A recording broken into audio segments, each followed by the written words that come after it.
And after that bit of awkward silence, we return to your previously scheduled programming. As a bit of a recap, last time you fought this freaking thing. Yeah, it sucked.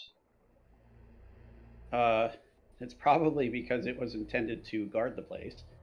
And through the course of that fight, and we're just now getting to the point just after you finish this thing off, Leo practically slid out of its mouth. Steve is still paralyzed.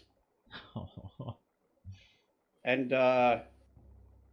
Nysdrith and Leo and Crush all feel like the influence of this thing's mind lifts, and you're no longer affected by fear of at least a supernatural variety. Yeah. Kiljow is sitting on its forehead, repeatedly stabbing it. Crephatus is sitting next to it, repeatedly punching it. Nysdrith is leaned up with his back, is leaning up against it with his back, just like almost passing out. And yeah, no, Nysdrith, and Leo as well, in a moment, and Sig, of course, being up there. You all see as following through this portion of the glass that was shattered, some people. In fact, one of which is recognizable to a few of you. Yes, we see Rezi, a mushroom man, and a collection of 7 nameless, faceless, identical NPCs. Hey, just because the subtopic decided to be sailors doesn't mean you just make fun of them. Yes, it does. But yes, you see, it looks like almost haggard looking some sailors, Rezi, and a strange humanoid mushroom thing. Kiljow will stop stabbing this thing and kind of swim off its head. Oh, hey, Rezi!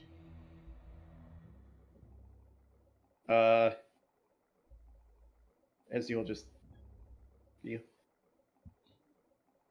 Oh, okay, that makes sense. It's you. Yeah, no, we were sent here to look for the expedition of researchers that came out, and we explored the whole place. And we found you. Yeah, you did. Yeah, we also found this thing, but it's dead now. Yeah, it kind of ate the rest of the expedition. Oh yeah, Leo, are you okay? Leo almost got eaten. I think almost.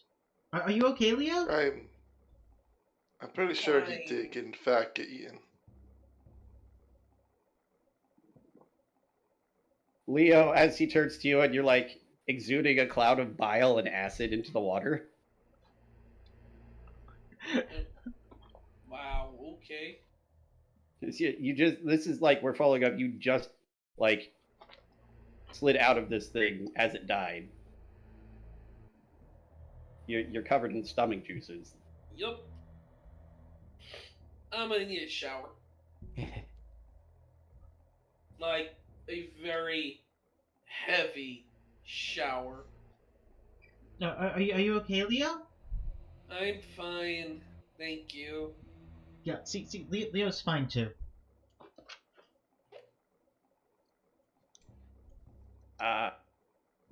You didn't happen to see anything else up there about magical traps, did you? Only about 4. Nysdrith was walking on the ceiling. It was funny. I counted at least 4 traps I sprang on my own. Was that your handiwork? No. You sprang them instead of disarming them? Why? Because I'm too stupid to tell when there's a trapped door or not. You have to look at the lock and not try to punch the door down. That's why I started going through walls. Oh, are you sure that's a great idea? I'm not sure how structurally sound this place is. I mean, it's still standing. Oh, we also found this place that had this weird thingy-majiggy, and and Sig kind of messed around with it, and it opened up a room that kept all the water out. And we found a bunch of like research notes and stuff in there, and like someone's like room, and we have them all in our bag of holding. This is We'll definitely need great to look thing. at those when we get back to camp. Yeah, Uh, you weren't there when we got back from heading up to the frozen area, but we fought this giant creature thing that had like a bunch of crystals implanted into it, and it looked like it was like a giant undead monster. And we found a picture of the undead version that we killed in the notes. I think I got all of that right. No, I stopped paying attention a while ago. Taylor? yeah, no, I'm just letting Sig talk because, uh, yeah, it sounds like my idea about there being a wizard here was right. Uh, See, we got down here. We tried to open one of the doors, top, and there was a sigil on it that I couldn't identify. And then one of the sailors triggered it by accident, and we all got teleported down here. Oh, that's what those did. Yes, you would have been down here much sooner if you hadn't disarmed that trap. Yeah, we Oh disarmed. yeah, sure. The one trap we disarmed. Yeah, we did disarm that one. Oh, and don't be alarmed. This is Steve and Henry, and we have a Hydra named Heidi that's friendly one floor up, and then there's the big walking magical absorption. What were we calling that one? Alpha. I slap him on the shoulder. His name's Alpha. And there's Alpha Alpha. over there. You watch as Profanus and Rezi and a couple of the sailors look over and see two giant mutant Ludroth things, one of which is, by the way, still paralyzed and floating. The spell absorption construct. They both. And the Rezi just turns back to you. I'd ask what's wrong with you, but I think I'd need another degree for that. I mean, isn't this normal? I mean, like when we went to the desert, we made friends with the big blue dragon, and when we went out to the frozen area, we made friends with all the wolves. I'd like to also point out we were not trapped behind a glass cage for what, a month and a half or more. So the better question is, what the hell is wrong with you guys? And I start swimming up to go check on Heidi. Okay. What the heck is wrong with you guys for not punching your way through glass with no weapons and then trying to fight the giant monster on the other side that you just saw eat your crew? Yeah, I wonder. Surviving. How dare you? I'm gonna swim over to Heidi. No, to Steve. It's Steve that's down here. Yes. And I am from my bag going to pull out let me see. Because Steve is also poisoned, yeah? Poison is what's paralyzing him. Ah, okay. I'm gonna pull out an antitoxin and use it on Steve.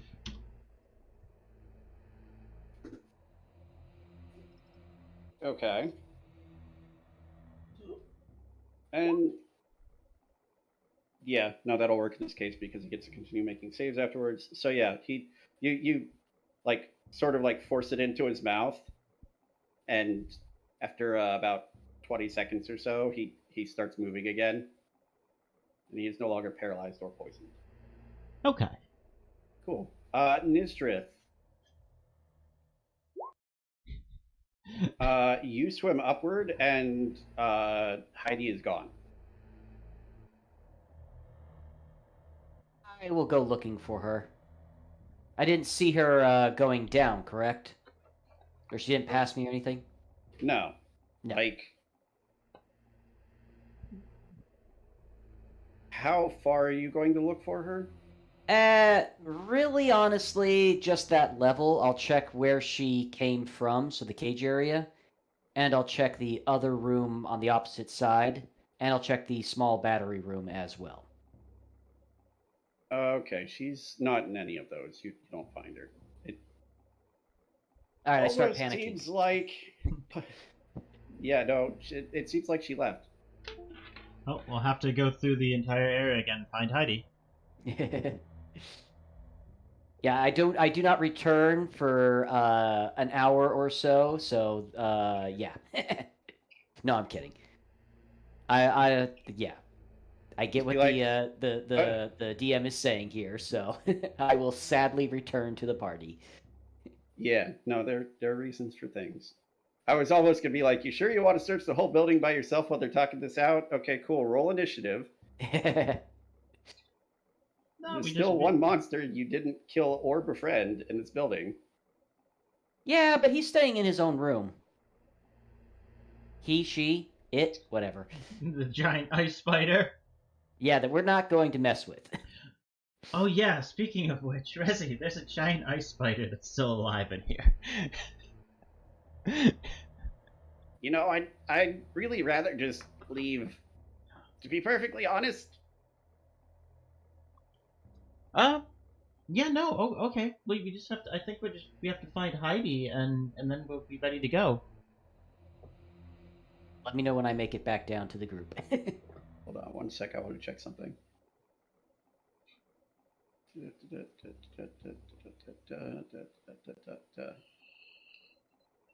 Oh, that is in my notes. Resi sort of perks up. Heidi? She came with you? Heidi, is this big water hydra that we freed? And he sort of deflates a little bit. Oh.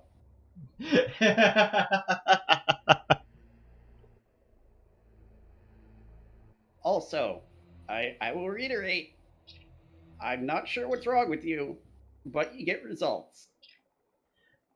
I mean, there's nothing wrong with us. I mean, we just make a lot of friends. I mean, like, Heidi might be a hydra, but I mean, it was really just like a good puppy. That is incredibly ironic coming from you.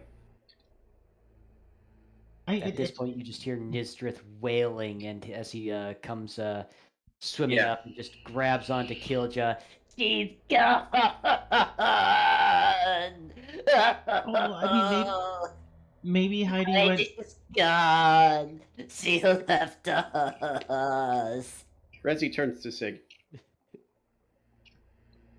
Do you by any chance know any psychiatrists that live in camp?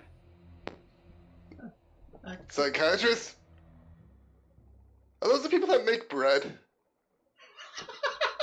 I think there is a bread maker. Is that a psychiatrist?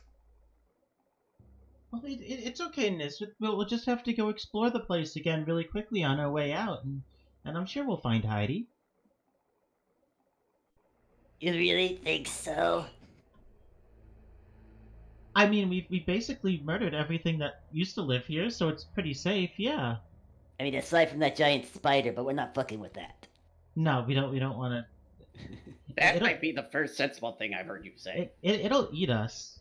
It didn't. Seemed like it really yelled at Leo when we tried talking to it. Well, really, all it said was stay the fuck out of my room. What? Wait. You talked to a giant spider? Yeah. Well, Leo did. How many question words are you familiar with in common? Because I have all of them. Huh? I said, how many question words are you familiar with in common? Because I have all of those questions. I mean, you should direct all those questions at Leo, most likely. That's the chick over there. She might be able to help you out more with any of those questions you have about talking to giant spiders. Graphanus is... Also, just to note, Graphanus is still punching this thing's corpse. Like, get out of the system, it's fine. Not incredibly vigorously, but he's continuing to do it. It's dead, Graphanus. Nope, it's never dead enough. Let him be. But we have to chop it up into little pieces so we can use it to make stuff better. Can you get anything usable out of that thing? Let me try. Can you? So, here in front of the people that you are here to rescue, you are going to carve up this creature, as that is the best use of your time at this moment. Yes. Select form of catharsis for them. That actually makes the most sense out of most of what we've done for these people. Because in universe, that is at least something normal.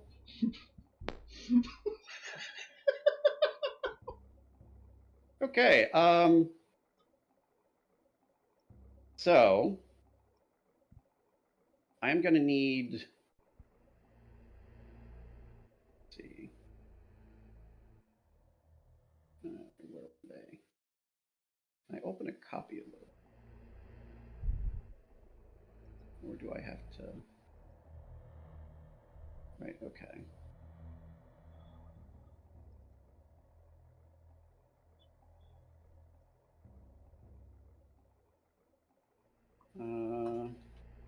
Let me just. This is something I had prepared, and then I realized as I'm doing it that to actually do it effectively, I need like 3 copies of the same. Oh jeez. PDF. Whoops. Let's see. It's easy enough. I'm just gonna copy, paste, and then open the copies. There we go. And let's see.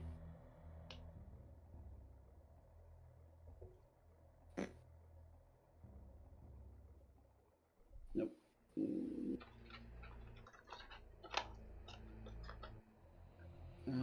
I think that's one of them.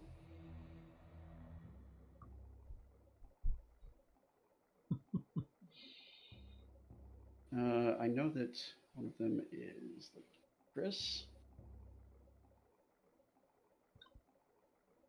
Speaking of problems I have with Adobe.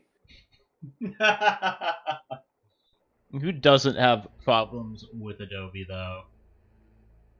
I would say Adobe, but I know Adobe has problems with Adobe. Yes, Adobe has lots of problems, specifically with Adobe.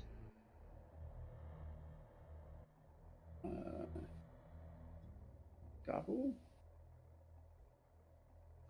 No, the Nibble Stark is a desert one. Which one is...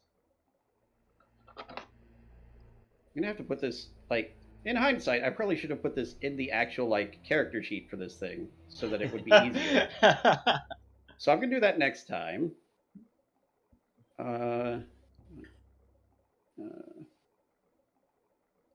Which other things did I have?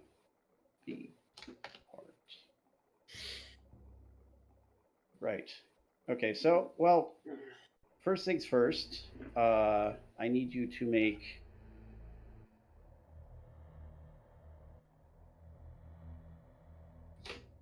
7 carb checks.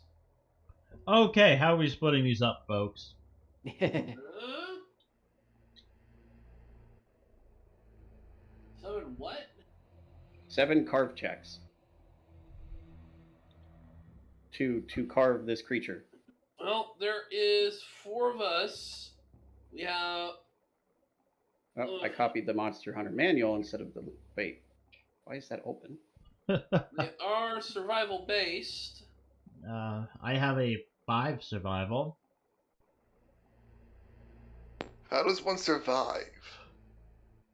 By not dying. I have. No more like this, that's the best you can hope for, isn't it? I mean, kind of like random chance? A lot of luck. I got a +4. Same.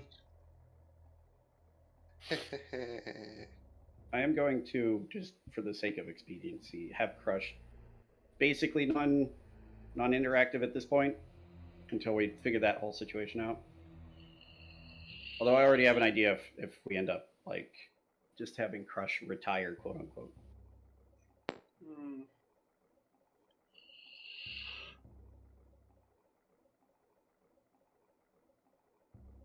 And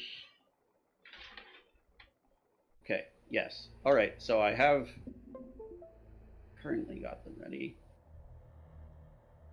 And okay. All right. Well, I mean, I can make 2 survival checks if you guys want to split the rest up. I guess I could do 2 survival checks. I don't mind failing a survival check. Let's do this. Okay, so 2 for each of us, with 2 for each of us, with Sig taking on the last. Okay. 15 and a 7. Okay. Okay. Holy shit! Very nice.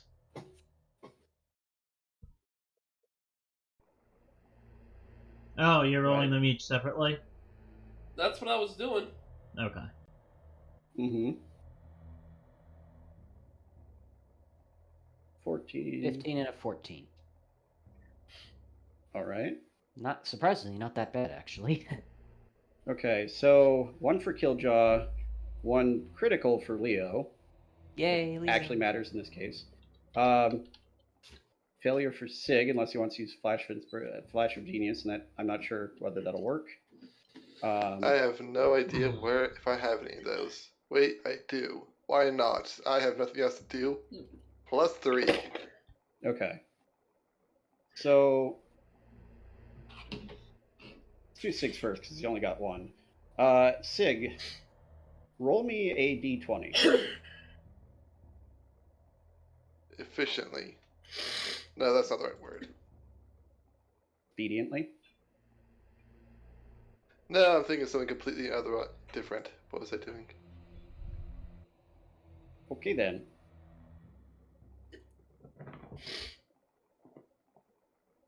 All right. So as you carve from this, it's weird. The creature itself is very alien, and it's hard to like figure out what might actually be useful. But you do manage to extract an essence from it that could be applied to an armor with the essence of a gobel hide.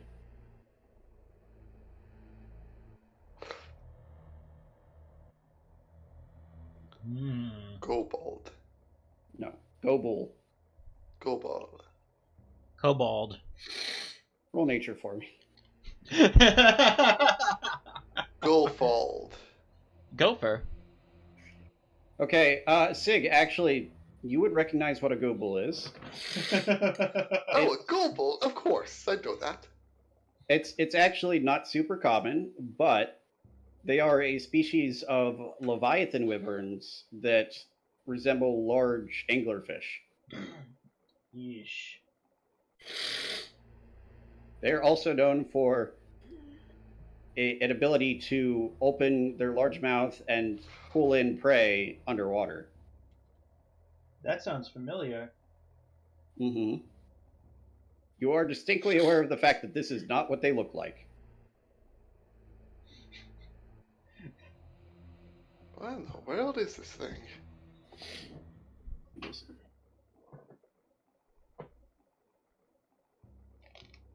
has a Gobold hide. I want to know what other parts we ripped off of these things. So, just for the reference of everybody in the Discord, because I'm assuming if anybody watches this in the future or is currently watching, you can look up what a gobel is. It's spelled Gobul. Here's the thing.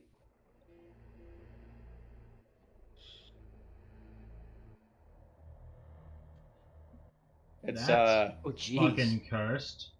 yes, it is, but it's very different from what you thought. Let me roll I my. recognize this thing as having a Goebbels hide. Well, that's the thing. It doesn't have like the hide of a Goebel specifically, but when you carve the piece off, and part of the method of carving that hunters use, like, captures part of the essence of this part of the creature. Its hide gives you the essentially like the essence or the property of a Goebel hide.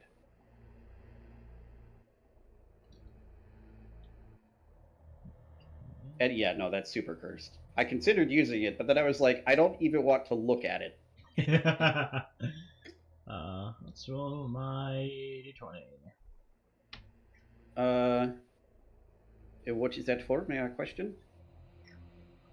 For my. Oh, yours not ready for 20 yet. Alright, keep going. First, Kiljow, if you would be so kind, roll me a d6. Oh, a d6. Okay. Oh no. Yes. I'm betting 3. Oh. All right, and I will use that 11. So now that's a thing. Interesting. Okay. Wondering what that Okay. d6 is for now. This is why he needs 3 different files of the app opened. Oh Yes. Jesus. Disco. Right. I'm just waiting So to be told.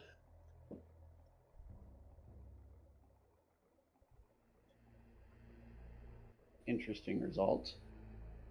One of my favorite monsters. So, Kiljow, you like carve out one of the glands that it was using to make like bioluminescence. Okay. And you obtain bubble fluid, which did not separate properly there. That's the armor and then the weapon effect. Okay, let me see here. You can bubble wand your enemies. Armor effect. That's actually very good. Cast the resilient spear spell once per day, and It's then an incredibly good armor ability. weapon effect. Bubble, Julian in trouble. Creature must succeed a DC 13 Dex save or become slick. The creature can Slick, use I believe, is action. one of the. Okay. Well, it's either one of the things that is introduced in the Monster Hunter Monster Manual as a condition, or it's specific to that creature. If we can't find it, I'll send you a message what it is later. Next, Okay. let's do Nysdrith. Roll me 2d6. And just for my notes, what was the CR of this thing? The thing you killed, Yeah. or the God. the power of this piece. The CR of the item I have. 11. Oh. Okay. And if you want for your notes, Sig, the thing you got was a CR7 from a CR7 creature.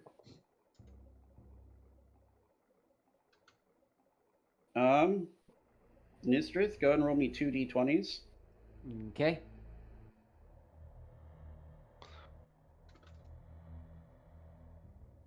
If you get double ones again, no. Okay, so all right. Not double ones. So you, like, as everybody's carving out towards more the front end, you go towards the back, and you notice the like bulbous stinger organ it has, and you carve that, and you actually get 2 Goebel paralysis sacks.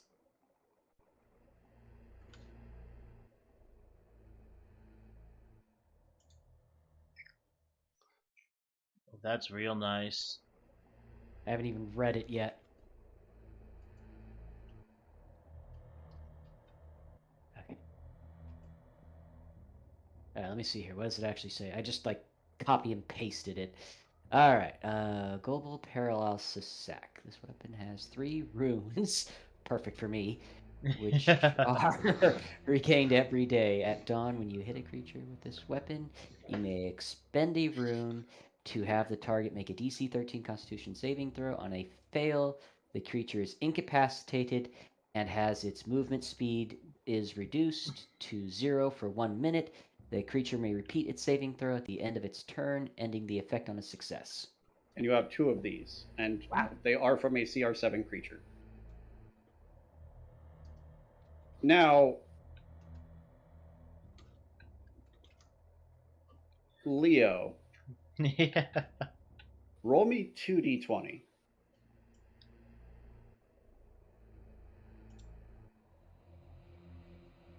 Very nice. Does this have a weapon ability?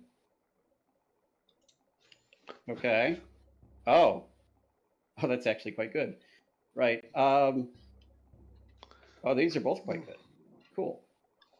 So, you, as you're harvesting from this creature, Adobe, stop screwing things up. You. It's enough in my professional life.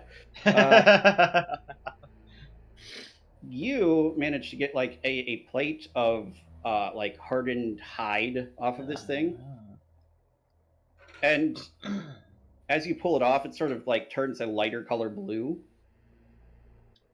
You get a Lialeop plate, Ooh. which, for records, in case you want to sell it or anything, is a CR14 resource material. Yeah, no, that's a nice one. Ooh, rapid fire. Okay. Pretty much, I could shoot 4 arrows in return with this. Nice. Or you can get And- resistance to lightning and thunder, which is also not bad.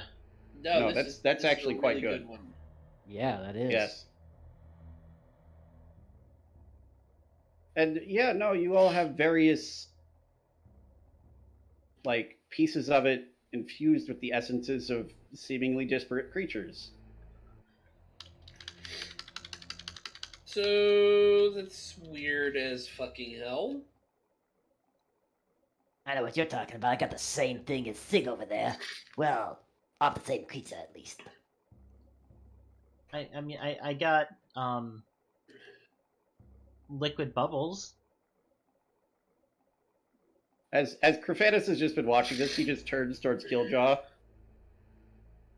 And you swear you can feel a raised eyebrow, but you're not sure if he has a face. Yeah, no, I got liquid bubbles. No, So is this dude here the scientist or something? I'm a scientist. Who are you? One of the guys sent to save your sorry ass. That's Nysdrith. Well, it's nice to meet you, Nysdrith. I'm my name's Rezi. Rezi, nice to meet you too.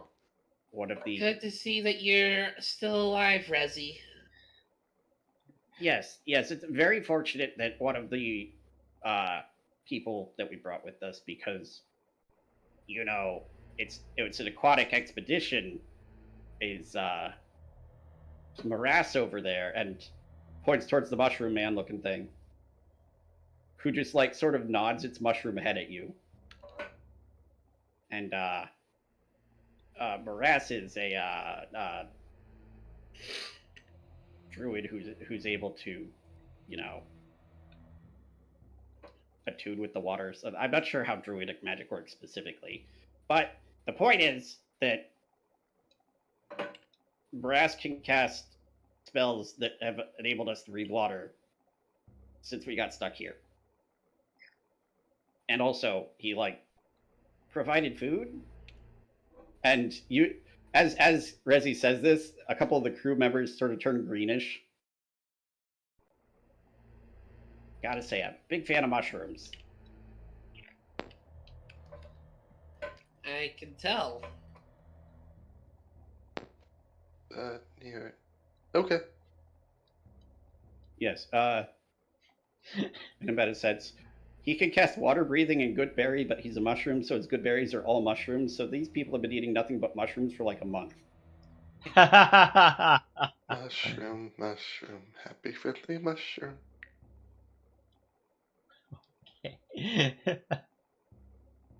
Well then. Oh, by the way, Leo, Yeah? I'm giving you back the greater potion of healing and the superior potion of healing. I miss being drunk. That was fun. The mushroom looks at you, Sig. That's all he does. I got back Just my turns and 2 looks at greater you. pots. Well, Okay. one greater pot and one superior. I didn't have a superior. I only had 2 graders. Oh, okay. I guess I used one of your graders then. Sorry. Did you want the Sig, superior Look too? back at him. Okay. Gesture at them. Do you understand? He nods. Also, Sig, there is a much easier process for making holy water. You just boil the hell out of it.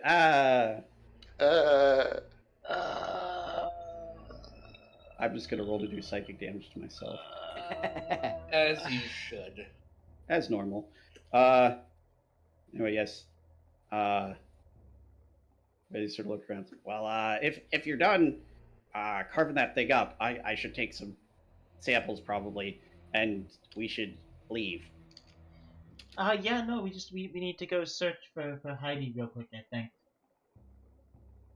Can we get to the surface first and then you search for Heidi? Heidi will be 1 floor above us, pretty much waiting. Trust me, we'll run into him while we're on our way up. Yeah, probably. Oh, by the way, Just do us a favor and don't immediately go into attack mode when you see him. her. Her, yeah, thanks for correcting me. It's a baby Hydra. I thought you said it was Hydra. an elemental. That too. It's Yeah, it's like a baby water hydra. You'll Literally, see. water hydra. I am concerned with every word in that sentence. Well, I mean, it's a baby hydra, except it's a hydra that's made out of water. That actually makes more sense. Yeah. Yes. Also, we need to find a way to get Alpha to the surface. If we can get him outside and someone can cast Water Walk on him. Probably would be faster and a lot easier. Just water walk or swim up the outside. Is there a hole in the wall here? Not currently, no. We're gonna need to make a hole in the wall. We're gonna need to make a big hole in the wall, yeah. Of course. I mean, Heidi, Alpha can go up the stairs with us. I think there's only one point in which we probably need to really give him water walk. I mean, are the stairs big enough to let? I was entirely certain I had enhanced reduce on at prepared today. Wait, but the it stairs doesn't at have the it. yeah, the stairs on the south. Yeah. They look like they were once the correct width, but there is a significant portion of them that is missing. Okay, and even if Heidi got up, he'd be stuck in the room, or if Alpha got up, he'd be stuck in the room with the tunnel going back to the main area with no way to go through there. Yeah, Yep. we should just bust a hole in the wall. Probably a horrible idea. You know, I mean, it should be fine. we're very close to the base of the structure. Load bearing walls. Already unstable building. What's Did load? you also say something about like a giant spider thing? Well, I mean, bringing down the building would be one way to get rid of that giant spider. I mean, I'm sure the building will be Honestly, fine. not the first time I destroyed a building to get rid of a spider, so... It's really big. It's a big building. It'll be fine. First of all, I'm pretty sure that this room over here, and I looked down the cell that everybody just came out of, is outside of the load-bearing walls here. So if we bust through this wall right here, we should be fine. Well, yeah, Nysdrith, what does load bearing mean? That means that the whole thing will come down and crush you. Load, Load- the amount of load weight bearing to carry. Everyone load hears a loud slap as Rezzy's face connects with his palm. I mean, but there are still Success. there are still lots of walls. I'm sure it'll be fine.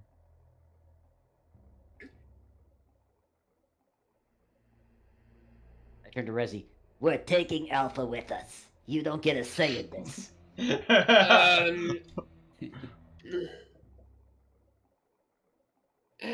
Leah's just going to just shake her head and just look to Rezzy like, it's no use fighting this. It's really not. I mean, Rezzy did do like a cultural survey of Kiljow when he first was found.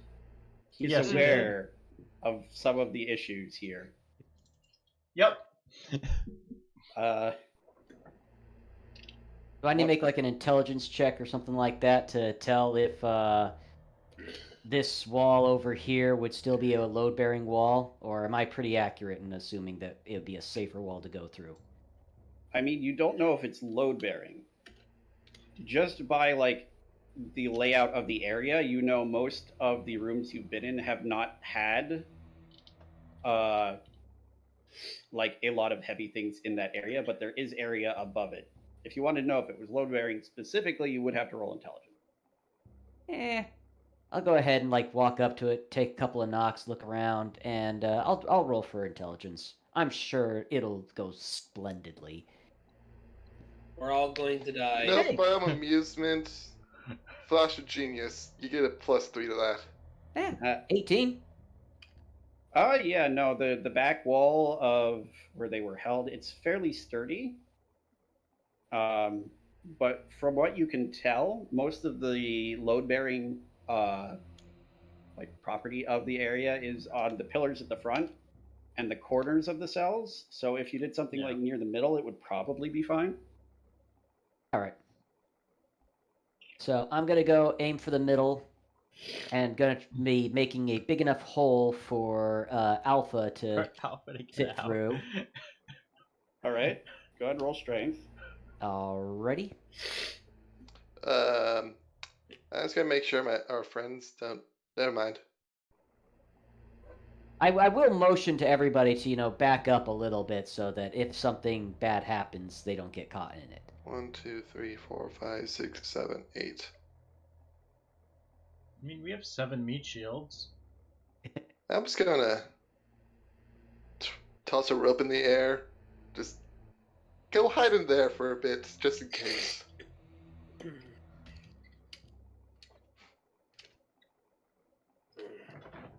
Them. Just in case the building does collapse, they survive a little bit. I'm not sure how that plan plays out in the long run. And at that point, it's not my problem anymore. I building collapses, emerge into space that is covered by collapsed building. So, Sig, you cast this and tell them to go in, and as this happens, Nysdrith busts through the wall. Oh yeah! And, 2 rolls, okay. Well, first things first, you actually, there's no reaction like you've had a couple other times when you broke through a wall. It seems like you were correct. This part of the wall isn't particularly load-bearing, as long as the rest of it is intact. And you do make a hole big enough for Alpha. Step closer to your mic. You're coming you're up. real quiet. Sorry, I misplaced myself to the side. Okay, so Nysdrith, you do manage to get through the wall, make it a sizable hole, large enough that, not for Alpha to walk through comfortably, but he can squeeze through without, scraping himself on the stones. Okay. And your assessment was correct. You don't, hear any, grinding of stone or any shakes from the structure. as this happens. It appears that yes, as long as the other 3 cells are completely intact, this particular area was not bearing a lot of load on it. See, I'm not so stupid. However, Uh-oh. Maybe I was stupid. where is that? Okay. Is that a kraken over there? No. It's Heidi. No, you see as you pop out, and because I'm just gonna put it here so you can see, because I don't know if you guys are actually gonna try and fight this thing. You see an incredibly large shark just sort of swimming by, and it turns as you bust out through the wall. Like, this thing is a good 20 to 30 feet long, covered in ridges and spikes. What do you do? It's just a shark. That is a big shark.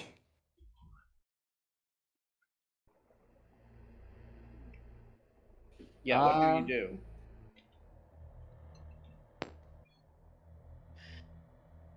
I'm not even healed up for this shit. Well, the way Trying to that calculate, sharks are they safer with us or running in the opposite direction of where we are? Well, if it's going to act like a normal shark, then I'm not going to act like a seal. Is the first thing.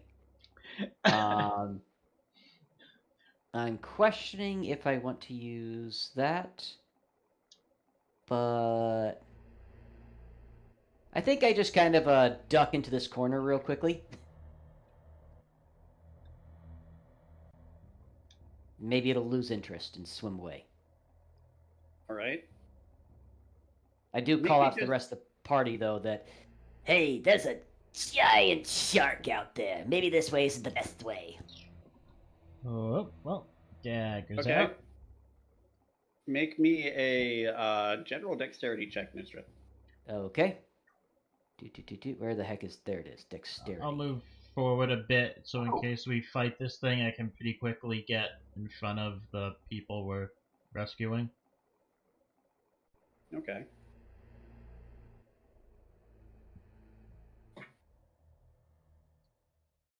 Mm-hmm.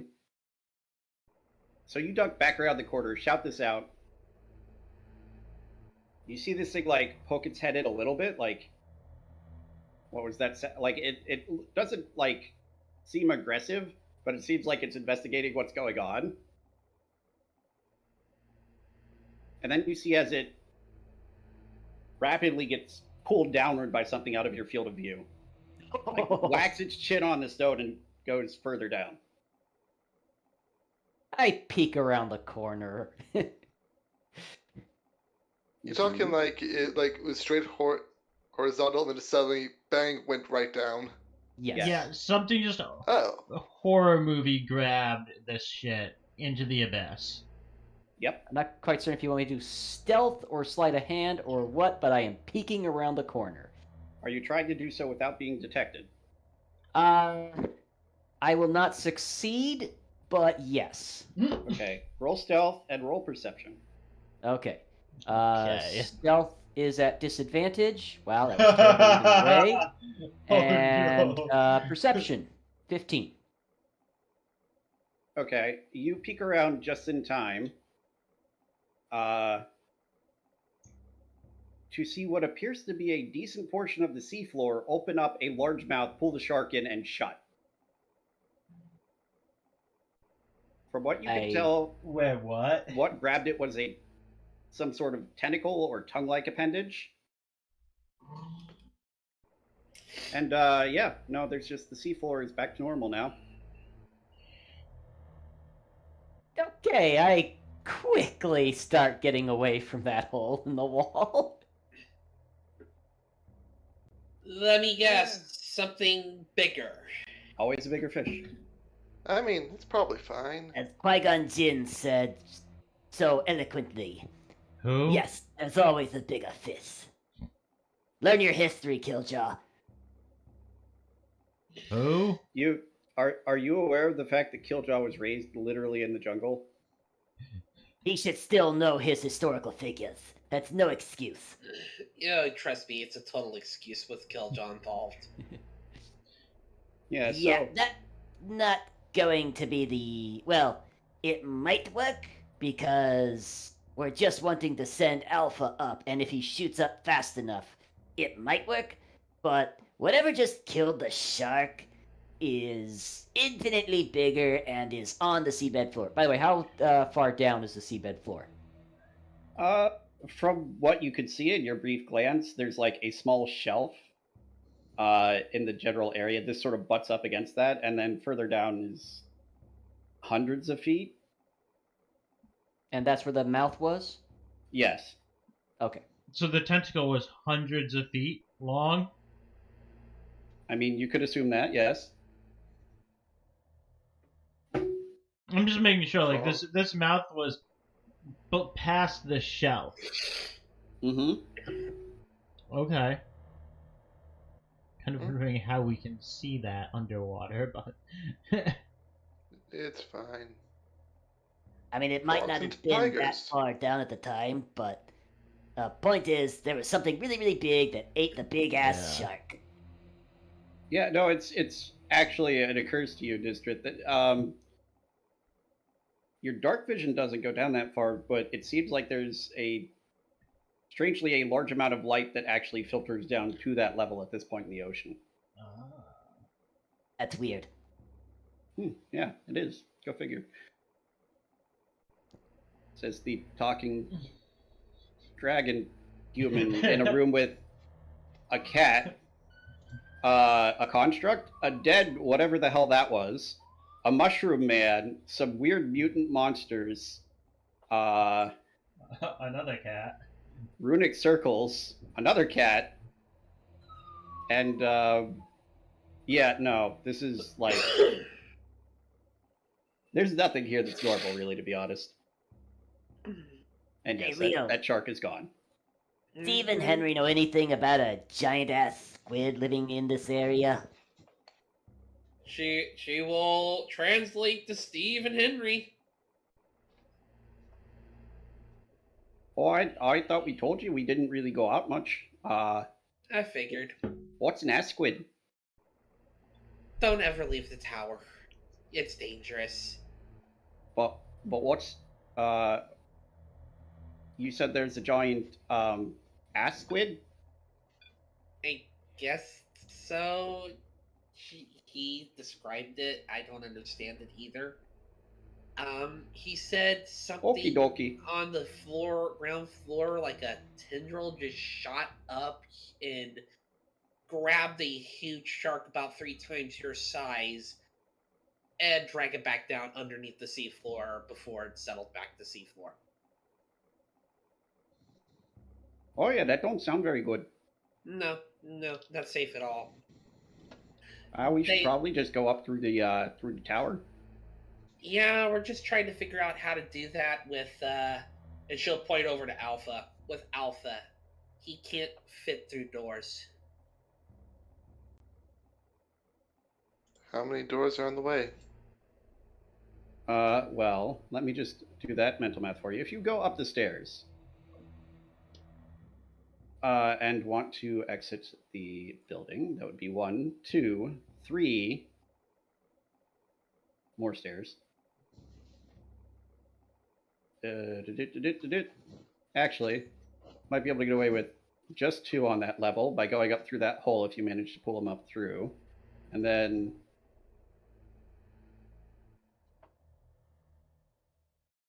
you just sort of have to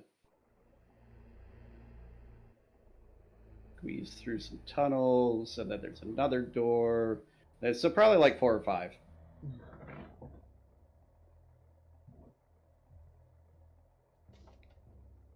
Hey, Alpha, you know anything about a giant tentacle, big old mouth thing that lives outside this tower? It shakes its head. I didn't think so. I mean, it's probably fine. It's like frogs and tigers. Again, I kind of Frogs think can that, sit on the backs. A frog can sit on the back of a tiger and be completely fine because the frog's far too small for the tiger to care. there's a little If bit it of hunts that. things that big, it probably doesn't really care about any individual one of us. Yeah, but we're trying to figure out how to get Alpha upstairs. I just had an unrelated thought. Alpha, do you know if there's a wizard living in the tower? 1 second, I'll be right back. An unrelated thought is basically most of our dialogue to each other. It kind of is. Yeah. That is incredibly true.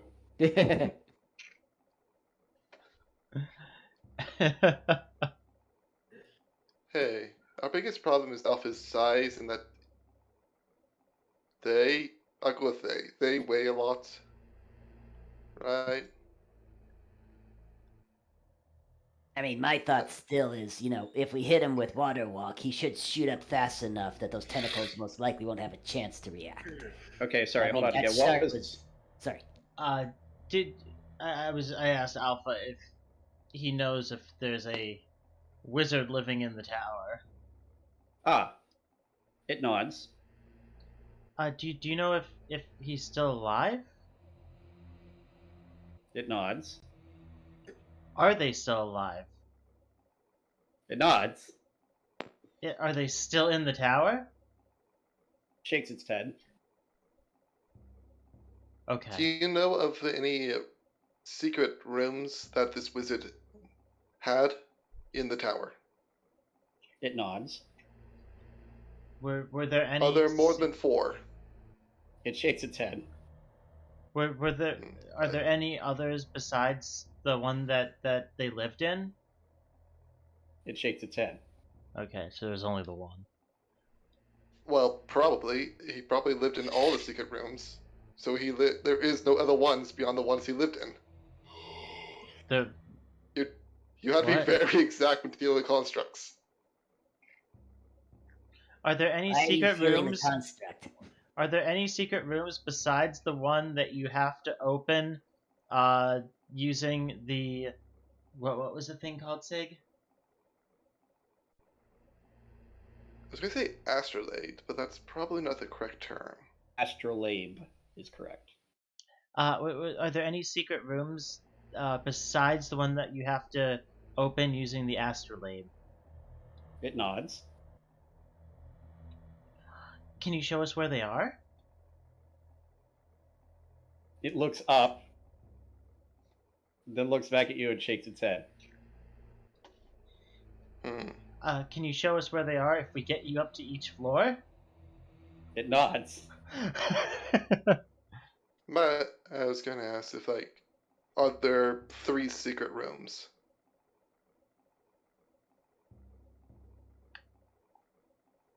Give me 1 second to get the answer correct for it. Now that we've rescued everyone, we're just gonna go on a treasure hunt again. It's played 20 questions with a construct. Yeah. Could have done it in less than 4, but whatever. So you're asking, are there 3 secret rooms in this tower? Yes. It shakes its head. Are there 2 secret rooms? It shakes its head. Therefore, there has to be 4. There's not more than 4. There is at least 1. It is not 2 or 3. It has to be 4. Sig, make me an intelligence roll.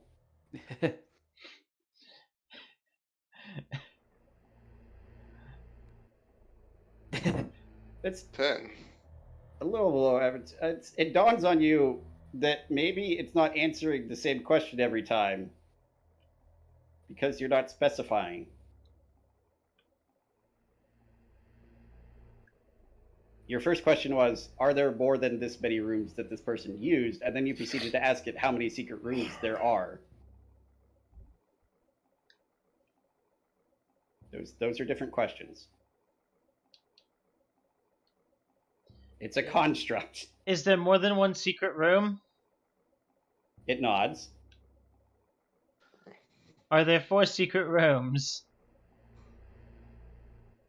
It shakes its head. Are there 5 secret rooms? It nods. Okay. Nope, I did not fall down the slide somehow.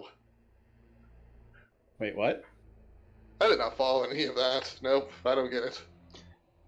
There are 5 secret rooms in the tower.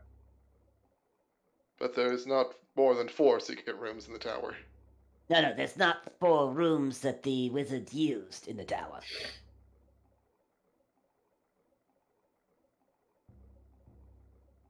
This feels like a pertinent time to point out that Alpha has an intelligence score of 5. And is a construct. Those two things do not typically lead to something understanding nuance and implication. It wasn't even an implication, it's exactly the wording. I just don't get it. So, yeah. Hey, Mushroom Dude. Quick question. Do you have any spells that might be able to make Alpha here shrink down in size a little bit? Check if he does.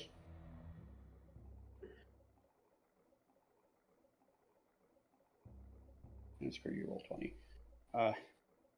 Well, fine, I'll use a different site for looking this particular thing up.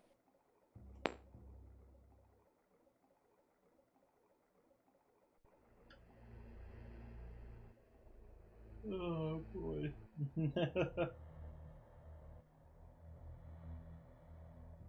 And as for you 3, As I point to Sig, Leo, and Crush.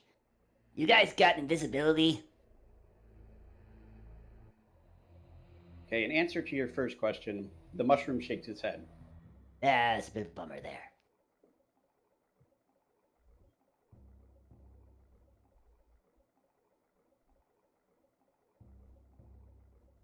Not that this is fascinating, but I mean, like in a train wreck sort of way. Can we go to the surface and then you can figure out what's going on with the construct you adopted? Well, we need to get him to the surface with us. If we went straight from here to the surface, going through the tower, how long would that really take? If it's just like the humanoids and Henry and Steve, Yeah. 15 to 20 minutes. Oh, okay. Let's go then. I mean, we could just also push Alpha out the hole in the wall and give him water walking and just shoot to the surface.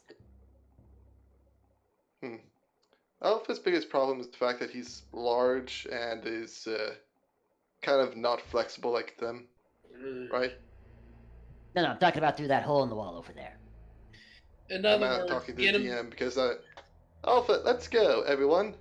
Alpha, follow me. I'm going to take you to the surface. Okay. Alpha will follow Sig. And for sake of convenience, I'm not going to actually make everyone move across the map. Sig, how are you getting Alpha out? That's the question here. Alpha, I'm going to cast a spell on you. Please do not absorb the energy from it and allow it to affect you. Understood? It nods. I cast Reduce on it to make it 1/8 its weight and size medium. You should be able to follow us up now. It looks like Beta did. No, Beta was tiny. Okay, it looks like somewhere between the two. It's like Gamma. Okay, let's go. That's That my what? second level spell slot. You know, you could have just told us you had that. Oh, I did a while ago. I just Okay. enjoyed watching you ignore me.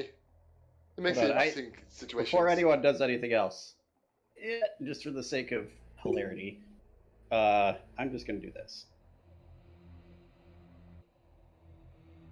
Doot, doot, doot, doot, doot. Oh, that's...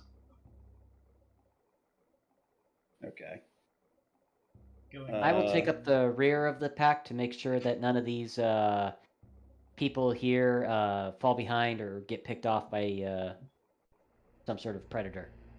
All right.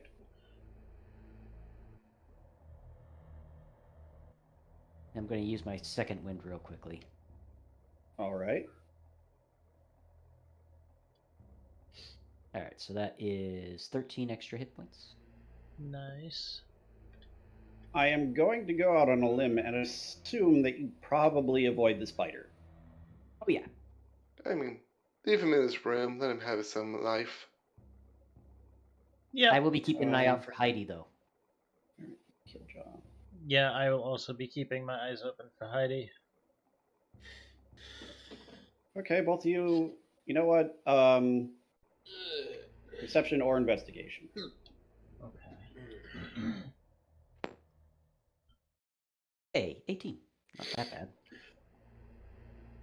And I totally forgot about that before, but it's a disadvantage. Yeah, you guys don't see Heidi on the way out. Darn it.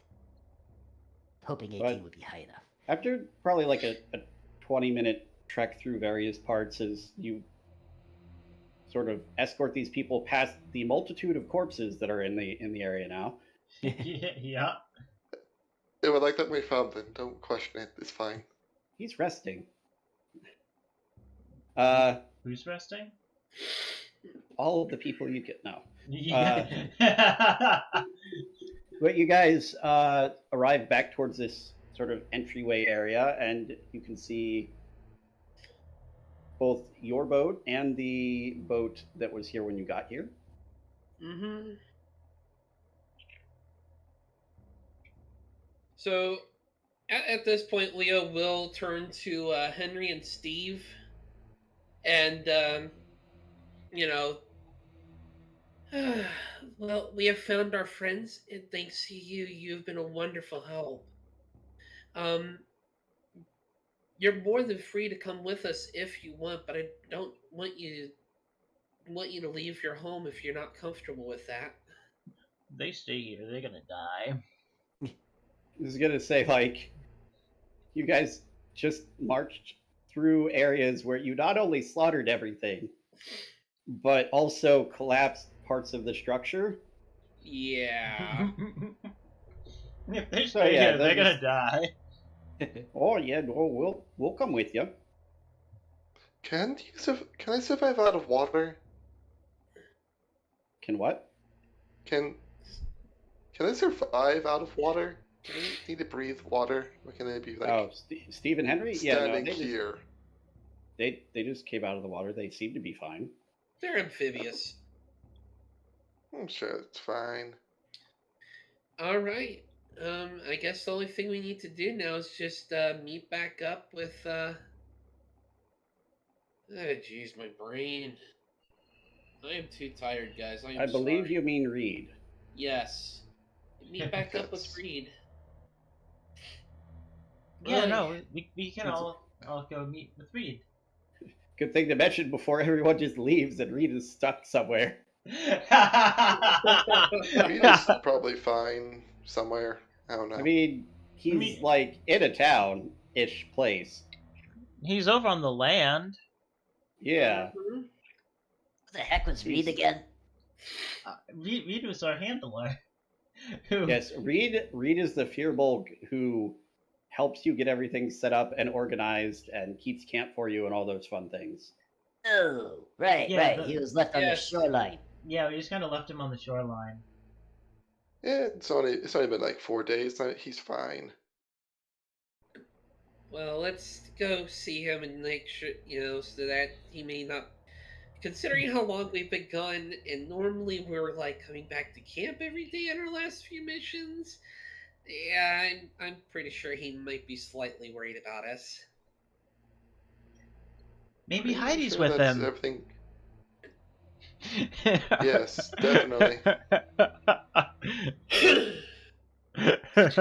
Yeah, sure. I can't imagine a way that would possibly go wrong. No, not at all. Yes, All right. let's go. Yeah. All right. Uh, So is the scientific crew taking their boat to the big ship, or are they going to be coming with us to the shoreline first? I mean, the part of the shoreline that has the big ship is where Reed is at. Oh, okay. So, yes. Okay. They're coming with us. I knew they would like us eventually. How long will it take to get to the shoreline? An hour? About an hour, yeah. How long does reduce last? About an hour. Not that long. He's About already an going hour. to come back. Oh, It'll be wait, no, fine. this only lasts for a minute. I am going to have to ask you to cast that 2 more times then. Or Sure. or just figure out a way to water walk him out the I mean, I kind hole of in, figure like, like the at third some floor. point there's a couple of their holes. We could just pushed him out and water walked him to the surface. Yes. If anyone has water So walk what- prepared. I believe that would be either Crush or Nis. Let me check Crush. I don't. I thought it was Sig. Oh no, I don't have that. I believe we were relying on Crush to be able to do that. Yes, Crush has it and still has it prepared. Okay. Yeah, because she Okay. she was planning on using it to shoot him to the surface at some point. Yes. Okay. So that works out. I'm just going to delete Boner. Eh, Get that out of my notes. My brain. Don't act like you were sane before you got here. For anyone who is very curious My and brain is wondering frit. what exactly we're talking about, we had a reanimated plesiosaur. What? Which was, in a fit of stunning maturity, named Boner. Yes. Right. Okay. I have So, found a let's way to just- keep my sanity in this beer. Let's just I mapinate told ourselves. you. Yeah, weak sauce. Go get yourself a real drink. Fuck you. Like what? Rum and coke? Well, I can't think of anything better. I had vodka and Coke. Okay, that's actually close. Orange In juice any is better case- for that. But no, this time around it's hard lemonade. Oh, okay, that's actually not that bad. Strawberry hard lemonade. That's even better. I'm just imagining as we're talking about this, our party is just on the ship sailing back to shore for an hour, talking about our favorite alcohol. We're We not all just know what talking, it is. We're drinking. Pan-Galactic Gargle Blaster. I still have some. I'd bust open the blueberry wine bottle and we start sharing that. Weak sauce. Wait, blueberry wine. Was there anything particular about that I should remember? No, this was Okay. just a straight up, a very nice blueberry bourbon infused wine. Right. Oh, while we're sailing back, You guys buy a lot of things. while I just we're wanted to sail- make sure I was aware if I'd made it magical or not. while we're sailing back, Mm-hmm. can I ask Rezi? Rezi, some of the stuff we found in the ruins might be of interest to you. I don't doubt it. We originally went there because there was supposed to be stuff in the ruins that was of interest, but I think from what I saw, a lot of it was pretty well decimated by time. There wasn't too much there left to study. We might send another expeditionary party out here now that we know that there's a rogue wizard living in the area. I will pull out one of the Chol claws.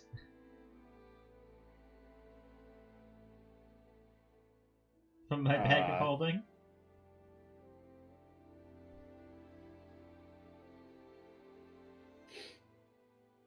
And then kind of like pull the head out.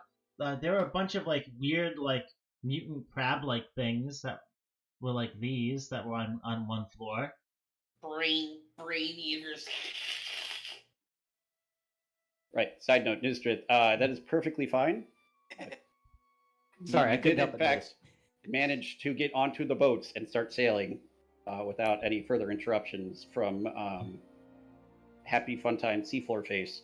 notice. Oh, good. I'll pop those back into the bag, and then I'll pull out the mana mind. Forgive me, please. Razzie just looks at it like, was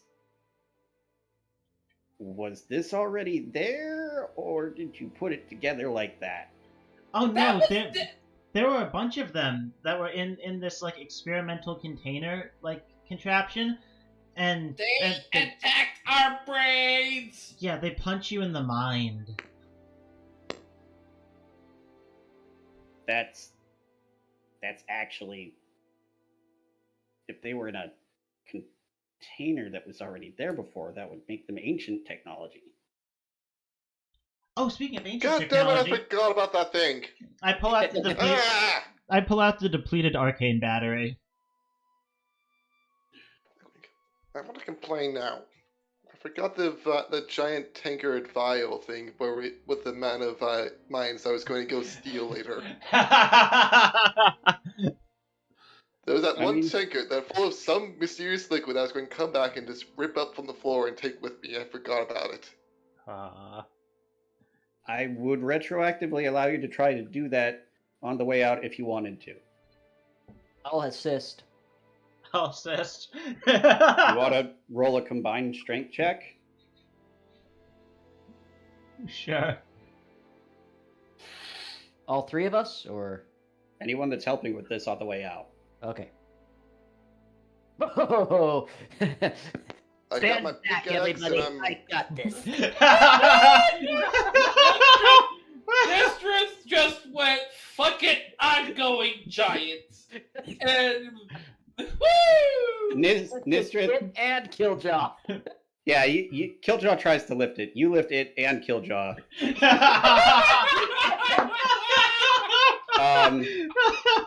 Right, and Sig, I'm assuming you are also like directing this or be in the nearby area trying to pick it up. Yes. I have my pickaxe. I'm ready to damage a bit of the floor to rip this out. Strength check. Yeah. Yep.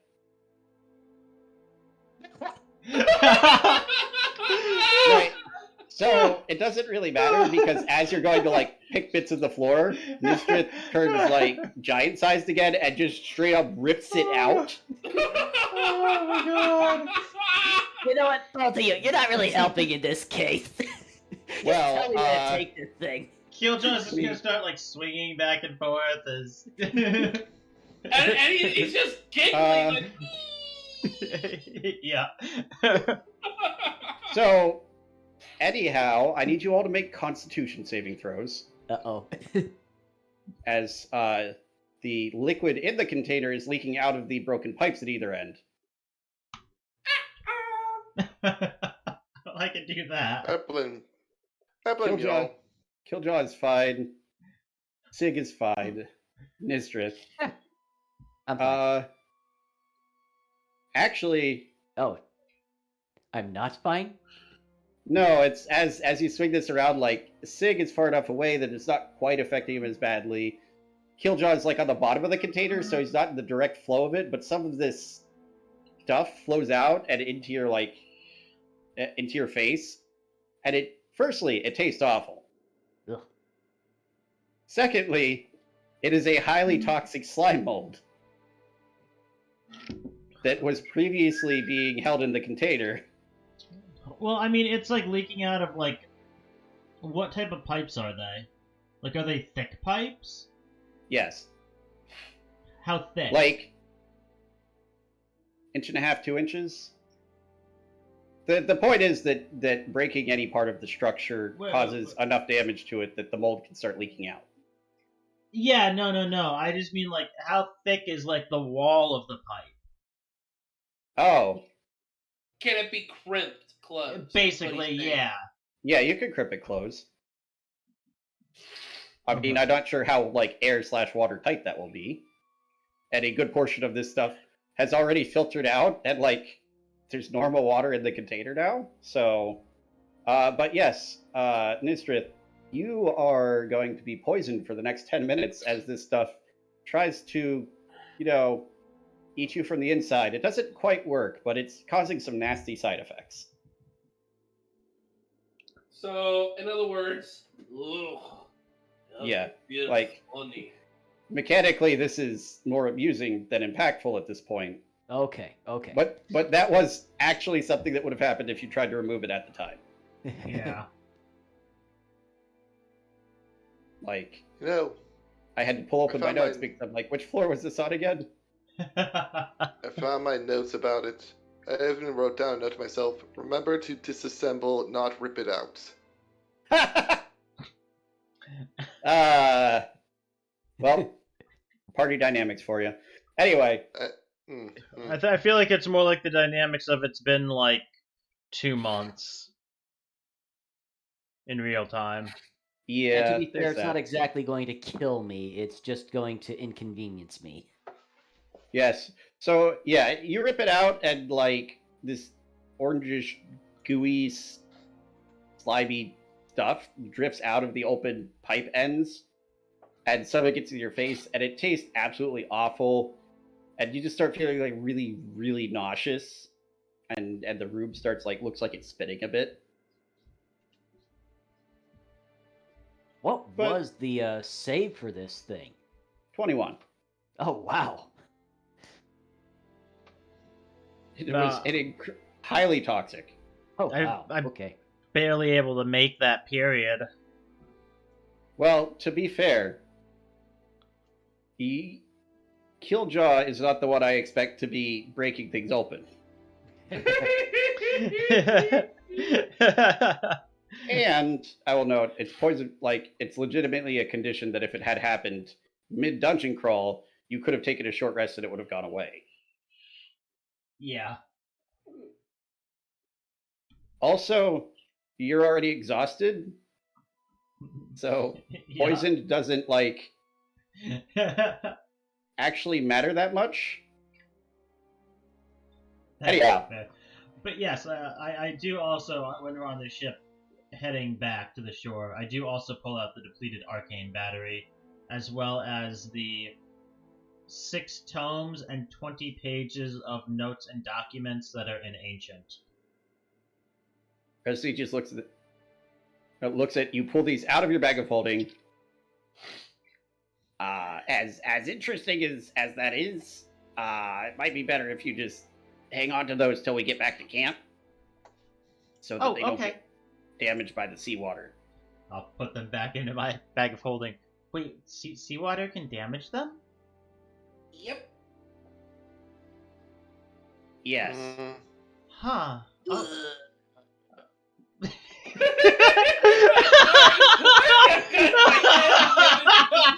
Nysdrith just puking over the edge of the poison just finishes off in his system. It's alright, just let it out. Okay, yeah, no, I'll put them Sig's back patting me on the back of my head right now. in. To be The lower back. to be fair, I've never really been near the ocean, so I don't really know what it can do. But yeah, no, I can pull those out when we get away from the ocean. Yes, that would probably be best. And once we get to camp, Reed and I can at least go ahead and try and put together a good meal so that you won't have to worry about mushrooms for the night. The crew members, other than Resi and the Mushroom Man, appear to be on the verge of starting a cult. They just look like the most thankful you have ever seen a human being. Well, considering I only got to cook once during this entire thing, and everything else has been handled with a water breathing spell, let's see here. I still have. I gotta get my character sheet open back up here because Google re-upped on me. Oh, yep. I still have about 10 pounds of shrimp gumbo meal prep, plus peppered bacon jerky. Oh shit. Now I'm Oh hungry. god, that sounds delicious. Oh my god. Oh, pardon me. I have 60 pounds, 6 servings of 10 pounds of the shrimp gumbo meal prep. Oh my These guys god. are good tonight. Oh my god. Okay. I'm not sure how much they'll actually be able to eat. They've been subsisting on a single mushroom a day for like a month and a half. Oh, trust me, they're going to eat almost every bit of this because of one thing: no mushrooms. Right, yes, the crewmen eat all 60 pounds of shrimp I'm gumbo. not gonna cook all 60 pounds. But I was gonna say, yeah, you cook 60 I'm gonna pounds of shrimp cook- gumbo. Everyone eats their fill, and then the crewmen eat what's left, and then they die because their stomachs explode. I mean, Yeah, it's going to be definitely enough to feed everybody, and I figure it's going to take about half of that. Since how many mouths do I have to feed? 7 There crew, are 8, Resi, 9. 7 crew, Resi, Mushroom, Profanus, our And party, then us, but yeah, 16 people. which is 10. Our party, Reed, Steve, and Henry. Don't forget about Alpha. Alpha doesn't eat food. He's a construct. Yeah, just like cast magic at him and have him absorb it. So yeah, usually it's like I figured a meal prep is about 10 pounds, 2 pounds per person. Yeah, except Steve and Henry is. If you're actually going to feed anything to them, like they'll be grateful. But if you want to feed them enough to feed them for the day, that will actually use up the rest of your stores. Yeah, They eat a lot. Yeah, they do. They are large So- creatures. Hey, that'll work then. I guess Reed and I are cooking all 60 pounds. And while everybody's Okay. waiting for the cooking, they can Oh eat my a little bit of peppered bacon jerky. Right. The So bones a little. as you guys get to the shore, you maneuver both boats into a position where you can like moor them and get out. And Reed comes up and he looks really happy because like you got both boats. This must have gone so well. And then you walk out, and then these haggard-looking sailors walk out with Resi and the Mushroom Man and Crephatus, and then Steve and Henry walk out, and then Alpha walks out, and you just watch this increasing level of concern on Reed's face, and then confusion. Hi, Leah's Reed. just going to go. Alpha is with them. Steve and Henry, she points to her new friends, are mine. Yes, we were. Okay, We're bringing more home. I'm right glad you pointed that out because I had no. What the frick voice? Come on. What voice are you using for Reed? So at a loss for words that he cannot brain. I mean, let's try that again. Let's try that again. I'm right grateful you pointed that out because I would not have known which names went to which people if you hadn't mentioned it. Yeah. I'm not sure if people is the right word. Well, you and I are gonna be cooking up a smorgasbord, buddy. How you feel It about is- shrimp? How you feel about 60 pounds of shrimp gumbo? Feed everybody, including these big boys. It looks them up and down.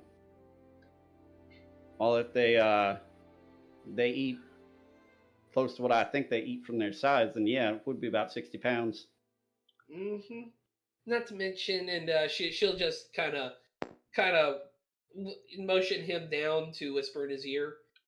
The crew's been eating on good berry mushrooms for God knows how long. They need a good meal. What's wrong with mushrooms? Yeah, Resi, how long have y'all been subsisting on good berries again? Resi, like, starts to think. That long. I want to say, like, about 7 weeks. She'll then look back to Reed. You think you could live on mushrooms without going crazy? One a day, every day? Reed just looks at you and, yes? And cast Goodberry. And they're like, little bits of fruit and mushroom and beef jerky. Essentially, is what he makes. Reed, the fact that you make more than just the mushroom is wonderful. I mean, to be fair, most folk that can do this sort of thing, they can choose what kind of little food tidbits they turn into. Oh, she's taking a look at the mushroom, dude, and then back to Reed, and is like, "Oh my god, the torture!" She, in her mind, Mushroom Dude has made a sadistic streak.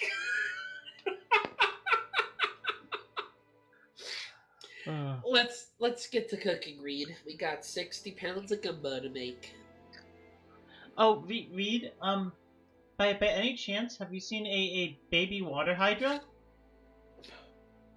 Reed turns a little pale. Is there supposed to be one here? I mean, we freed one, and it was our friend, but we lost track of it, so we were just hoping maybe it had come by. I haven't seen anything like that. You freed this from where? The ruins you were at? Yeah, there was this like weird power magical powered jail cell thing, and it was trapped in there, and we freed it. But I mean, it was a hydra, but it wasn't a scary hydra. It basically just acted like a big puppy. I get the feeling Reed has growing levels of concern over this. That is his entire life after being assigned to work with your group. Yeah. Yeah. Well, he looks down at Kiljow. I don't mean to worry, little guy, but if this thing was going to show up, I think an hour sailing away. I'm not sure what chances are of it showing up here anyhow. Well, it was just a thought. It's a little hydra. He'll survive. And he'll become a big terror of the seas. Maybe we'll meet him again when we're sailing around one day. Final boss, no. If we do, let's just hope he remembers us and not sink us to Davy Jones' locker. Well, I mean, we gave him so many scritches. Like I said, let's hope he remembers us. Reed just holds up a head how does that work? You hug it and you scratch its head. But you said it was made of water. Yeah. It was much harder water than the water we were in. So Leo's just going, look, Reed. Was it like ice then, or? No, it was made out of water, but it could be solid. Think of it more like a slurry. So ice. Solid water is ice. No, that's cold water. This was solid water, not cold but water. Water only gets solid when it's Leo, cold. stop listening. She's setting up the pot and everything. I know you're from the jungle, but water only gets hard when it's cold normally. Well, I mean, this was a hydra, though. Hydras are usually made out of meat and bone. But this one was water. It was just solid water. So, it was magical water, or? Yes. Yeah. Oh, that makes much more sense. The way you were describing it, I thought you would bet some kind of weird ice sculpture. Come on, Reed. Let's get cooking. Oh my god! Can you imagine if we met a living ice sculpture? That'd be so cool to make friends with it. Right, I'm gonna go over and help Leo. That's probably best for my sanity. It sure as fucking hell helps with mine. Sandy's overrated. I love Kiljow. that and a shot of Pangalactic Gargle Blaster. Oh, here you go. Shot. Hold on to it until after I'm done cooking. No, okay. After I'm done cooking, then I'll meet Bob. You could include it in the cooking. Give me that shot. I hand him the shot of Panatholic Gargle Blaster. She uses it in the sautéing of the shrimp. Yes. Oh, fuck. Oh, well, we're all screwed. Well, my plan this time had to go tunnel up where he can shove himself. Now, hold on, guys. I will say this. Cooking with alcohol burns away the alcohol.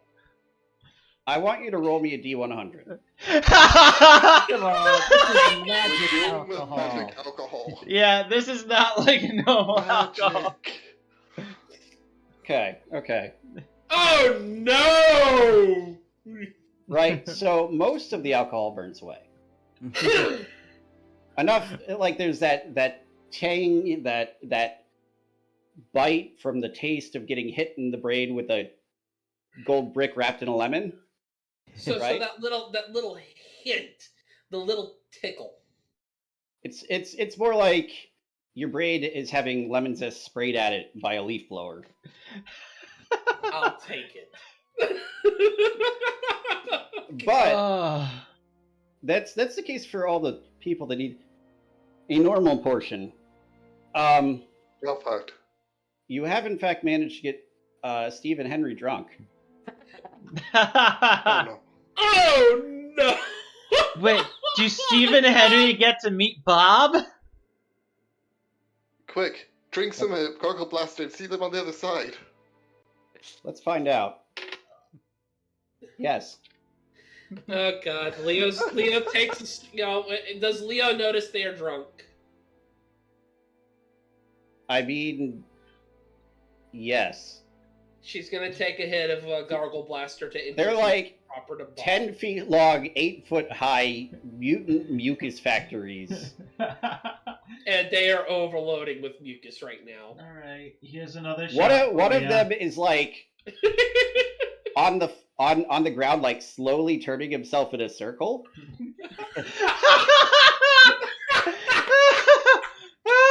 And the other one looks like he's like trying to spit mucus, but you know that thing where somebody like spits it, it like sticks to their mouth, and he just keeps doing that, and he doesn't seem to get the fact that it's not working. Is it bubbling? Yes. Yeah, Leo's gonna take a shot to introduce them proper to Bob. Okay, here you go. Roll me a con save with disadvantage. A what? Con save with disadvantage. Oh no, you can't choose to fail it. You can choose to fail it enough to become drunk. This is to see about the secondary effects, which are, by the way, actually not magical. They're sort of pseudo something. That's linked to my class of warlock. It's more like a sci-fi thing, but anyway. Well.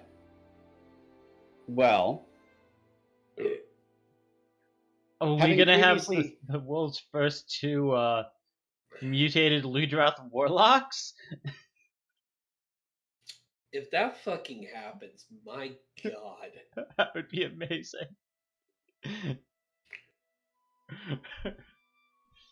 I'm giving Taylor terrible ideas. Terrible, wonderful ideas. Yes. Right. So, Leo, your first shot, you feel really drunk, but it's not quite enough to push you over into beating Bob territory. I take another. Okay, roll me another con save with disadvantage. Out of curiosity, do you have your own, or are you just drinking mine? I have my own. Oh, okay. I took your first shot. The second shot's from mine. Okay. Alright. Much better. Yeah. No, with the additional inebriation, you black out. Hi, Bob. Bob extends a form of greeting to you that would not be recognized as such in at least 27 states. Is Steve and Larry there with me? No, they're still conscious. Oh shit! I told him to go ahead and go. Forgot to tell him to sleep. You might get a couple of visitors here shortly. I made new friends that helped me with my most recent mission, and she'll give Bob or not Bob, yeah Bob the whole tale of what happened. Okay. Everyone else, you watch as Leo keels over, blacked out, and eventually, as you make camp, Steve and Henry just sort of pass out too. Leo, as you're about halfway through your tale, like, something drops in front of you. It looks like a two-headed version of Steve or Henry. Oh, Steve, Henry, is that you? This thing attempts to turn around, but it turns in two different directions. It sort of like whiplashes its head together. Both well, to your left. It turns. Oh, this is mighty odd. Yeah. Steve, Henry, welcome to Bob's realm. Bob, these are the friends I was telling you about. They turn and face Bob. Oh, hi there.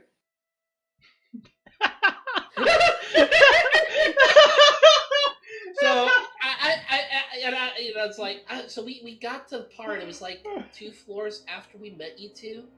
I was filling Bob in on the whole adventure here. Feel free to jump in with your point of view as well.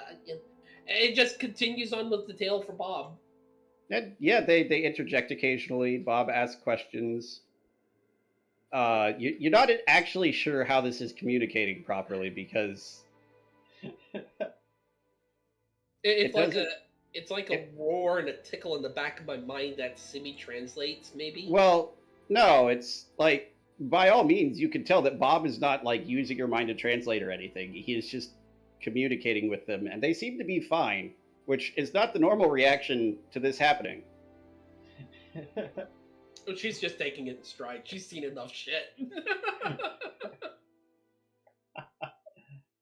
And yeah, no, you managed to finish. Sig.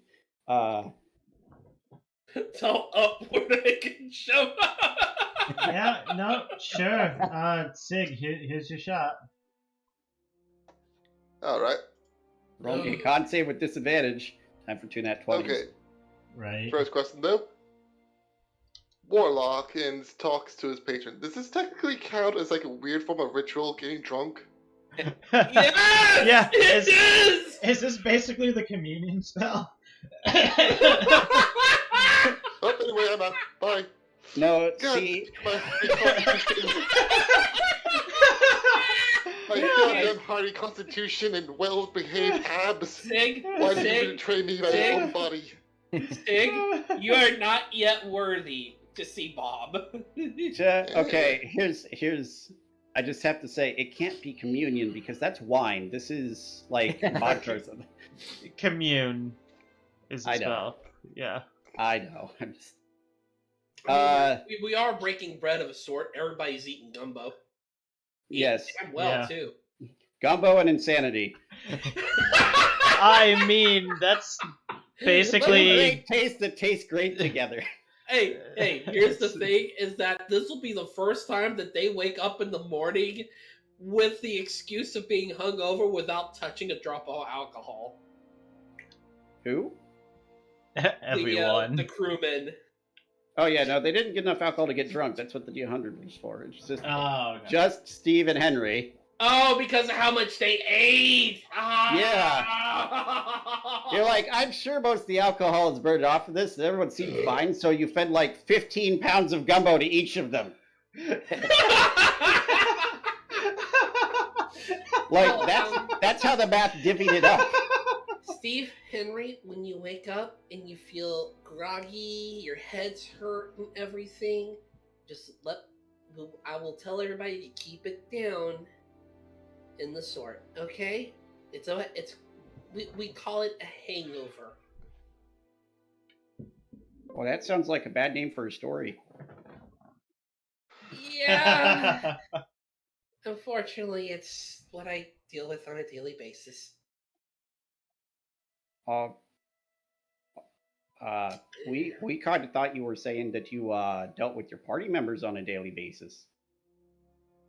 She just gives him a look of, so you've made the connection. But then Henry looks down. This is weird though. Sharing a body, it's pretty neat. Yeah. Well, it's not often I get to bring guests to visit Bob with me, so it's awesome. Yep. That is a true statement. Bob seems very flirtatious about his visitors. What? That is about as much sense as anything in this realm actually makes. Fortuentious. No, flortulentious, not fortuentious. That's completely different. I thought you were a good warlock. I'm still learning! I'm trying to decide if that's an actual word or you made it up on the spot and I can't tell. The problem is I wouldn't be surprised if it was an actual fucking word. There are a lot of things that are words that shouldn't be words. All words are made up. Let's just remember that one. We all collectively agreed that this means that thing, and that's what we call it. Except sometimes different groups of people disagree over what things are called. Well, that's why it's called. That's why it's called different languages. Don't forget, Spanish and French. They purposely made their language to fuck with English. Not 100%, but a part of it I would agree, yes. Oui. Speaking of which, while we're on the topic of French and eating, Jacob, do you know why French people never eat 2 eggs for breakfast? What? What? Because 1 egg is enough.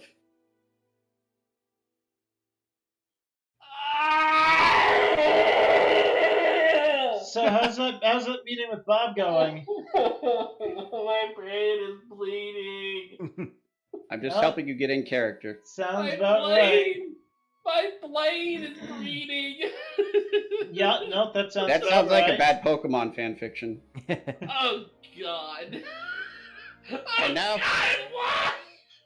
Now that's an image in your brain. You're welcome. Why did you do this to me? I didn't do this to you, you did this to you. Oh God! Why? Oh my God! Get out of my head! Get out of my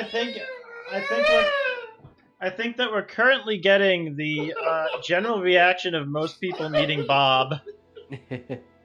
Yeah, no, that seems about right. No, I now have the image of a plane in a Speedo, and he's oddly buff. Okay, well that's entirely on you, which raises lots of questions that we're not going to ask you. Why does that just sound like Master Roshi from Dragon Ball? Exactly. That's exactly what that is. Okay. Yeah. Don't die in real life. That's not good. Anyhow. Yeah, none of us are in range to cast Healing Word. Anyhow, after some more, conversation and exchange of concepts and things, everyone, is there anything particular anyone else is doing as everyone gets ready to sleep for the night and then set out in the morning? Kiljow will fish. All right. Would it be possible that Leo may have drunkenly found herself with Steve and Henry and is sleeping with them? The other way around, actually. Okay, I accept that. You passed out before them. You're going to wake up covered in mucus. I accept this. Are you saying she's waking up covered in white sticky stuff? No, mucus isn't white. Unless you're very sick. Then sometimes it's like a whitish yellow. Why? Oh, please roll for psychic damage on me for that one.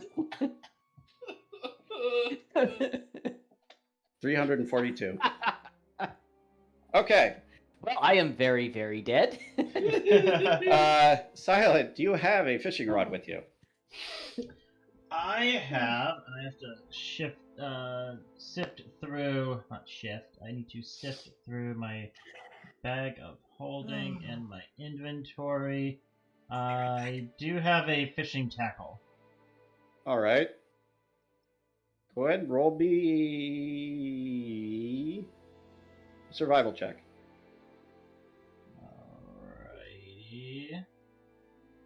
10. Right? Bless you. Bless you. Bless Hashtag you. bless. I'll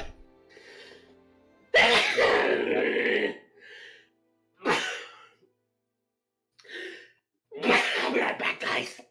Okay. I know I said you wake up covered in mucus. You don't have to act it out. Anyhow, Silent, Kiljow. Yes.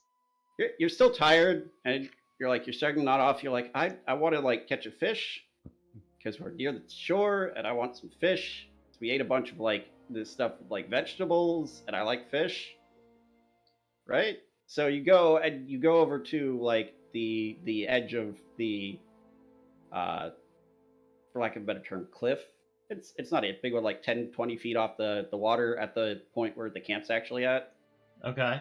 And you cast your line out, and you're just thinking, I'm really tired. Maybe I should go to bed. And you feel a tug, and you yank it, and the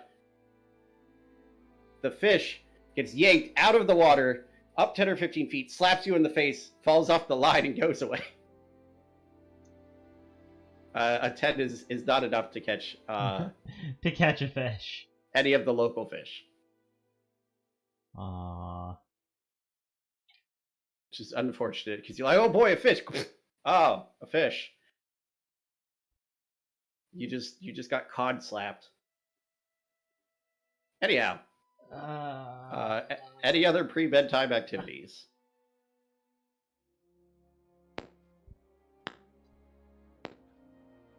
Random question. That was it for Kiljow. What skill would be related to insulting someone? That depends on the way you're insulting them. Oh, it's point, official. I'll My be back nose is later. trying to kill me. Right. Okay, if no one else has anything else to do before the end of the day, you all manage to successfully bed down. Reed cast his protective aura over the area, and y'all get a pretty good night's rest. If you have any points of exhaustion, you lose one. If you spells restored, etc., etc. And it's really restful. Leo, when you wake up, Steve and Henry are like curled around you on either side, and you're floating in a small pool of mucus. I accept this, but I'm going to have to go wash off now.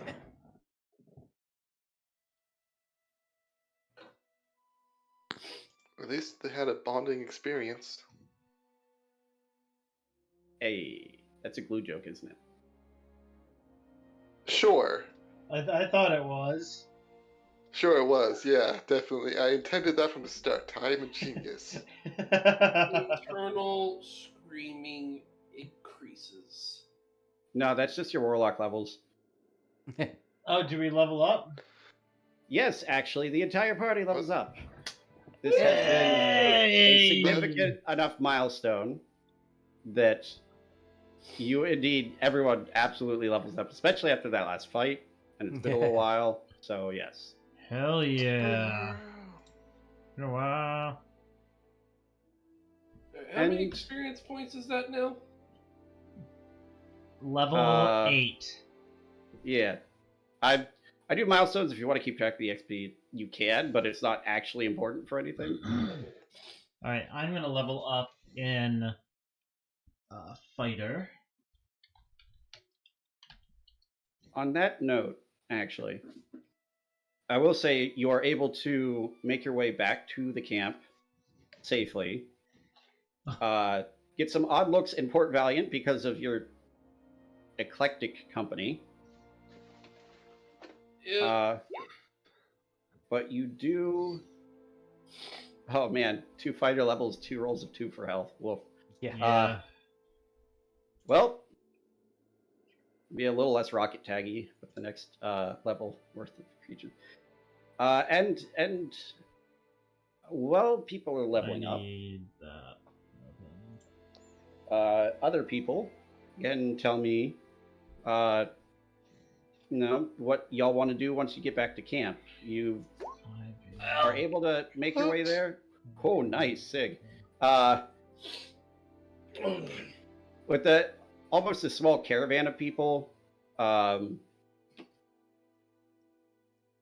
you're able to bring that. Like the sailors stay at the port because that's where they were hired. They report back in that like the captain got eaten by a giant nightmare underwater a month ago. Which seems oddly standard in this universe, actually. Yeah, it seems par for the course. And you continue on with Henry, Steve, Alpha, Rezi, and Graphanis back to camp. You do, Kiljow, now that you're out of the ocean, have the chance to, have Rezi look over the materials, and he seems very concerned about the existence of these things, let alone the fact that they're apparently someone's personal notes. 34. Yeah, for Resi we have 6 tomes and 20 additional pages that are all in Ancient, and I specifically will point out the page and or section of tome, because I'm not sure which one it was anymore, that shows the creature that we fought and killed on the ship before our previous mission. I will pull out the Mana Mind and the Chill Claw and Head for them to study, as well as pull out the depleted Arcane Battery. And this is all, like, the rest of those, I'm assuming, because it's not a big journey, you bring out at the researchers' camp for them. Yes? Yeah. All right. And yeah, they seem various levels of interested or confused or ill, looking at the Mana Mind mostly. It's at this point, as you pull it out, in spite of the airless environment of the bag, the brain matter is starting to like lose cohesiveness, and it started to almost like, when a jellyfish washes up on the beach and it like turns into like goo. Yeah. It's very similar to that, except it's also like psychically attached to 3 left hands and a right hand that are all from different animals or humanoids. It's, by any normal standard, disturbing. Yeah. Lovely. But yeah, no, they pore over it for a bit, do some work. You hand off, as you get there, like Rezi's been checking over some of the notes, and he asks you to hand it off to a couple of the research assistants so they can bring it to a different part of the camp to be stored and looked over more closely. And you also have the opportunity to report in with your quest. Do they want to keep the Arcane Battery? They take a look at it, and they tell you like it's interesting from a historical perspective. There is still one that's down, actually just above the room where we found you, Rezi. There was another one that seems to be like overcharged and still fully functional.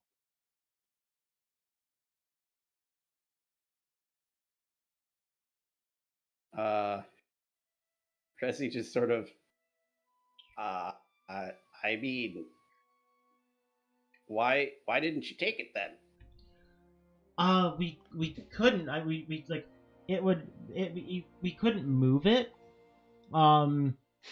Like unless we were like physically touching it, and it would like give us a shock of energy every time we touched it. We tried to put it in my bag of holding, but what was the thing that Sig said? It was dimensionally anchored. Sedley seems much more interested. You know what? Let us take a look at that for a few days. Okay, here you go. And then you can take it back and he takes it and looks over it. And yeah, after a few days, if you want, you can grab it back from them and sell it, or sell it to them, or trade it to them for something, depending on downtime activities. Curiosity, because I'm not quite certain. Sorry, I was distracted by something else, mostly trying to upgrade my character a little bit. That is While Kiljow was doing this, would Nysdrith be anywhere nearby to overhear them talking about the batteries? If he didn't want to immediately leave before everyone was finished handling, like, the researchers' camp, you go up to it, and Kiljaw's doing all of this. If you don't not want to be there, you can be there. Okay. If you want to stick together while he's doing this and then go over and report in for your reward. I was gonna kind of say report in that we rescued the group first, and then I was gonna make my way. So okay, sorry. I'll hold on. Either order is fine with me. Yeah, it's sort of the researchers' camp from the southern entrance, which is where you would have been coming from the port. Most likely is sort of on the way to the Hunters Guild. You can like make a path out of it. It's the other way works too. So whichever order you guys want to go in. There we go. I just finished up doing the old character builder thing for my level up. I went with one more level of Warlock, so I got an ability score increase. Nice. My Dex is now 18 and my Intelligence 13. They're now +4 and +3. Awesome. 13 is not +3. Intelligence 16. Oh, okay. I heard you say 13. Huh. I don't know why. I think you said, just remind me, Taylor, survival, and what was the other one? For what? Oh, for the for the scout? Yeah, I think you said survival and and nature. Okay. Yes. Yes. I do have to choose a new cantrip real quick, but I also got a new spell for my Warlock level, so I got Mirror Image. This is getting out of hand. Now there's two of them. No. Okay. Yes. Whichever order you want to do it in. If you want to stick together as a party, then yeah, you can be around there when this happens. Okay. Yeah, I guess for the most part, I'm sticking together as a party for right now. But when he's handing over the battery, I'll pop out the almost depleted arcane battery. Yeah, that's still functional. Actually, although we weren't able to bring the definitely charged battery with us because it would have killed us, I do have this one, which is got a little bit of juice in it. Okay. And one of the researchers comes over and holds out his hand. And hang on a second there. I'm pretty sure I'm not going to get this one back in its current condition. So I think our group needs to be compensated for this one. Okay, let's see. The researcher that was about you'd have to talk with the one of our coordinators who handle more of those sorts of affairs. I can assure you that if this is damaged in any way in the process of examining it, that we would compensate you, yes. Don't worry about it, Nysdrith. They'll take good care of it. And I'm only thinking about our financial securities at this point. I mean, we got no use for the thing, so I got no problem handing it to them. And I kind of turn to the rest of the group as I'm kind of waving it around a little bit. But I want to make sure that you guys are okay with that. Yeah, I'm good with it. Yeah, no, that's fine. Yes. Once we finished examining it, you could have it back if you want. You did recover it from the ruins where our original expedition party came from, so we may be able to purchase it from you as a artifact of historical interest. I'm sure we'd be very interested in selling it to you, too. As I doubt that we'll have any other use for it, though I'm pretty certain there's plenty of collectors out there that would love to get their hands on this, too. For God's sakes, Nysdrith. Oh, I know one who might be interested in it too.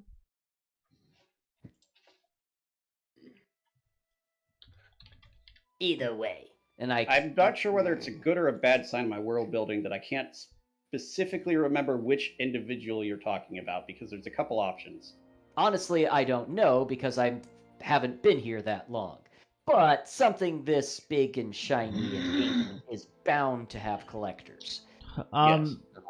There are a couple that I could actually think of offhand.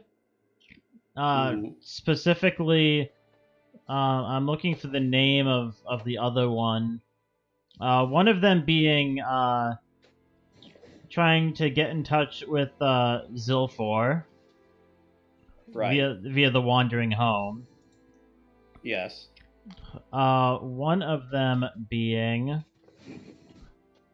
if I can find his name.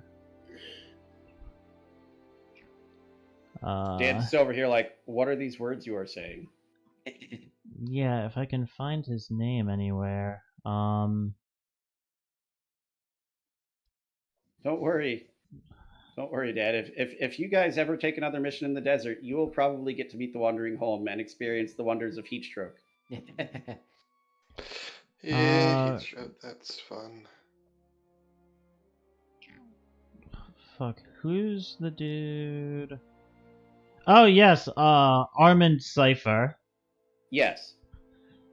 And then that does seem on brand for him, from what you know. And then Cacabiel. Yeah. I mean, I feel like that one was Obvious. Pretty low-hanging fruit, to be honest. Yeah.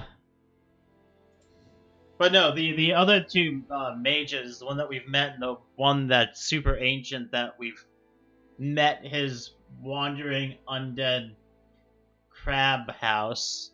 It was a tortoise. Sure.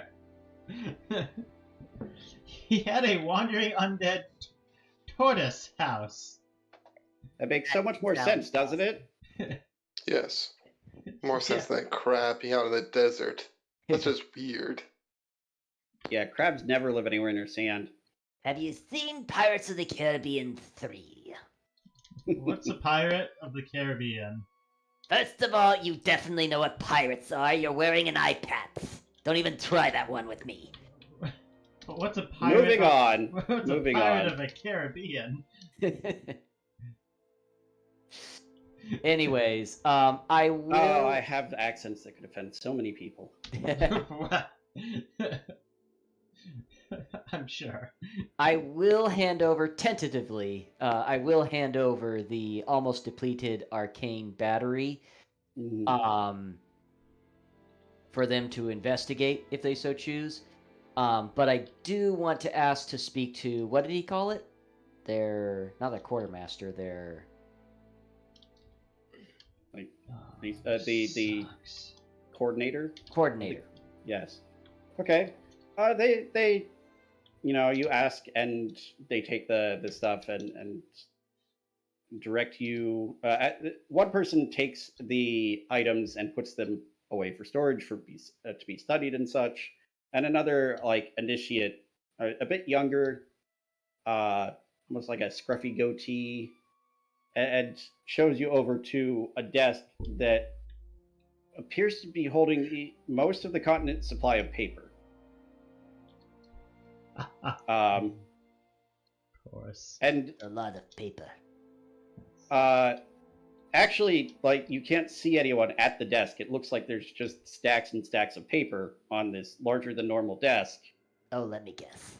that seem to be moving around by themselves. There it is. I peek Well, no, I don't. I kind of like try to part the papers, almost like water, almost. Jeez. An old shriveled hand reaches out and smacks your hand as soon as you touch the paper. Hey, out. That's not very nice. Neither is messing with all my work. Are you the coordinator? Rest of the coordinator, who are you? My name's Nysdrith. Akambherylliax. That seems excessive. No, I came to speak to you about a very special item we found in the... what the hell was it called? The water place. Umbral Sea Ruins. Umbral Sea Ruins. We You found would know this, a so it's available to you as information. ancient, almost depleted arcane battery, though it still has a little bit of juice in it. Right. And, why does this involve me? They told me I needed to speak to you about getting assurances that if it's damaged will be compensated for its monetary value at least. I mean, our group nearly died a couple of times getting this stuff, so I just want to make sure that our finances are going to be secured.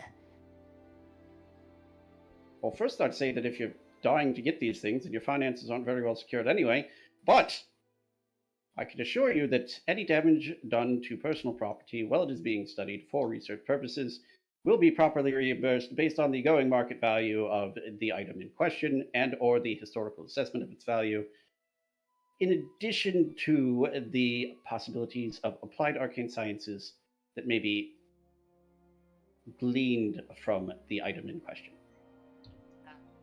That last part was actually the part I was most interested in. Thank you very much. If you are interested, I can attempt to reach out to the main continent and see if there are any collectors interested in the item itself after said research is done, and attempt to get back to you with an estimate. I think we would appreciate that as well. Though I'd be more than happy to sell it to you once you guys are finished with your things as well, depending upon how much you guys are willing to pass on for it. Righty, I'll send someone to keep in touch with you. And you watch as probably the shortest halfling you have ever seen, and probably the oldest halfling you have ever seen,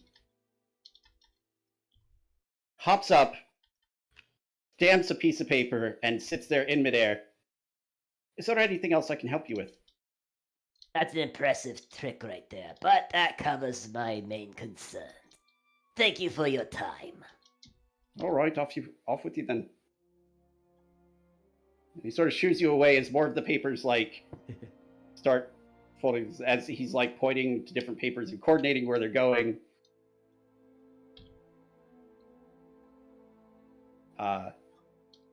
This is a force of bureaucracy more than a character. But yes, you have been, in many more words, assured that you will be paid for your valuables. Alrighty. Well, I was also kind of curious about if they'd cover the possible arcane potentials of the item as well, and that's what he said at the end there. So, or arcane application potentials. So, I will come forward and relay that to the rest of the group. Okay.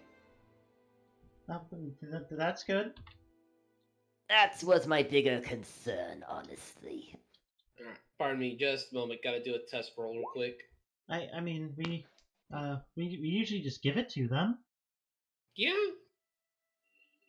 They normally compensate us for this type of stuff anyway. Yeah. Yeah, well, don't forget, guys, I'm new here, so... Nah, I figured we just let you do your own thing. Besides, we learned something new anyway. I've been here for 2 years. I didn't know there was actually one behind the paper. I just thought the paper was magic and moved by itself. I didn't know there was anyone behind that. Okay, I've already eaten. You're good.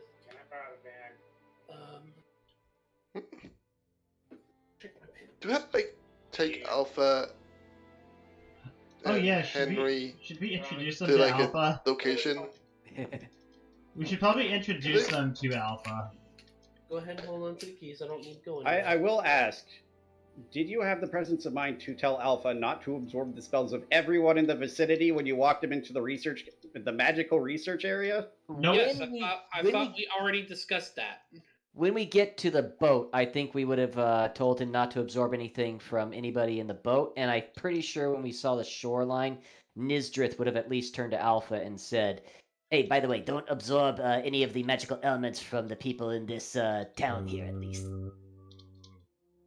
Yeah, okay, that's good enough for him not to have immensely disrupted some very important things that are happening here. That could have been... Actually, now that it occurs to me, that could have been incredibly bad.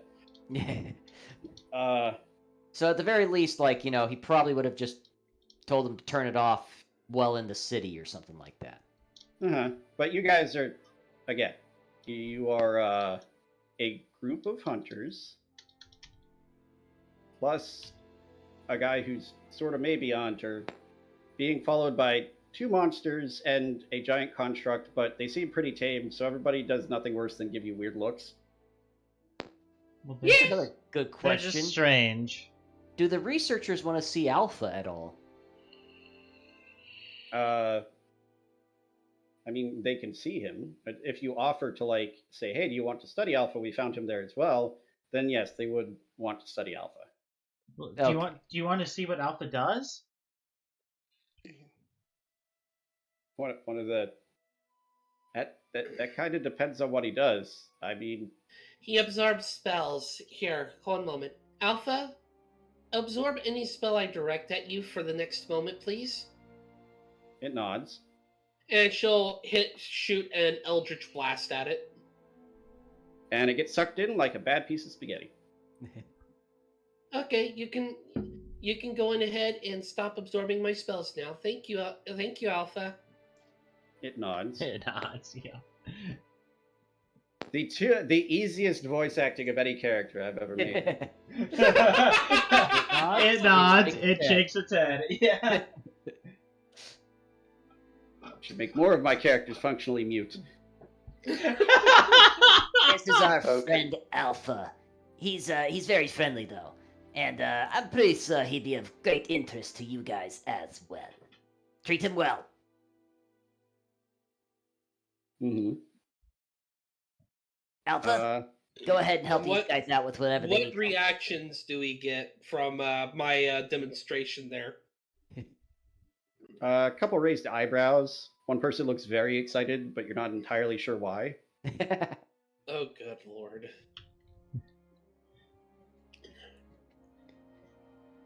I will point out at this point, just so everyone knows, because you probably mostly know this, the researchers' camp is made up almost entirely of spellcasters who are very, very much into their work and probably not the kind of people...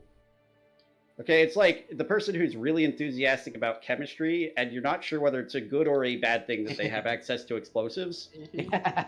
Oh, definitely good. Only, Yeah, I was gonna say, can I do an insight on that guy? yeah, sure. Let me check something here. What are real his quickly. intentions? No. Okay, didn't think so. Do. I'll If I see somebody who's assist. like really, really excited, I want to take a closer look at him. I'll assist with that. Yep, okay. From what you can tell, he seems like he's excited about figuring out how this works. Yeah, that's fair. Okay. If I was staying here, then He it gives doesn't me have time to crazy clear some of my eyes. shop for him to sit around in. I actually have to open that. Okay. We'll be back later for our side campaign, Alpha and the Orc, who we still don't have a name for. All right. My No, orc no, assistant his- is doing fine. Don't worry about it. His name is Gonrock. There we go. That's And that, yes. that is GON''ROK.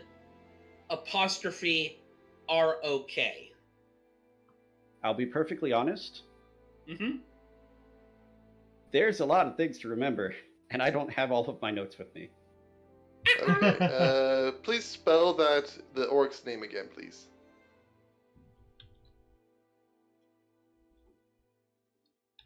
Gone. Oh no. So Okay. I'm going to be very bad here. So guys, y'all know that the Earth is 70% water and uncarbonated, right? Okay. Yeah, the Earth is flat. Yeah, I was about to make that joke. Y'all knew where I was going with it. You cannot outpud me, young one. Wait. Oh, why did it copy all of that shit? Right. Anyhow, yes, Alpha goes with the researchers, and a couple days later, he is given back to Nysdrith because Nysdrith was the one that was speaking for him. So that's where they'll go to return him. Before that happens in the next few days, though, is there anything else you want to do before you head and get your reward for your mission, and/or look at some of the ones that may be available soon? Well, I wanted to go ahead and get the reward for the mission. Then I have a Yeah. couple of things to sell off and a couple of things to buy. And those would be the downtime activities. Yes. I'm just trying to establish, getting into that time frame. Yeah, I mean, that's fine. I'm literally still just putting stuff on my character sheet. Shouldn't Yeah. they go to that place where they take care of monsters to find a spot for Steve and Henry to stay? If we have a place like a stable or something, then yes. Oh yeah, no, I have a I have my iodrome there. What's an iodrome? Just follow us. that's The not- opposite. Even The anyway. opposite of a uodrome. That's Hey. that's an iodrome. Where's your psychic damage at? I That- live in psychic damage. That's pretty cool, actually. That's actually less of a joke than I intended to be.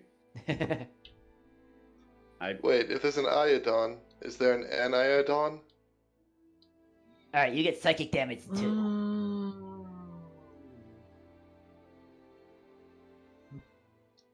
Well, I mean, it's better than the other counterpart to the iodrome, the iode stay. Iodrome. That was its name. I forgot it mid-sentence. Anyhow, you would remember, Kiljow, that the person that owns this particular structure is named Valkyriel. Yes. I didn't mean to put that in chat, sorry. And in the right after I have already had a character make fun of Nysdrith for his name, Valkyriel's full name is Akambherylliax. There we go. That's the second. Maiasineth. Only another dragon can say something like that. Alright. Taylor, there you go. I'm taking favorite terrain forest. All right. Because that makes the most sense for Kiljow. Yeah. And I will include jungle forests in that. It's Okay. not a separate enough biome. For that particular skill, I'm just... Yeah. Yeah, It, I it mean, says jungle isn't listed in there, so anything that can be roughly approximate to a forest is good enough. yeah, it was either Arctic coast, desert, forest, grassland, mountain, swamp, or Underdark. So I figured forest. I like how was the the- Underdark is apparently its own biome. Oh yeah. Like, no. not underground, not caverns, Underdark specifically. Yeah. But anyway, yes, that is Valkyriel's last name, by the way. That's how it's spelled. I popped it in chat because I don't know how many times I can pronounce it correctly in a row. And I'm good with that sort of thing usually. Yeah, so there is that option possibly. For now, they're just sort of like following Leo. I will note also, Leo, you mentioned the hangover thing to them, and later they, like, as you were leaving, they told you they didn't have any sort of headache, so they don't know what you're talking about. Huh. You must be able to handle your alcohol better than we can, then.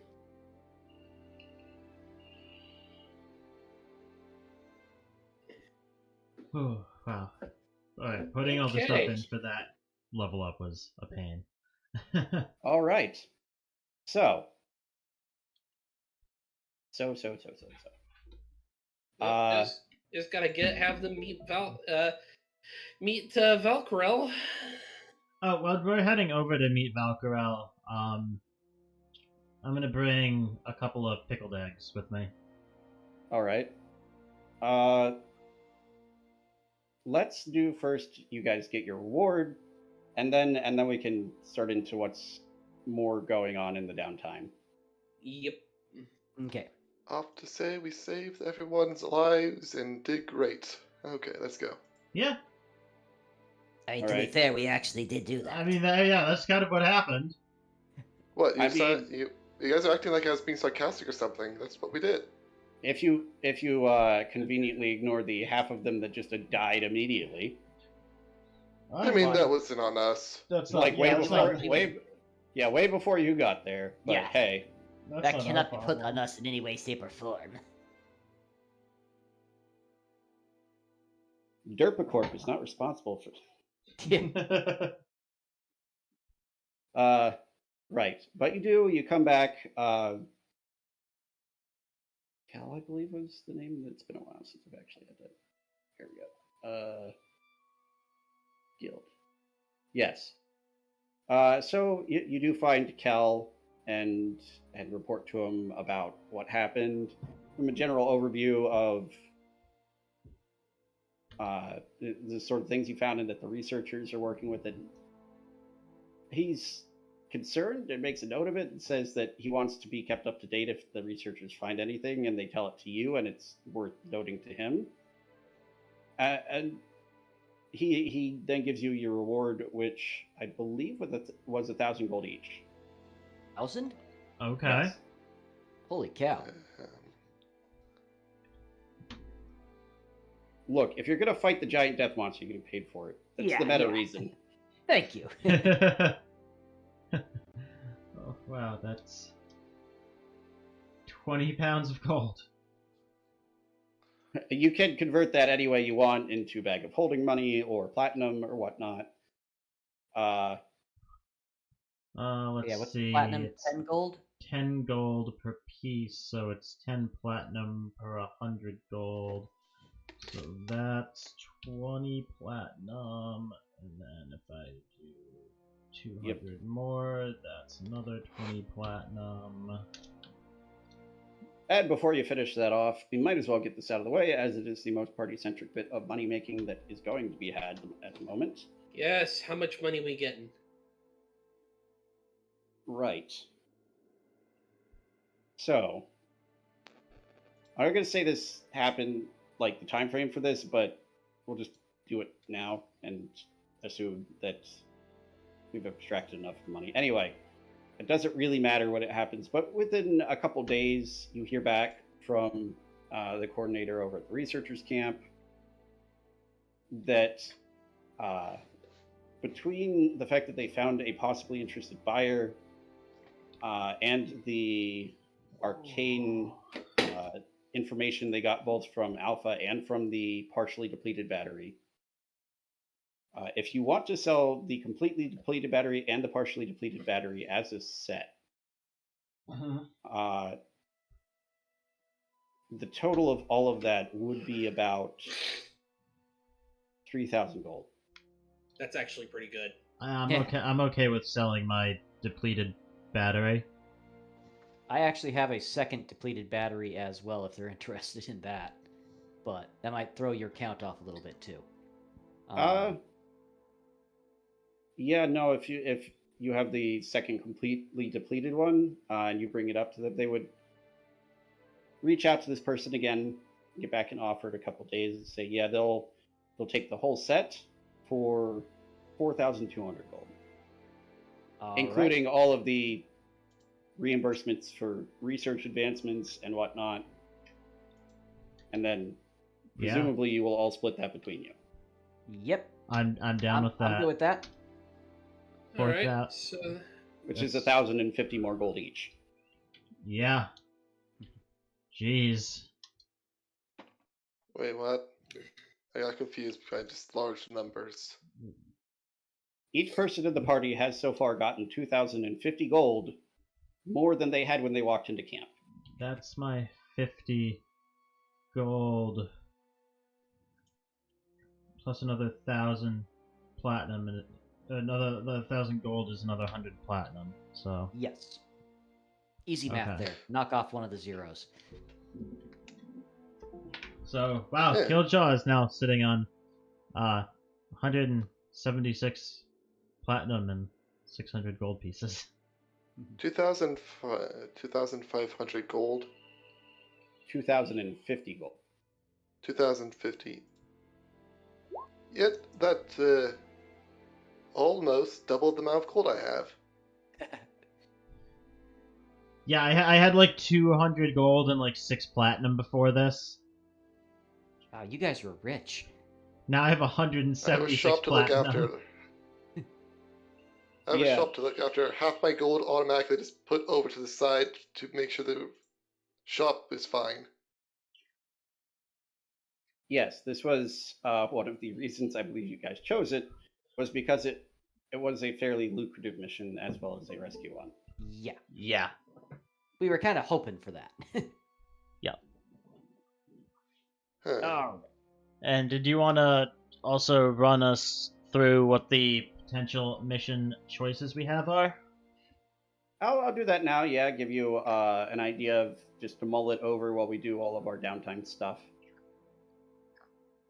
Oh, right. I have to actually move you to this page. Thanks, Roll20. I mean my brain. One of those two things. All right. So, and this is going to be happening at the end of the month. You get like a month or so of downtime, unless you want to take more specifically, which will cost a little extra money for living expenses and all that. Oh, we can capture a Zenogre. You can take a mission to capture as an ogre. Which one's the Zenogre? The one we killed. No, Isn't you that guys have not killed as an ogre. What was the one we killed? Which one that you killed? The one that broke up through the ice. Oh, that was the frick. Let me turn the music down for a Kind of minute. looks like it. Yeah, it does look like it. Where was this in the? On the top floor is where Oh, the it body is Oh, is. no. a little different. That was a Zamtrios. Xantrios, okay. Zenogre is not. Like I know the art is. Yeah, it looks similar, but it's not.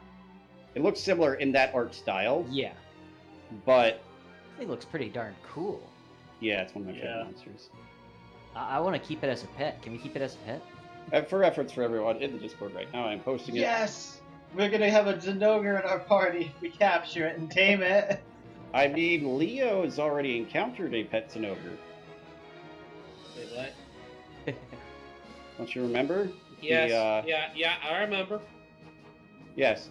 One of the potential missions you guys have is capture a Zenogre. Do we know where each of these missions is located? Yes, I'll give you a little more info.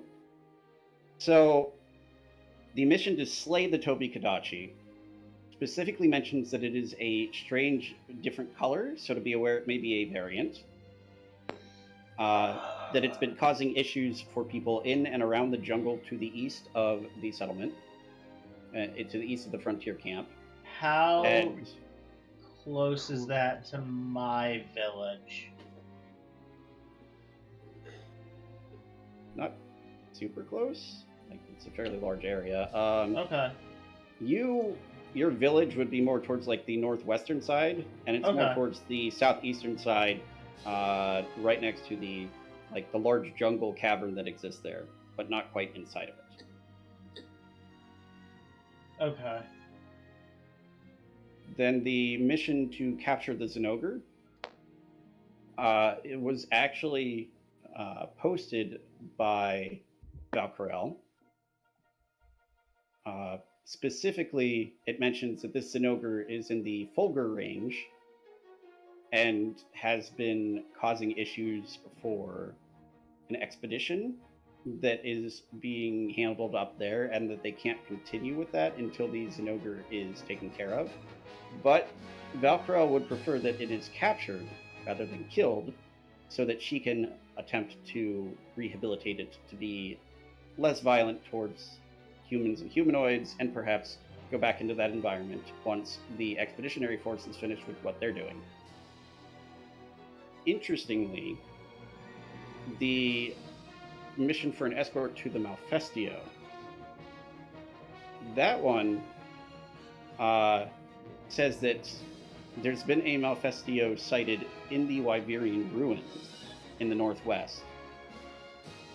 Okay. But the reason for this is that an alchemist in the camp has been concerned because his son has been plagued with increasingly terrible nightmares, and they've determined that it's a magical affliction.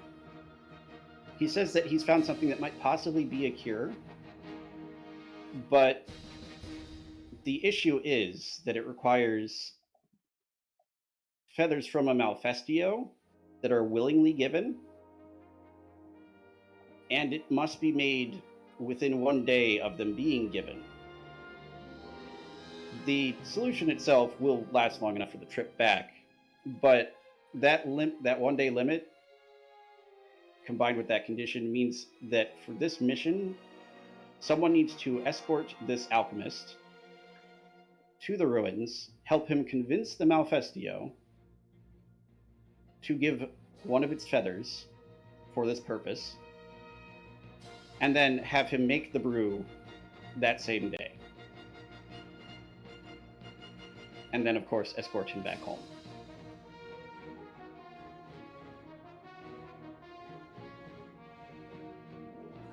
I'm assuming the only creature here that Kiljow knows what it is the Tobi-Kadachi.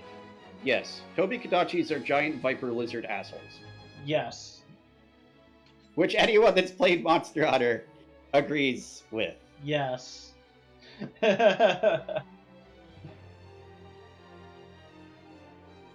the fact that the Xenorg is probably like the pound for pound probably the best deal, but I'm very interested in the Malfestio. Because it does seem like something we would be very good at doing. Speak for Hey, yourself. find this big giant creature and befriend it. We can do this. Okay, This got is, it. this is easy for us. Yeah, we I mean, could. Tobi-Kadachi is also one of my favorite monsters, but it is a pain to fight. Yeah, it's Well, also yeah. Why are all of my favorite monsters pains to fight? a Tobi-Kadachi, Mizutsune, Zinogre. The big thing is that Tobi-Kadachi is a variant. All three of them actually sound like really, really interesting to me. I'm kind of with Sig, but for different reason. Although Nysdrith is kind of going with the buffoonery of the group, if you will, he does still have a little bit of that duty and honor of, hey, somebody actually needs our help. Maybe we should help this kid who's suffering. That being said, really, I want to do the capture the Zinogre, but I don't want to capture it for whatever her name is. I want to capture it because I want to keep it. Well, it is mentioned, again, I'm kind of summarizing a little bit, but it is mentioned in the bill for it that part of the intention in capturing it is to allow someone else to do a mission in the location it was previously, and then put it back.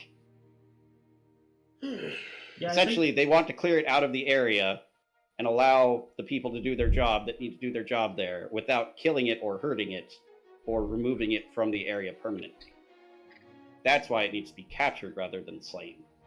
Yeah, I think the one that Kiljow is most interested in is the Tobi-Kadachi, because it's a variant. He's familiar with Tobi-Kadachis, but not like any variants of them, and it lives like in his jungle. Mm-hmm. Because yes, the jungle belongs to Kiljow. In his head. Well, at least you're role-playing a cat correctly.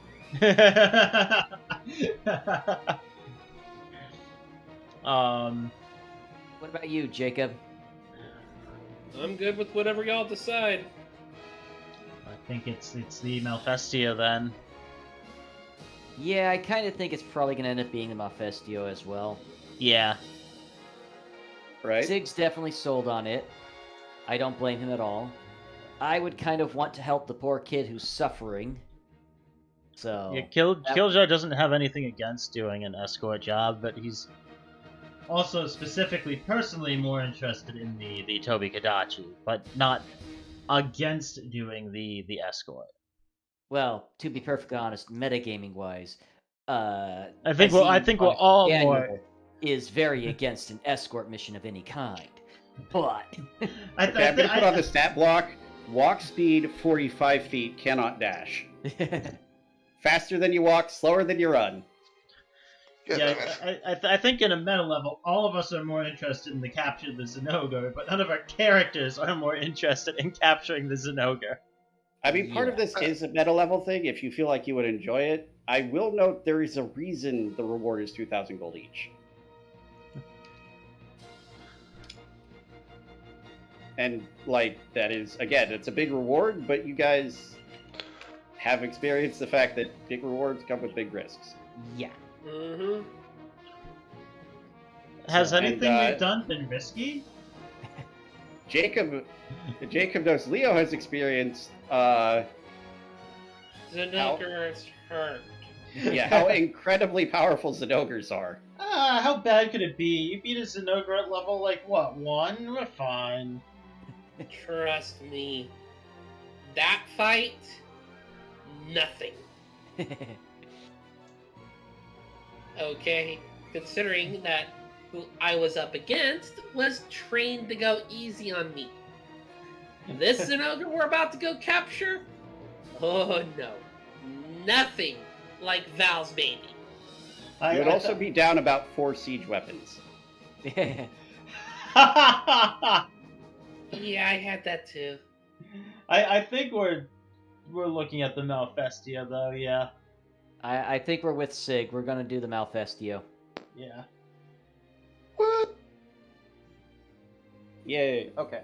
So, that will be... No, that is the thing I have to prep next. When I get the time to do so. Jacob, you okay with that? I'm good with it. All right. I just want to make sure. And I will also say, like, on a meta level, sometimes missions will be available the next segment.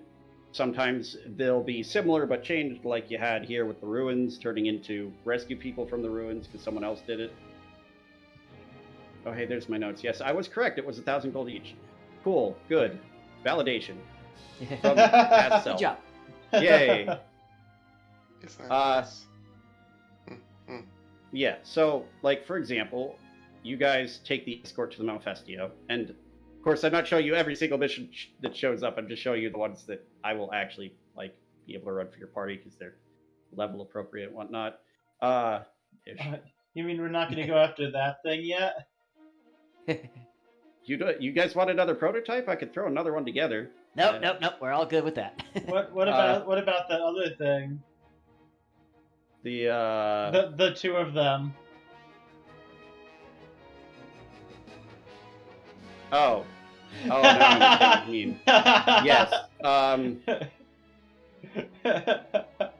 Trust me, if that ever even becomes an option, you will be immensely aware of the fact that they exist. Okay. Which for city context, is going to me and Silent. Which city is going to disappear? I was good. Yeah, me and Silent talking about. We were looking through some of the epic level, quote unquote, stuff for things that might happen later, and some of the monsters in the Monster Hunter Monster Manual are gratuitously overpowered. It was what, a 1,200 radius? No, 600 radius. Just glasses everything. 60 d6 damage, I believe. Yeah, but like mountains, all terrain, everything is just glassed into. Yes, that is literally.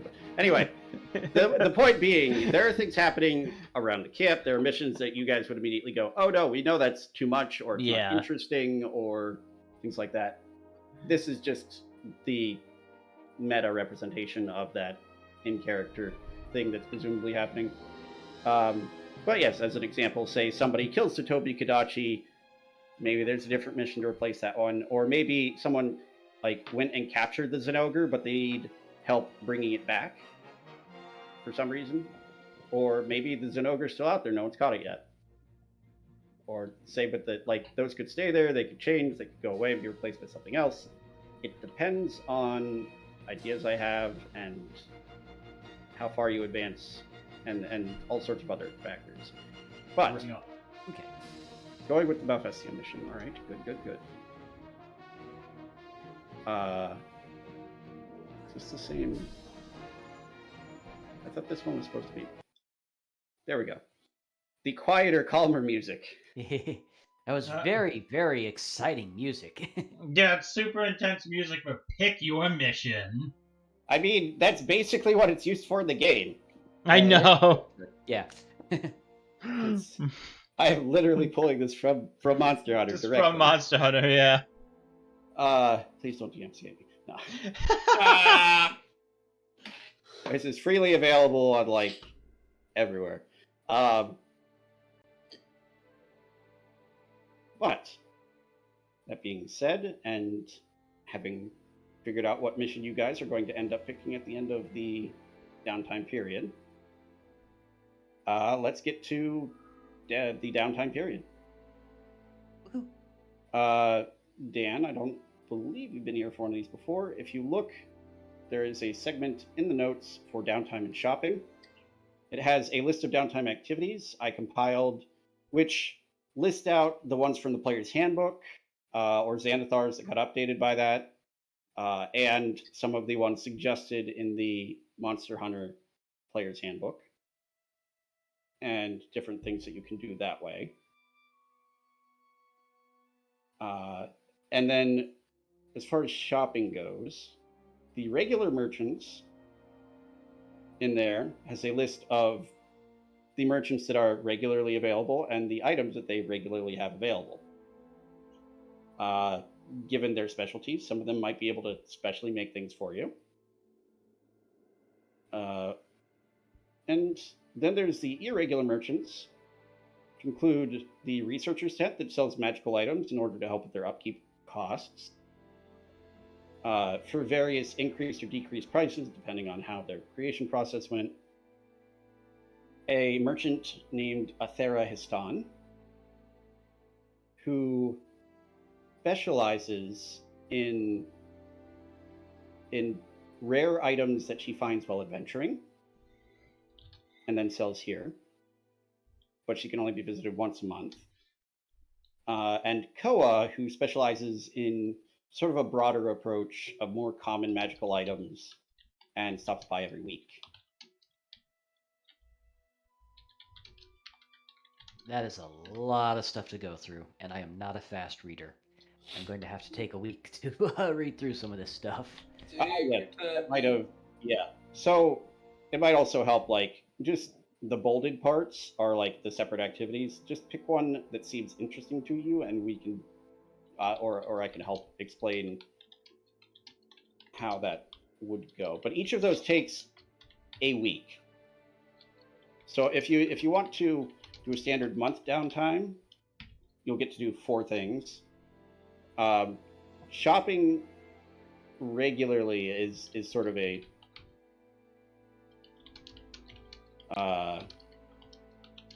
something that can be done normally. But if you want to like try and find a specific item or get something commissioned from someone, that might take more downtime. Okay.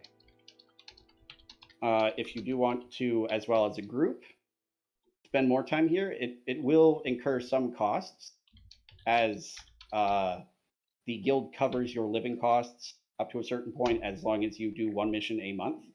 If you don't do that, they'll just stop covering costs until you start again. I don't even think it's that bad, because if you don't do a mission, you just have a really cheap fee that you can pay. Yeah, it's like 5 gold. Yeah, it's something Which like, currently is not a huge number for you guys. yeah, It's not going to be a huge loss, no. No, it's a severely minuscule amount of money to actually have to pay to just be like, yeah, we're not doing a mission this month. I have like a little bit of a list of stuff I wanted to try to look into while we were here. Mhm. But of course, people who know what they're doing, I will defer to them to go first. I think, I think either DM it to me on Discord or whisper it to me in Roll20. Just this sort of list of things you wanted to try, so I can at least have it in the back of my mind and maybe figuring out a resolution for those if there's not like specific rules. Okay. I think a lot of what I'm going to decide to do is going to depend on the answer to the question I just sent you, Taylor. I'll actually DM you.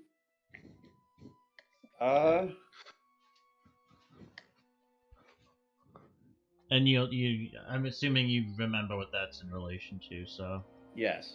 yeah.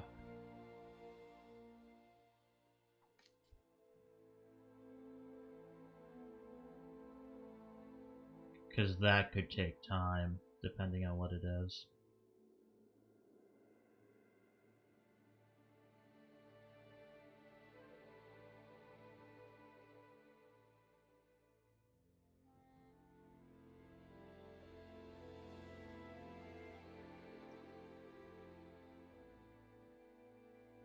And you can let me know when we get to me, and I can kind of think about what to do both ways. There. That's the timeline for that, at least.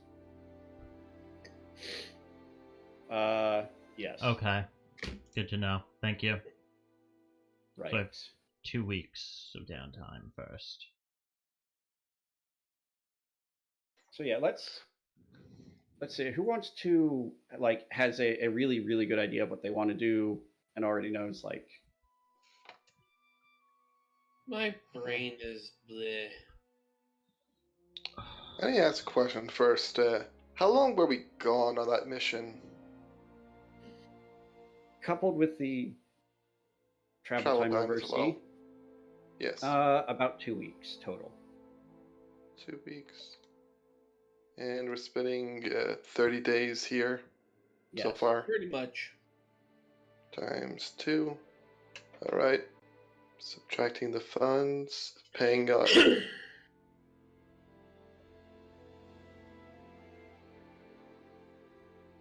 Alright, just paying, keeping my shop running. Gotta pay off those expenses.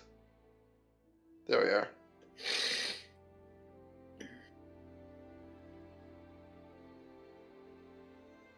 Hey. Well, I will say, I might as well go first, I guess. speaking of which, I'm gonna have to take a quick break and let you guys discuss this for a minute. If Sig is willing to give up a part of his downtime, he can work on upgrading someone's equipment or creating custom equipment for them, and it will cost less, but it will also take some of Sig's downtime. So presumably Yeah, he might want someone to help with other things. Okay, the upgrading our equipment. See, I will be right back. I was thinking about upgrading my traveling uniform so that I bring it up from uncommon to rare, so I get another slot to it. But I have to double check what mats that's gonna take, because I may have to go out and get materials for it. Yeah, I believe I need to upgrade my armor. I need one more rare item to upgrade my armor to rare. Oh, I need to upgrade my armor to uncommon. It's 5, I believe. It should be 5 uncommon materials to upgrade armor to uncommon. 10 rare. So on and so forth. Yeah, I need 9. Okay, so I one uncommon armor upgrade material. I do have 5 armor spheres. Are those uncommon? I believe they are. I'm trying to find it in the PHB. Let's see.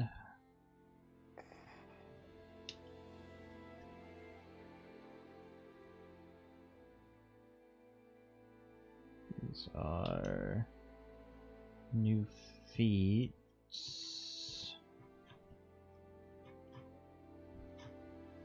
I think it's. Yes, Okay. Armor Sphere is that. So.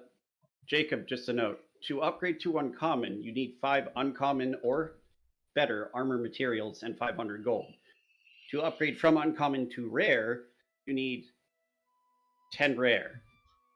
Okay, Not- I need to get not- 10 rare. not- Okay. Not 10 uncommon. Thank you for the update there. I have to check the sheets. Yeah, so I don't have enough to upgrade my weapon at all then. Let me see handouts. And yes, there are downtime activities that Shopping. will allow you to attempt to get additional materials. Do you have anyone that sells the materials in town that we can just jump to? Because I don't think we can control F in them.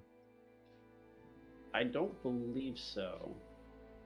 Okay. It is armor material or There might be Yeah. something occasionally in the irregular merchants, but none of the regular merchants do, I believe. No, it doesn't look like the irregular merchants. June, John, changed. Shoriamon, Smithy. Is it- yes. JOOMs. Right. Okay, that would, yeah, if you need an armor upgrade material, it would, to get it done at, say, June's Smithy, would just cost more to come from his stock of upgrade materials. Can you do the same thing with weapons? Yes, but it's Williams. yeah, Williams Smithy, Will Smith. I didn't realize that until after I'd made the character. Ah. Okay, yeah. Right. How much would it cost at his smithy if I wanted to upgrade my dual blades to rare?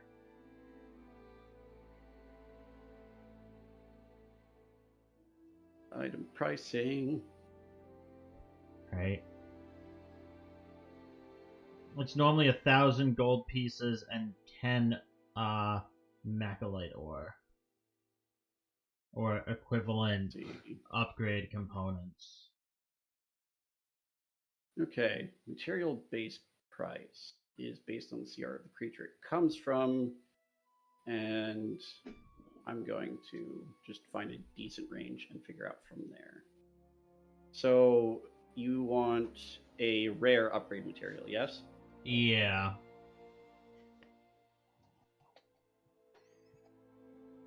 I don't think I have any at the moment. No, I have earth crystals, I have armor spheres. But those are all Uncommon, yes. uncommon armor items, I believe.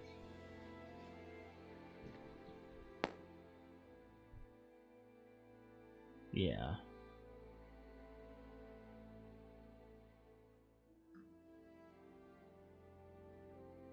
Come on, search the PDF. Oh, the earth crystal is weapon. Okay. Here, let's see. Rare upgrade material. That can be uncommon or rare.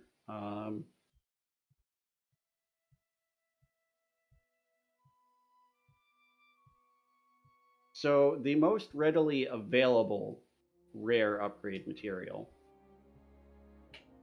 that you might want to find naturally would be monster fluid. Okay.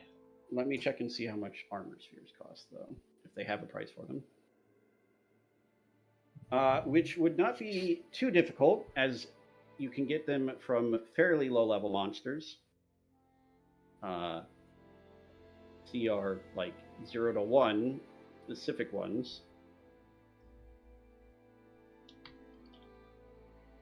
And I would say if you wanted to try and get some of the monster fluid, You could go on a solo hunt specifically to single out and find things that produce monster fluid. I would say that would change a little bit as to how the carve success works. Okay. But I want to see if the book has a pricing for armor spheres. Yeah, I'm not sure.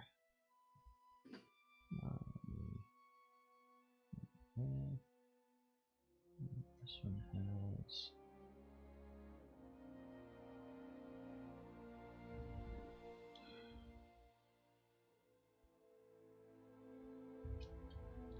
Instrument here, there's ammo.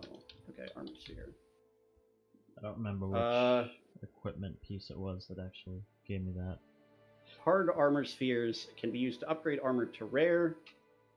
And its sell value is 40 gold, so I would say purchase value, just working backwards on how things work usually, would be about 80 gold per for a set of 10. So 1,800 in total. No. Well, yes, including the 1,000. I'd say if you want to just buy a full set of 10 and get the upgrade at the same time, probably about 1,750. Okay.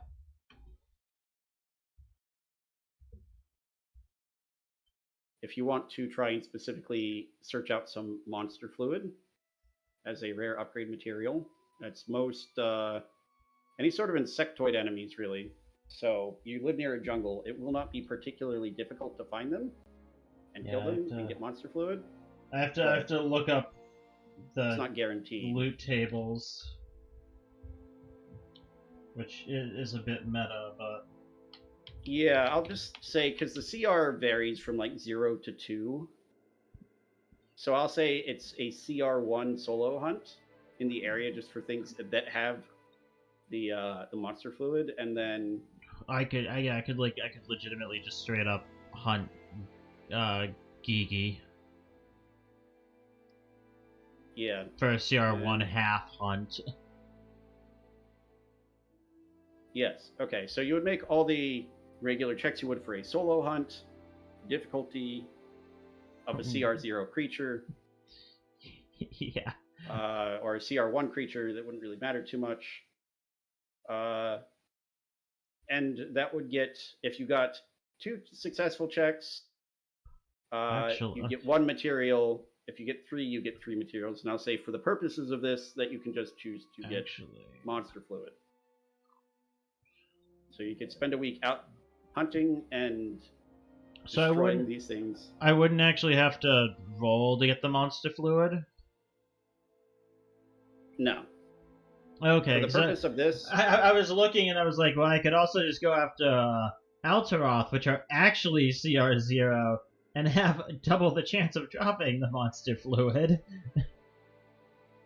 if that's true, then I would say double the amount you get from the successful checks. The Alteroth have a 14 to 20 carve monster fluid. And there's certainly a lot of them in the jungle. So yes, if anyone wants to do a solo hunt to get monster fluid to work towards rare armor upgrade, then that is how I will handle that in this case. Yeah, I will definitely, and I'll handle my first 2 weeks really quickly, and then let everyone else do their first couple of weeks of downtime, because obviously the rest of mine is going to depend. Yes. I will start with a single solo hunt. All right. Cost you 100 gold.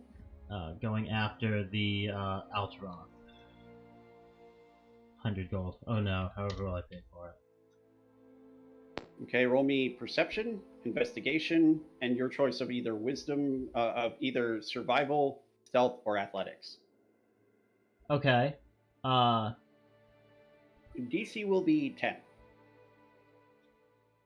So it's perception. Yep. And the player's choice. Okay. So perception. Mm-hmm.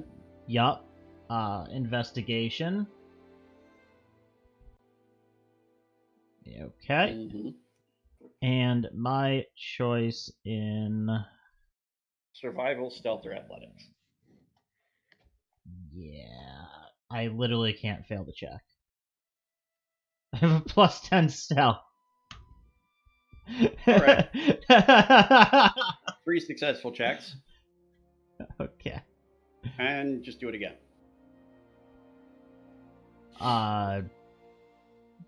Another 100 gold, second week. Same Oh, thing. yep. How many do I get from the first? 6. Okay, 6 monster fluids, and I'll get 6 more from this one. Assuming you're Potentially. successful, which you probably should be. Well, the one I might fail is investigation. Yeah, I fail investigation. Perception's fine. Okay, so you I can't fail stealth. Yeah. yeah, you get 2 checks are successful, so you get double of 1 material, which is 2. So we have a total of 8. Okay. Cool. Let me add that to my...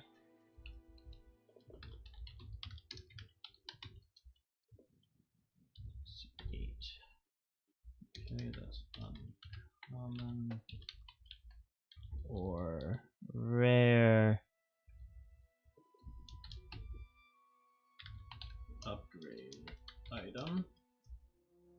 And just so I have these notes in my sheet, armor spheres are uncommon armor item.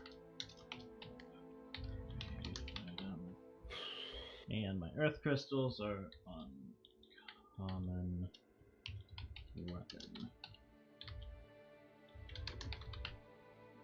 upgrade item. Alright. And before I go off on my hunt for tiny bugs, Yes. Sig, do you? I will find Sig somewhere. I'll check his shop first. Sig, are you in your shop? I'm probably around it. I'm not planning to leave the place, so I'll be around here if you go looking. Okay. Showing Gunnog how to make sure to take care of armor. I'll head over to Sieg, seeing him in his shop with my my 5 armor spheres. Sieg, do you think you'd be able to upgrade this this armor to uncommon? It's going to take some time. It would take a week. That's okay. I have other things planned. Oh, okay. I need to somehow sell off 3 monster parts. I will say, just an FYI, if Sig does it, then it costs half as much for materials. What? Which in this case means it costs 250 plus the armor spheres instead of 500 plus the armor spheres. Yeah.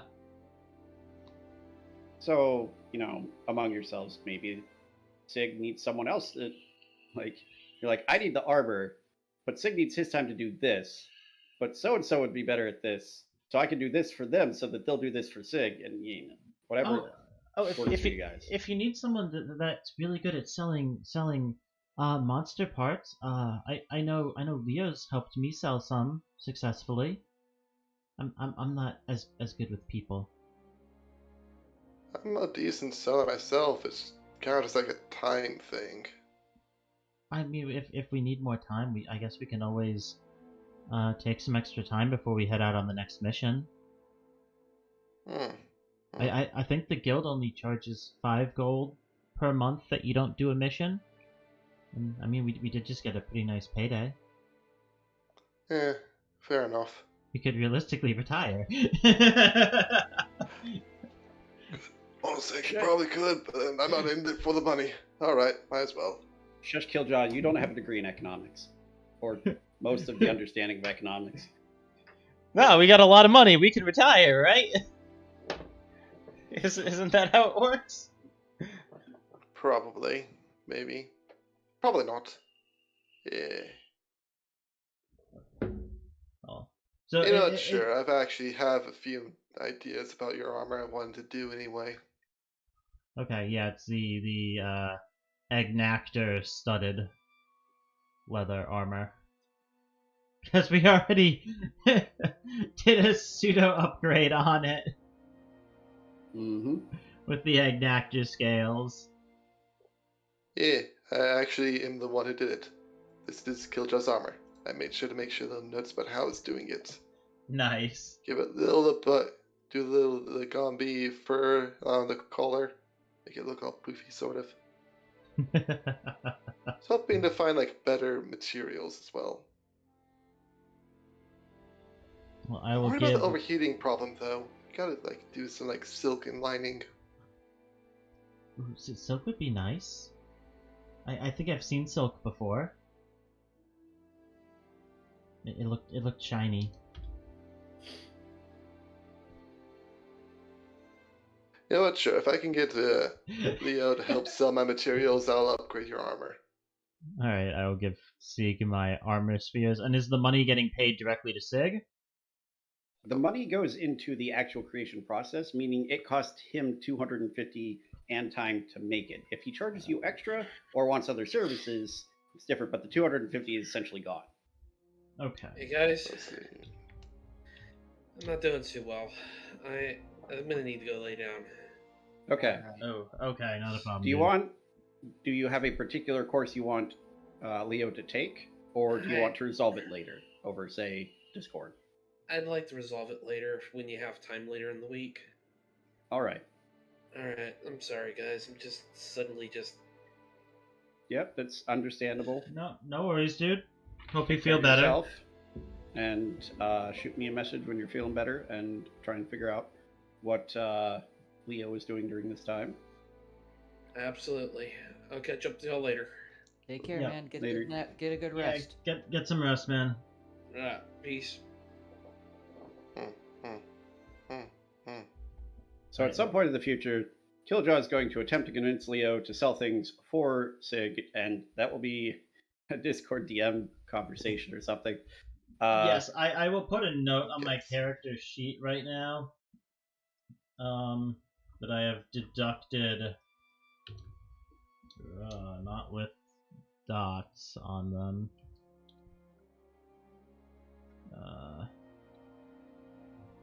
Okay. Regarding your questions, Dan, since just for you now, and Kiljow and has done 2 weeks, and Sig has committed at least 1 week. When you say wall shield, do you mean sort of like a tower shield, or the shield that deploys into a wall? The shield that deployed into a wall. I didn't see it with the quick glance that I was doing on the lists. I believe that's one of my homebrew items.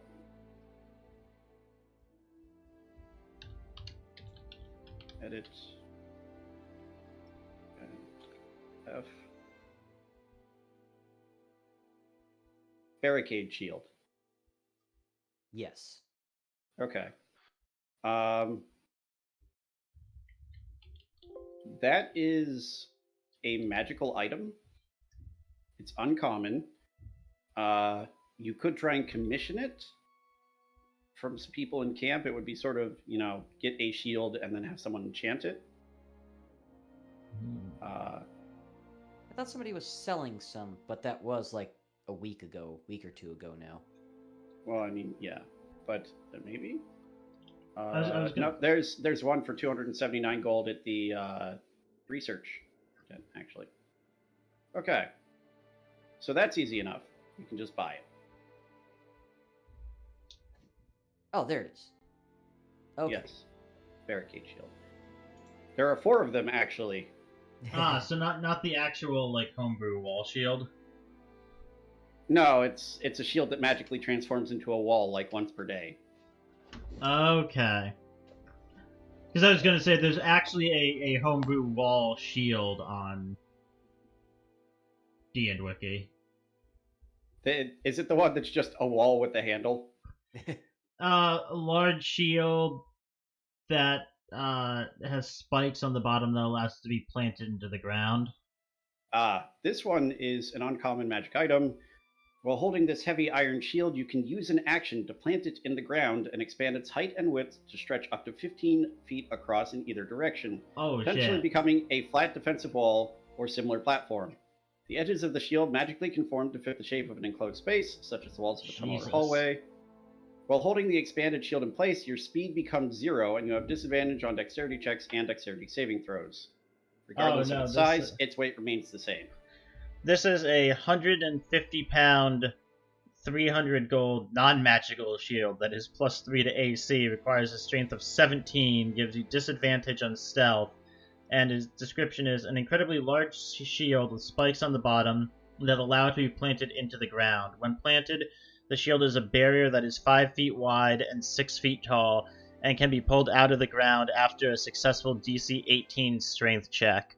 A creature wielding the shield has disadvantages on all dexterity saving throws and all attack rolls. Huh. Yeah, this is more, you can turn it into a barricade. You can turn it but into a barricade. Yeah. Yeah, but you have to sit with it. It has an AC and hit points, and a time limit of 1 minute. Yeah. No, that's a cool magic shield. Still, I mean, if you're trying to keep Yeah. like a monster out of a room or something like that, that's It Oh, can yeah, give you some that's- breathing room to cast some buffs or something. Yeah. Definitely. Yeah. And Yeah, you can use I it once see per what day, you but mean. during the average adventuring day, that's not a huge deal. yeah, that's not a bad thing, especially something to just have with you, really. Yes. Plus, as you can use as a normal shield the rest of the time, right? Yes. We'll fight the next giant thing and be like, all right, Dan, swim Yeah. over into this corner with us, cast your shield, and while you hold this monster off, we're all gonna chug health potions. Pretty much, yeah. I mean, there's a whole bunch of stuff you can do with something Yeah. like that. Honestly, you can use it as a trap, actually, and like trap could something into also- a corner. I will say, just Can you before use you it use this with- offensively? like, you can whack someone with a shield. Well, but you if- said it. if You said it like magically expands out to fill a specific dimension, right? Right. It will not crush anything in its path. If it moves, like if you try to whack something with it, for example, it just reverts to a shield. Or if Okay. you like back up, it reverts to a shield. Like, you physically have to stay in position with it. Yeah, no, that was my question. Like, if there's like a creature like flying in the air and a ceiling above them that's in range, he couldn't like extend this thing out and just smash the creature into the ceiling. I would say it would push the creature to the ceiling, but not with enough force to hurt it. Okay. It was And- an idea. I mean, you would still have a creature that had like its midsection encased in an iron wall or something, which Yeah. may be inconvenient. There's a bunch of stuff you can do with something like that. I mean, I when I heard about that, I was like, Yeah. That's- There's a lot of really awesome. cool, like, I feel That's like I real put together cool. a nice list of cool homebrew items. Yeah. No, I like that. That's cool. Some of them are poached from other things, some of them from creators that I like the Griffin Saddlebag is wonderful items. I think that's actually where that one comes from. Some of them are my own homebrew, some of them are tweaked. But yeah, no, I'm gonna go grab a drink real quick. My downtime is done until week 3, and I'll just let everyone else wrap up their initial month of downtime before I find out what's going on Yes. with my stuff. That I will need to specifically focus my attention on that. So it will Yeah, so require we will hop into private chat after you wrap up everyone else's downtime. yes. That being said, the other things for you, Dan, yeah, upgrading your weapon.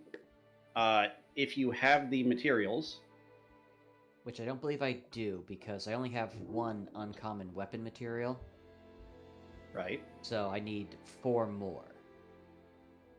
So I'd have to do a solo hunt is my best chance, or Trenya's hunt. You could, and I will say this for uncommon and rare upgrades, the materials are common enough that they would be available in town, but you'd have to pay extra. So you'd essentially just pay the smith for those materials. Okay.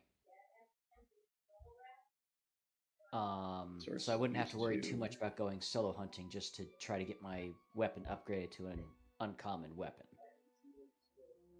Okay. Minerals. Armor sphere.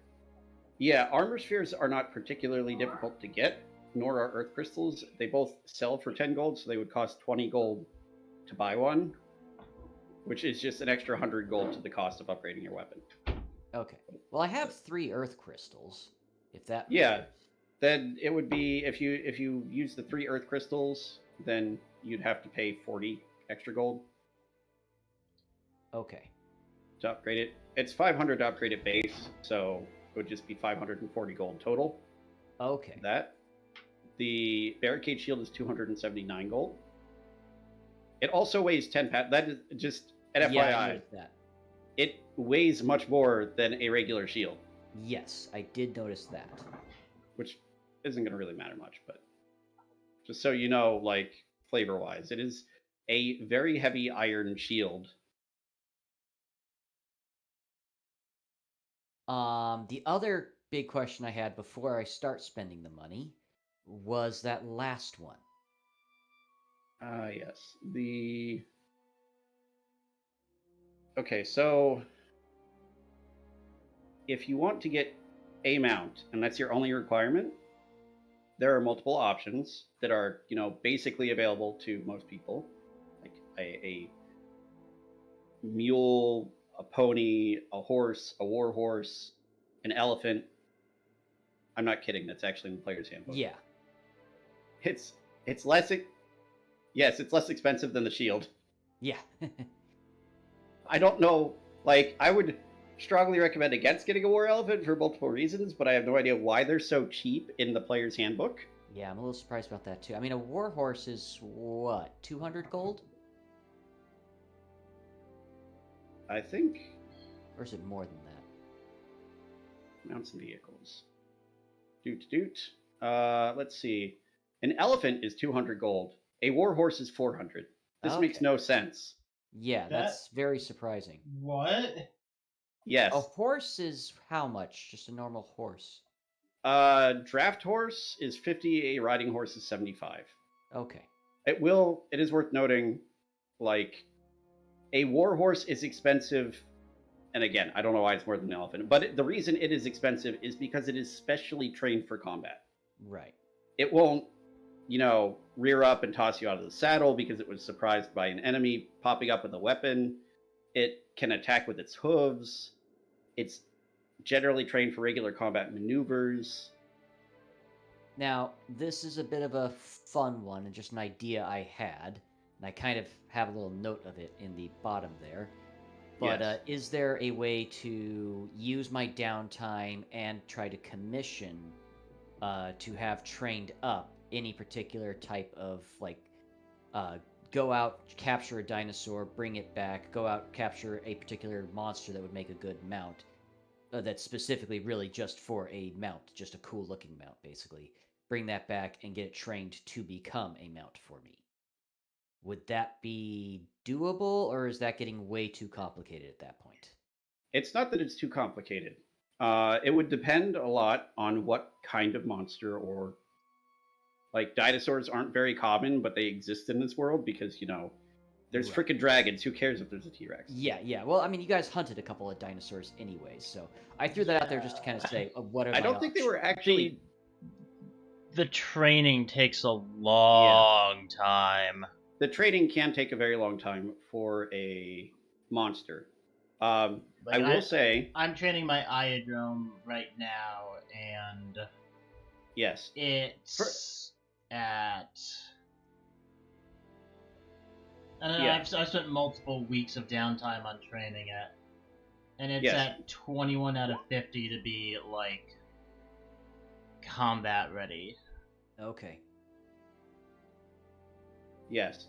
Actually, 21 out of 50. Oh to no, make it just to make it tame. like tame. Another So- 100 to be combat ready, and then Yes. 14 for additional tricks or commands. Wow. Right. I will say, the price of getting, saddles or gear for a creature is more expensive for an exotic one. Right. There is, of course, the time and effort put into taming a creature. obtaining the creature is something you could either try and do with like a solo hunt of that creature or commission somebody to go out and capture it for you. Okay. I will say, as far as trading goes, if you manage to find a creature that is more intelligent than, say, an Iodrome isn't super intelligent, it's not stupid, but it's not like more than animal intelligence, the training will take less time, but it will be more difficult. Like, you'll have to make an animal handling check or pay somebody to do it in order to see if the training takes over that time. So essentially, it's more free-willed, but if you convince it that, do this and I give you food or something like that, then it picks up on things faster. Okay. I would say it would generally be like a difficult balance, because you're going to want something that's tough enough to survive in combat, and you guys are like level 8. But you're also going to want something that's reasonable to find nearby, capture, and train. Right. Without you paying an entire separate adventuring party to go get the thing. Right. Yeah, without ending up in a hospital from the solo hunt. Yeah. Yes. And this, let's see, I will check the solo hunt guide on Once you get here. up like past like CR3s, Page 49. it's real dangerous. Yeah, it becomes much easier as you're closer, as you're higher level compared to the creature. Let me just make sure that oh, right, it's not on the right page because they updated the document. Should be, okay, solo hunt. Your character level 8, a medium encounter would be CR3, hard would be CR4, and deadly would be CR5. Yep. Right? So, the carve DC, which it mentions, so essentially, you would pay 100 gold, and you would make 3 checks: perception, investigation, and either your choice of survival, stealth, or athletics. As this is to capture the creature rather than get parts from it, I would say 2 or 3 checks would be successful, because that's essentially the basis for succeeding at getting something from the creature. And the DC for a CR3 creature would be its carve DC, which is just 13. So you would need to succeed on 2 or 3 of those checks, getting a 13 or higher. Okay. If you want to hunt a CR4 creature, you'll need to pay another 50 gold, and the CR will be 17. That's pretty darn high. If you want a CR5 creature, it will cost another 50 gold for a total of 200. And the DC would be 21. Would not be Yep. able to make that for an intelligence check. Right. It's intense. Yeah. Like, as you go up, like, if you hit something below CR3, you should be fine.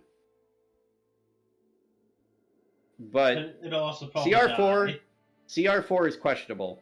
Yeah. CR5, you're probably going to get terribly hurt. Yeah. Do it. So the downside is, as you're doing this, if you fail all 3 checks, you spend a week in the hospital for every 50 gold of the initial cost of the hunt. Right. So you lose downtime, essentially. Right. Okay. But I don't suspect you will if you want to do something up to CR3.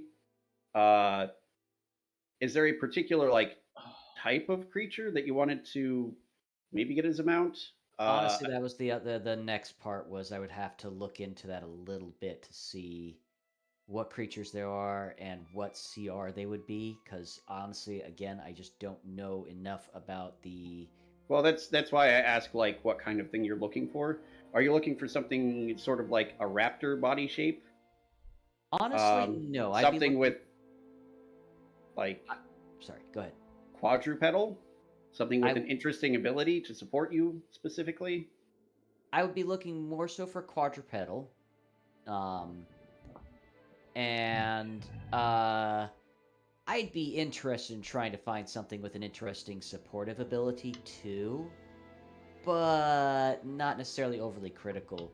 The big thing for me would be kind of going along with my kind of appearance is I'd want to find something scaly almost, if you will. You are, look, there are a significant number of Monster Hunter monsters that are in fact scaly. Yeah. Something looking like, lizard-like, dragon-like, Let's see. dino-like, whatever. Well, here's an interesting question, Taylor.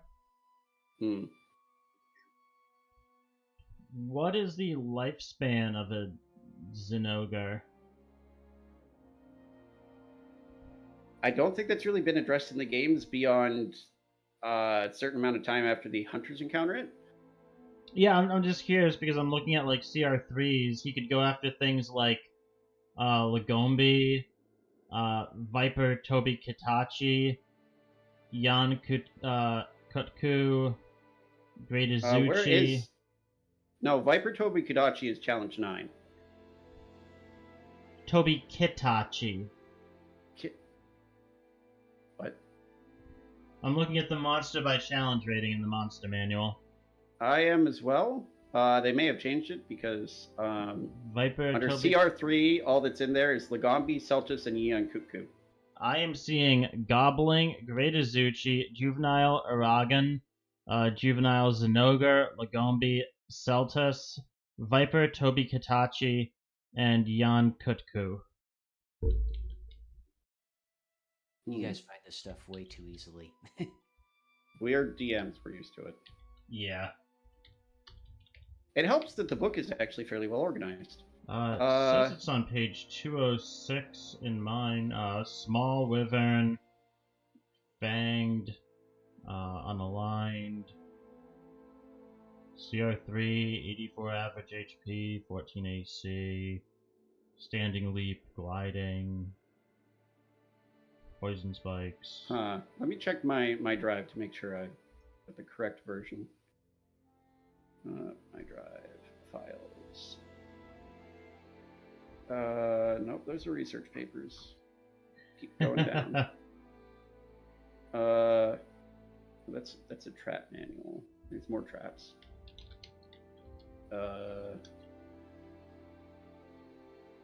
That's a codex. I think did I pin these in the Discord? I think I did. Let's see if I could get them there from the pins, because updated books. Here we go. Yay. Okay. Monster Hunter Monster Manual. Yeah, here's the drive link to it. Yeah, like, it would be weird if I didn't have the same version as my drive, but, yes, I'm going to download it anyway. I will download this file from my Google Drive that exceeds the data volume you can scan, Google. That is not like a typical vector of infection, as far as I am aware. But yes, I'll check that real fast. But for something, scaly and quadrupedal, that at least narrows it down quite a bit. Not really. I mean, it does, because a lot of the low CR stuff is either like just animals that exist in this universe, or raptorish, or insectoid, or crustacean, or juveniles and ogres. See, it is. No, this like is the I one said, that I already had. Honestly, one mount that I would love to have just for the fun of it is genuinely like a Triceratops would be a lot of fun. But I get the feeling that's still pretty darn rare, so that might be hard. Well, let's actually, what is a Triceratops CR? 4, I believe. Really? Wow, It he's might higher. be 5. That's CR5. Oh wow, he's higher than I thought. Yeah, you could get. I think his Stegosaurus is lower, but that would be uncomfortable to sit on. I think his Yeah. Stego's 4. I thought Stegosaurus was actually 3. Let's see. A Great Jogrus would kind of fit the bill for what you're talking about. Great Jogrus. I don't know that one. It's like a giant iguana, I think.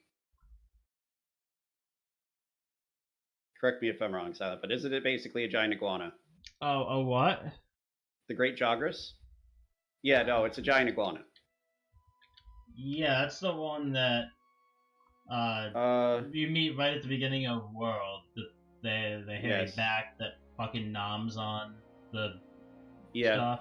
No, the one I'm working with that I was looking at is the updated version, so they might have removed those.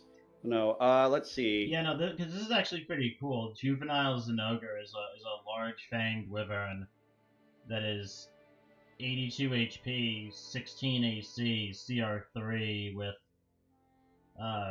immunity to lightning damage, 60-foot dark vision, 16 passive perception, a multi-attack for a 1d6 plus 3 and 1d4 lightning damage claw, a 2d10 plus 3 bludgeon, and 1d4 lightning damage tail, and has a lightning aura.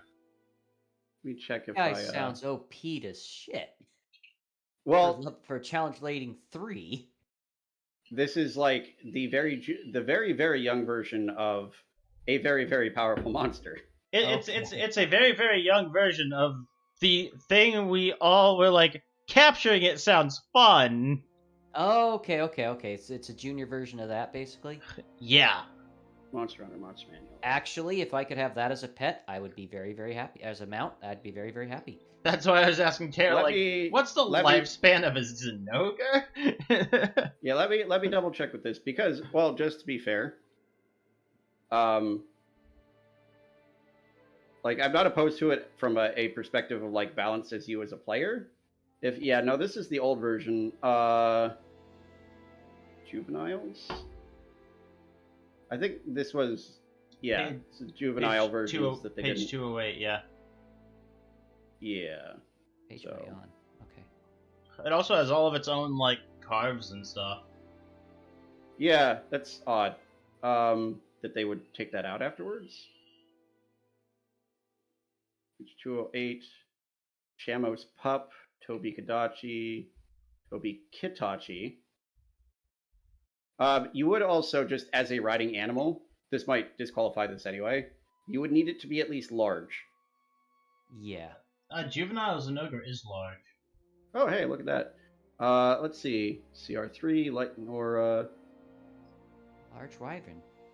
Oh, this would make it complicated to, You need a specialized saddle for it, yeah. Well, that and the fact, at the start of each of the Zinogre's turns, each creature within 5 feet of it takes 1d4 lightning damage. Ah. So riding on it might not be super comfortable. Unless I were able to get lightning immunity. Yes. If only you had a material that would give this to you. Wait, don't we have a material that can give lightning and thunder immunity? That's the joke, yes. Oh, somebody did. Who did? Yes. So I think I did. This again seems like it might be something that we need to figure out. Because yeah, research is required, unfortunately. Yes. Yes. And sorry, it was one of those curious things of like, well, if part possible, of it is, I'd like to look into that. So. If you wanted to tame a juvenile Zinogre, so like the idea was to have you go on a solo hunt to capture the monster, and so that would be much more difficult than the CR of the creature would indicate, because you would have to get it away from its parents. Yeah. Yeah. Who are, even in the old version, CR10. Yeah. Yeah. Could always put up an extra reward on that captures an ogre mission to capture its kid. Yeah. Just also, well, I feel like that's very much going against the actual purpose of that mission. No, nonsense. It's totally fine to steal this thing's kid Oh. from it while you're capturing it. Hey, you could. You could actually Okay, no. probably just ask the breeder, Yeah, there might be because she something has that, a that could be set up Zenogre. that way. Yes. Most Yeah. of the lower level ones, other than that, though, are like a Rhinoplos is kind of like a Triceratops. No flows. Rhinoplos. The one that caught my interest was that other juvenile. Yeah, no, the juvenile ones aren't in here, so I'd have to like specifically go and look at those if you had one in mind. Yeah, that's the unfortunate part of it is I wasn't certain like how possible it would be, and what Again. what I've gotten is that yes, it's possible. Out of curiosity, how much would the cost for the whole thing most likely be? Oh, More If so you just, wanted- like, plan ahead.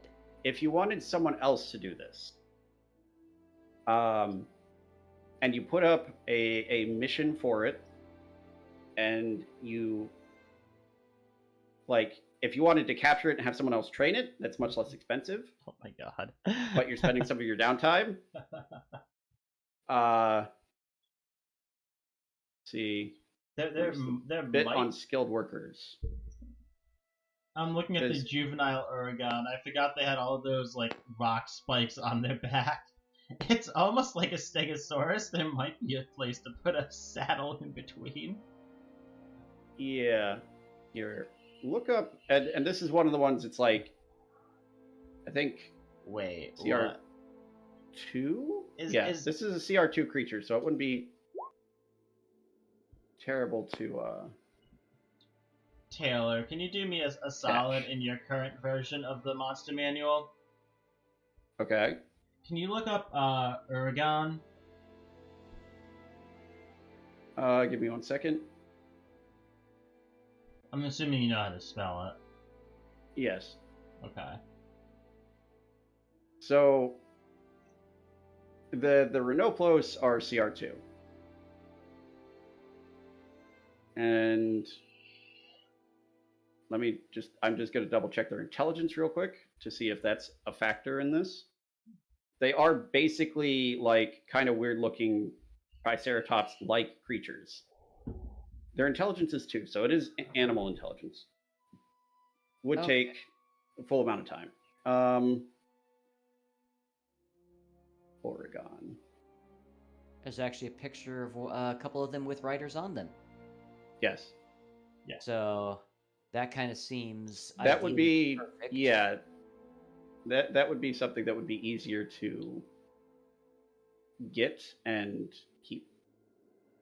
What about the current Uragon do you want to know? It's CR6, by the way. Does okay, it is CR6 in mine as well. Does it have a variant under it that's CR10? That looks ridiculous. Are you talking about Pumpkin Uragon? Pumpkin Uragon. Oh yeah, I saw that. It's only exists because it was like a weird promotional thing on one of the DS versions. It's Um, in this monster manual with the picture of it with a full stat block as CR10. I don't know that it has it, but it has it listed in Monsters by CR, so that might be a typo now. Yeah, I would Yes. you definitely. Hey, well, I mean, hey, that gives you a bunch of extra monsters if you use both versions combined. There are some things that I've already used versions that aren't. Let's Yeah. see. Let me see if Pumpkin Uragon is even in here.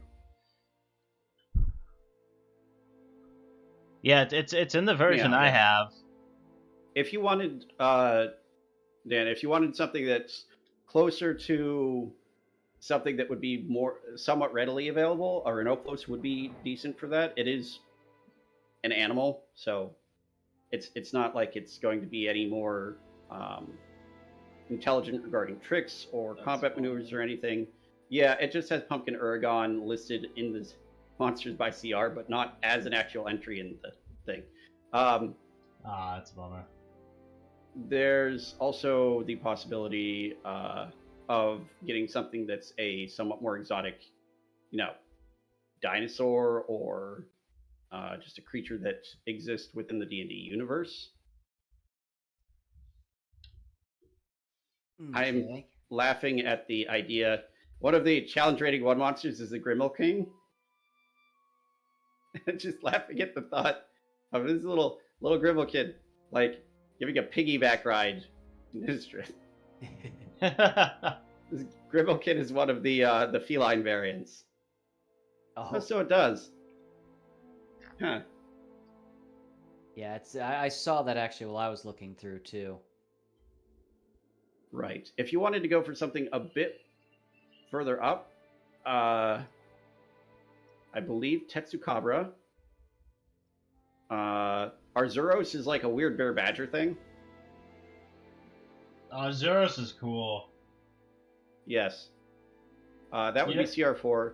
Tetsukabra is like the weird frog things you fought. Okay, one of these things. Puki Puki is pretty cool. What'd you say? Yeah, Kulu-Yiku is for a great Jagras, a Puki Puki. A young Ebony Odogaron? Oh my god, why do they have to have No. such complicated names? No, you are not getting a young Ebony Odogaron, because the Ebony Odogaron would murder everyone. It's a CR4! We just have to Yes. trick enough parties to go wear down its parents before we I'm going to look at the old version later. I'm going to pull out the young template, and then I'm just going to be like, I'll use this if I want to. It's not a commonly available monster. You can't just go out. I'm going to go on a solo hunt, and I'm going to use better materials by just murking the children of powerful monsters. I think they all have their own unique carves. Yeah, but still. I want to Let's go see, hunt young Ebony Odogarons for materials. Somehow not die to the parents. In regard to anything, if you want just a normal mount, like a war mount, Yeah. again, war horse is an option. Horse is an option, but they're not trained, so you'd have to pay someone to train them. If you wanted to get a Renoplos, that would be something that's somewhat more commonly available, but not super common, so it would still cost, I would say probably a bit more than a war horse, actually, because a war horse is, what's the CR on a war horse? CR 1/2. Yeah. So it would cost probably about, at this point I'd say probably about 800 to 1,000 gold for a trained Renoplos. Okay. And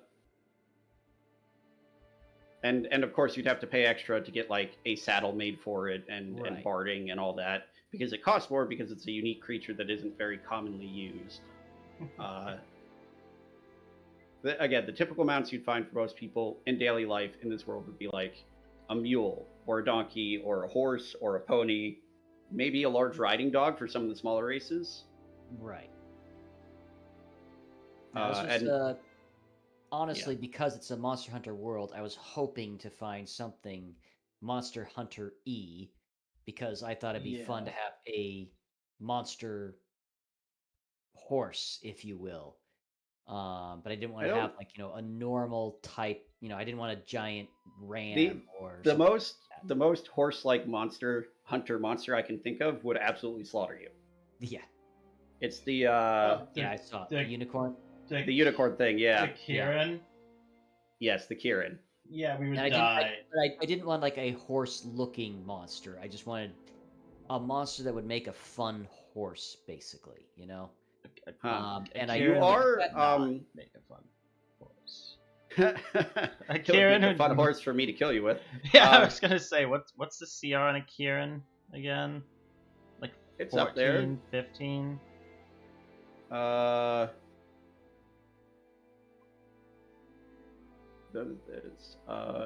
It's 12. Yeah. I will say you are possibly ignoring one of the most obvious solutions. If Well, all you want is like a mount. I mean, if I want to mount, yes, a simple thing is buy myself a warhorse. Well, no, you have an even simpler option. What's that? Steve. Or Henry. Yeah.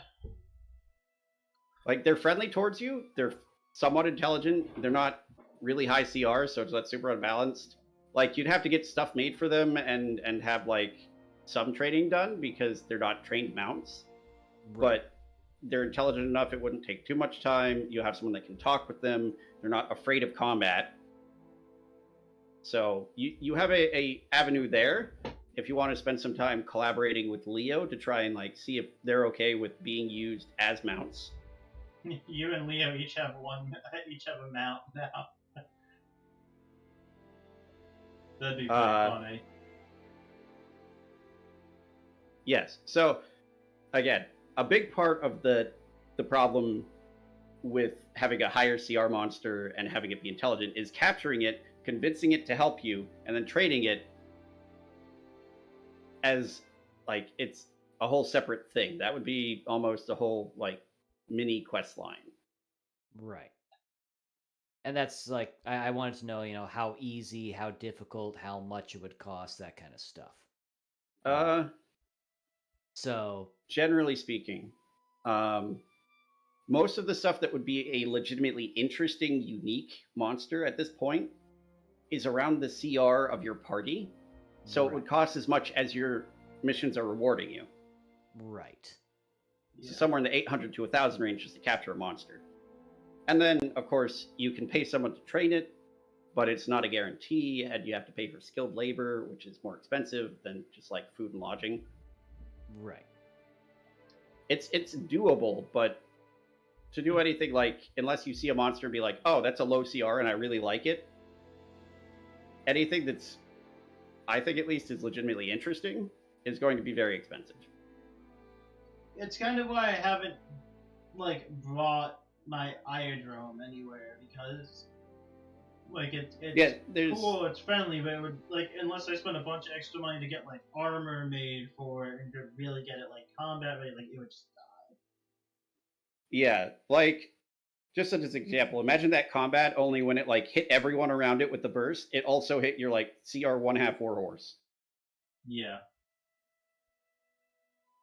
Like that's an expensive loss to just every time you go on a mission you get a new horse. It's just feeding horses to monsters with extra steps. Yeah, so like really if I wanted to do a legitimately decent mount, what I'd need to do is go capture myself a legitimate monster. Like something around CR like 5 to 6. Yeah, at least 5 or 6. Which would like, really realistically be like either like take the risk to go on like a deadly solo hunt, or pay another party to go capture it for you. One of the CR5 creatures that's an option is a Royal Ludroth. Yeah. Which Steve and Henry are just variants that I made.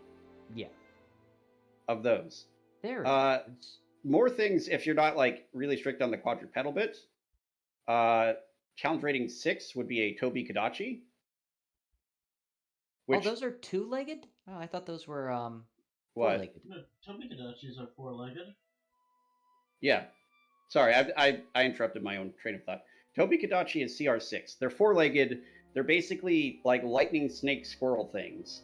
Yeah. So, like CT Yakus are also CR6, but they're bipedal. Yes. And the Yaku variants and the like could also have some interesting applications if you wanted something with like utility abilities, because I believe CT Yaku blinds things. Is the blinding flash, yeah. It's the purple one that looks like okay, that guy, yeah. I think it's the one that has like the Dilophosaurus fan. Yeah. Challenge rating 7 has Gobul, which you guys have already established you would like to never see ever. Yeah, no, I never want to see that ever again. Distinctly uncomfortable to sit on. I'm just gonna go like legitimately. It has Anjanath. Yeah, go No. capture a Tangeneth as your mount.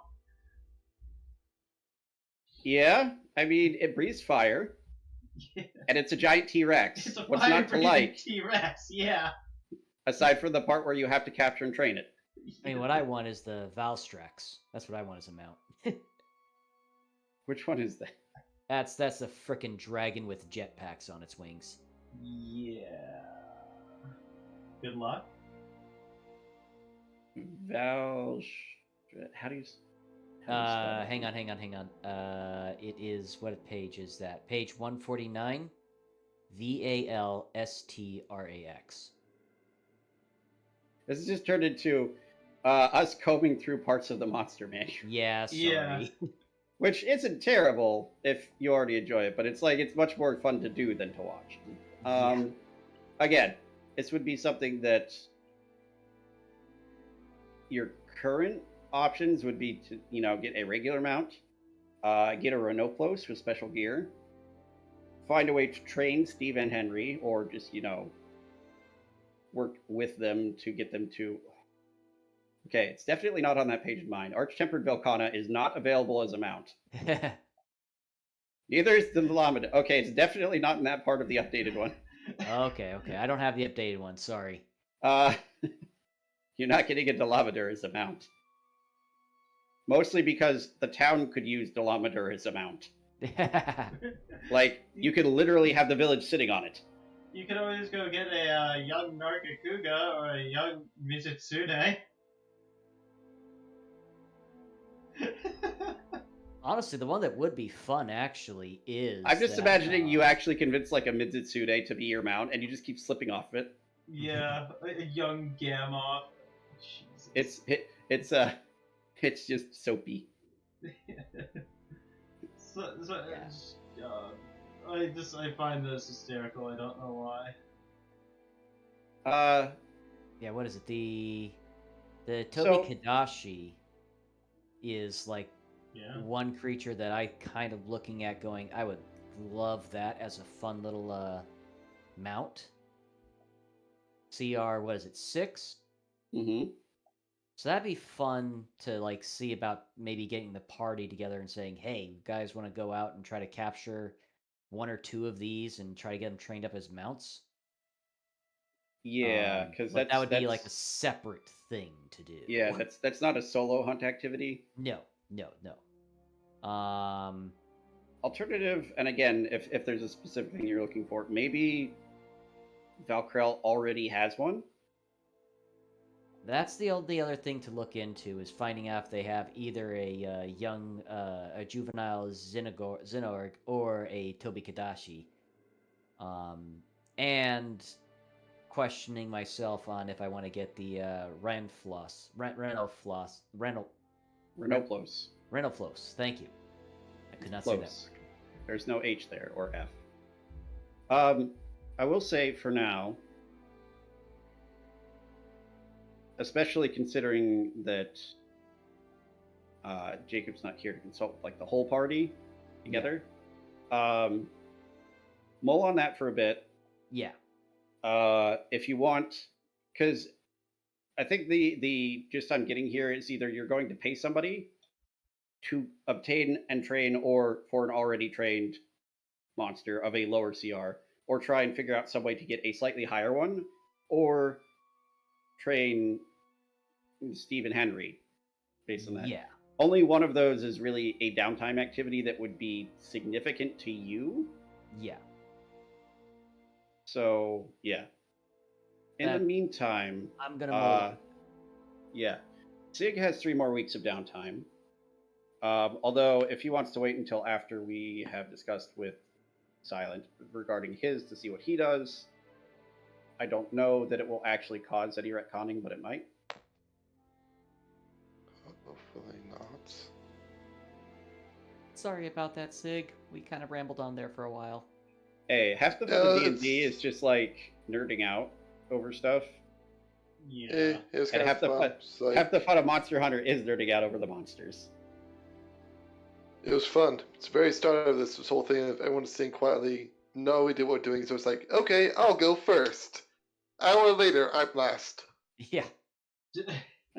Yeah. No, it was like, wait, before you use up your downtime, I need this done. And then we went from there, and it just sort of never circled back around to what you were doing in the first place. Yeah. Yeah, and a So lot, how a much does lot. it cost to build an extension to my house? It depends on the extension to your house. I need to build a spot for Alpha to sit in. Like an enclosed Yeah. room, outdoor area. It probably could start off as a covered area, but that'd be nice to give him a closed room. Not much in there, just the room. It's a construct. Like a stable-ish area where you got like just like short walls and a gate, or like full-on enclosed wall with like a nice roof and doorway, and or like I was thinking closet. it's a large closet. It's a really big I mean- closet. He's like a 10-foot, like a 10-foot by 10-foot creature that's like 10 to 15 feet high. That's a heck of a closet. It's a lot. Okay, I guess it's one of those walk-in closets. Well, you just walk in Basically, underneath the construct, grab your coat, and leave. Yeah, basically. Uh, I'm perfectly fine with this just being a, like, 10 foot by 10 foot by 10 foot room. I will say, you do have room for him in your shop. It would be a little crowded, but especially while you're gone, it wouldn't matter as much. If you do want to get an extension, just a sheltered roofed area is much less Yes. expensive than, say, a roof plus, like a small fence or wood paneling with a gate. More expensive than that would be to have a whole like separate room added to the house with a doorway in and or out. But I mean, the amount of gold you have, that's definitely possible. Because like carpentry is not as difficult as, say, the magical infusion of armor as a blacksmith. So you'd be looking, even for like the higher end of those options, you'd be looking at something in the 300 to 400 gold range.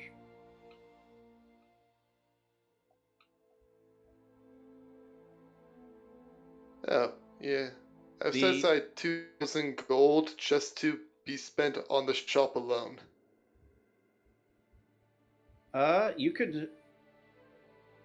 So, like a roof sheltered area. Yeah, if you wanted, you could, like, if you set aside funds specifically for maintaining and like improving the shop, that would definitely fall under that purview. I think that's something. I like the idea of maybe not necessarily a room, but the enclosed area, like an outside the shop with its own little roof overhang with a small gate around it.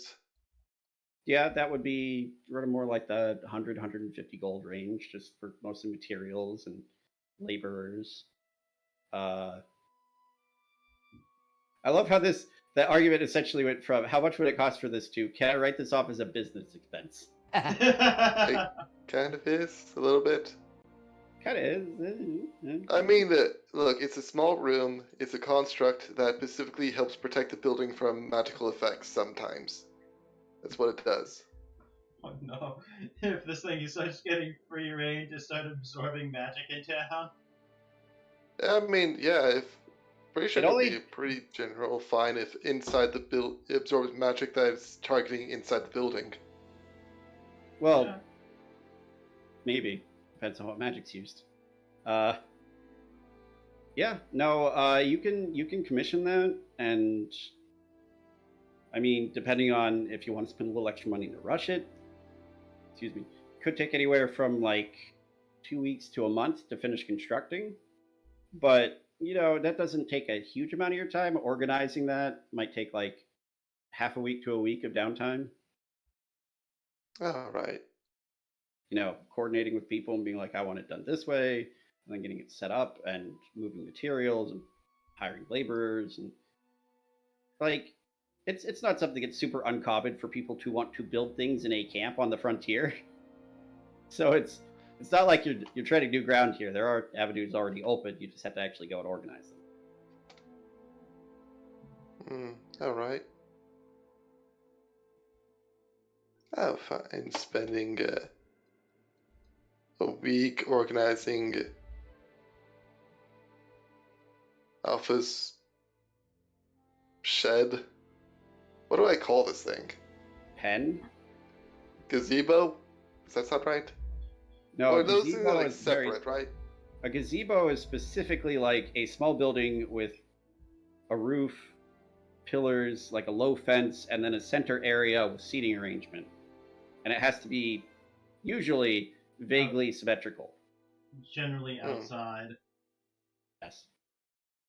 Like its own standalone thing.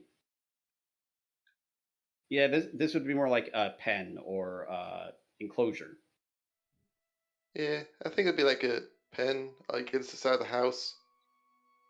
I'm also kind of worried about exposing this thing to the elements, but then again, it's sat for a very long time underwater, so I think it's generally resistant to that.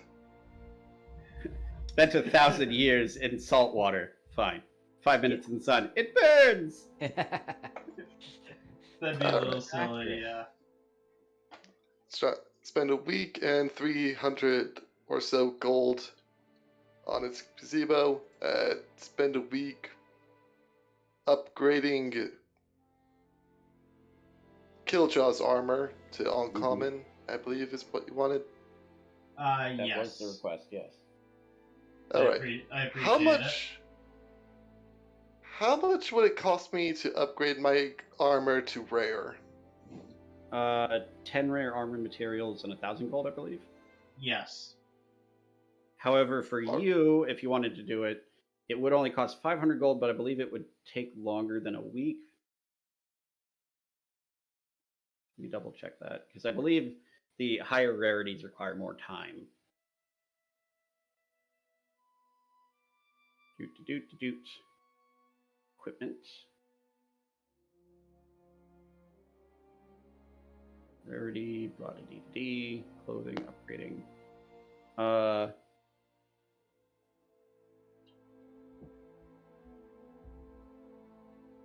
Okay, no, it just costs 1 week generally. So, oh wait, I was incorrect. It costs 1,500 gold to upgrade your armor to rare. How much does it cost to upgrade your weapon? Okay, it's only 1,000 to upgrade a weapon, but it's 1,500 to upgrade armor.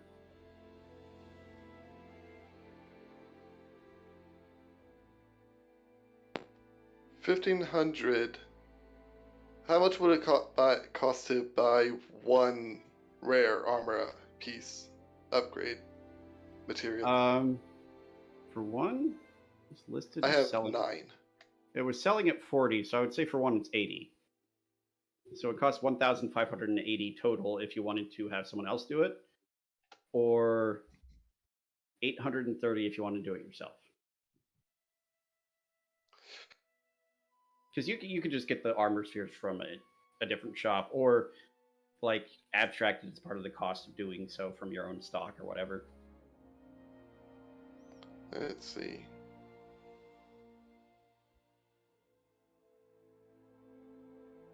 That was 1580. Yep. If you want to use your downtime to do it, again, just half that. So it would be 830 to do it yourself.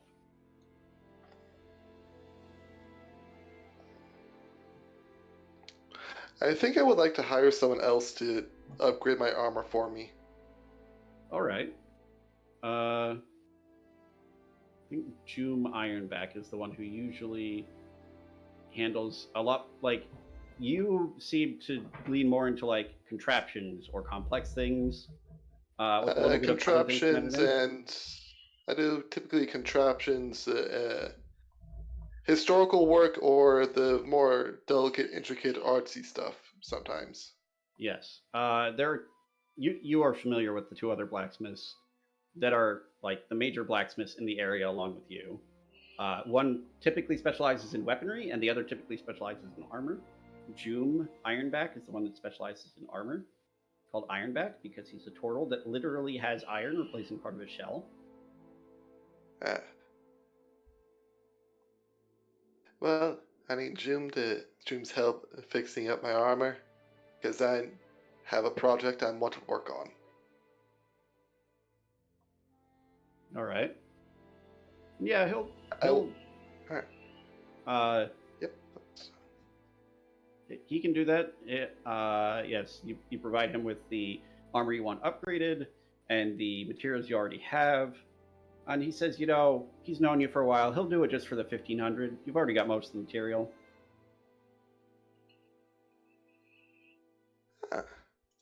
That's nice of you. It's been a while. He'll say, yeah. Right. I make sure to take out the tinkering tools from the parts of it, because my half blade is actually very weird in its own way. Yes, and at that he'll sort of ask you like, what parts of this need to retain their specific dimensions for you to use all your stuff. Dominantly the outer thigh guards and the gauntlets.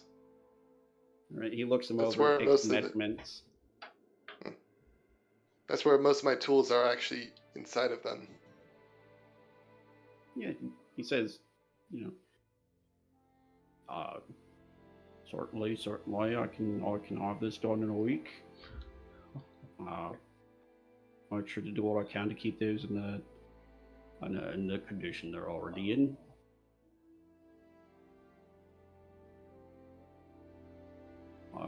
If you don't mind my asking, why aren't you doing it yourself?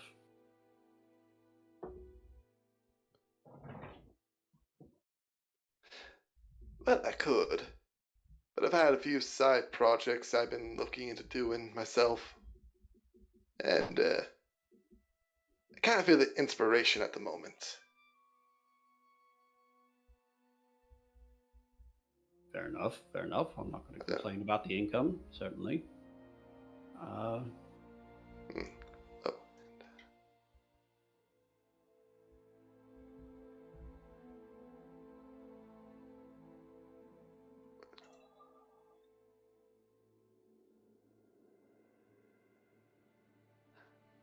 also know.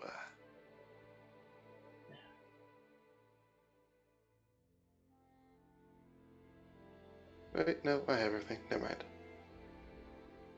Okay. What else do you want to do with your downtime, Illiren /Sig? I want to start working on one of my inventions. I want to begin the work on my dimensional stabilizer. I was going to say you'll have to narrow that down a bit. Let's see. I have additional. I have few materials already in my possession I think might be helpful for this. Mm-hmm. At least get started on it. Oh, I had some what the heck was it? Arcanite, Mithril, enchanted gems. Supposedly very good for arcane stuff. I didn't know if you wanted those or not. To help out with any of your projects. Those are all generally very nice. Yes. Not good enough for what you need, though? Oh, no, I mean, definitely, probably. Those all sound wonderfully useful. I'm not sure how useful the mithril would be specifically to this application, unless it's something you want to use as a structural material. Mithril itself is unique in its very lightweight but very sturdy frame, as far as I can tell. So it's mostly would be useful for, like, framework. Yeah, structure. But I don't think it'd be very particularly useful for the dimensional stabilizer, which itself would be rather small and not necessarily needing that as much. Mm-hmm. I think. I It'll be will useful for like something else later on. Yeah, I will ask to clarify. What exactly do you want this dimensional stabilizer to do? Does it prevent any sort of conjuration magic, planar travel, portal, anything like that? Or do you want it to be more specific, less specific, more powerful, less powerful?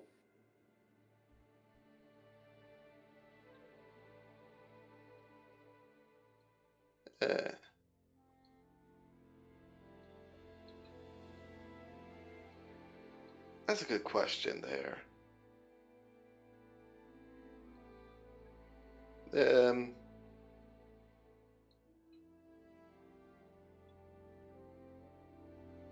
Not necessarily all. I guess it would be mostly preventing teleportation. Okay. But would that also include dimensional travel? Typically, given what you know of how the arcane works in this world, teleportation is accomplished through the means of a localized shift between planes.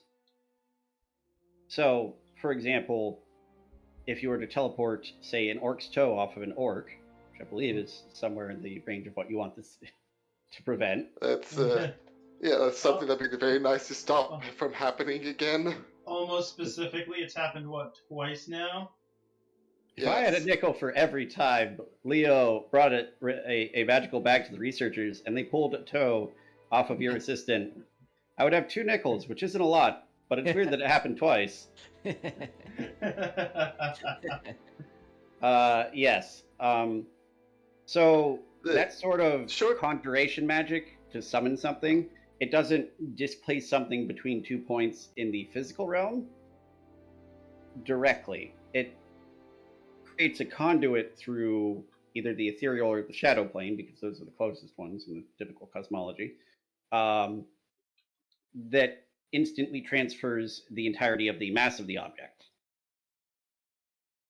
And that is your understanding as someone who is proficient with arcane matters.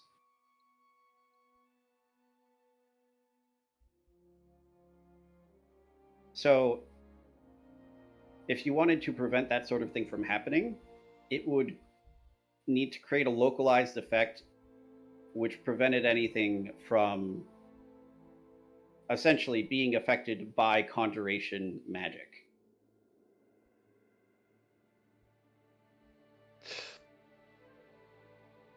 Yeah, that seems like the best for what I'm aiming for, but also sounds like it would take a lot. That's the other thing. How powerful do you want this to be? How localized is the effect? Is it something a person wears, and that person themselves cannot be the target? Is it something they wear and neither they nor anything they're carrying or wearing? Is it something localized to a room, a building? I was aiming for a room sized, but I know I probably should start smaller than that.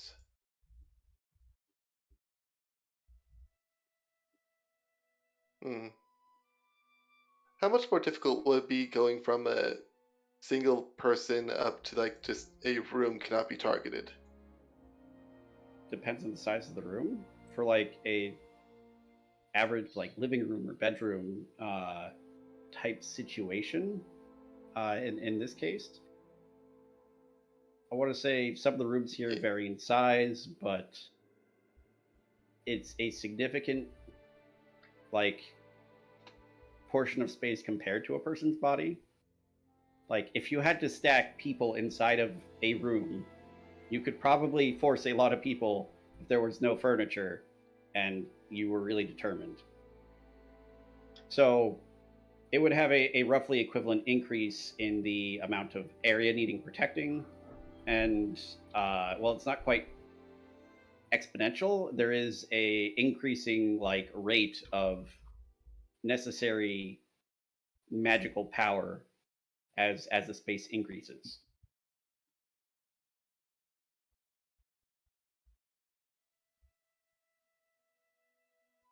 You know what? I'm in for it. Let's go small room size.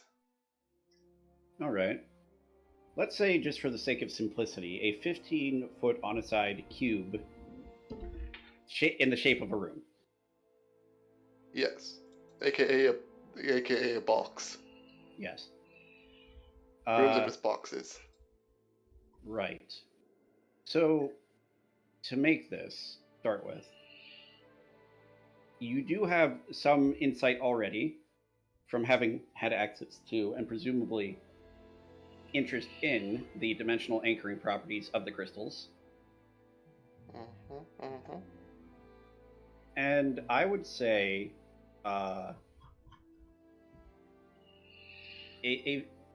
fairly localized effect like that would be somewhere between uncommon and rare for like a magical item. Alright. So I want to say best case scenario, it takes 2 weeks and 500 gold. But you're also going to have to pass some Arcana checks and some Tinker's Tools checks. Alright. That's that sounds fair. Okay. So let's do across the course of creating the thing. Let's do 2 checks each for Arcana and Tinker's Tools.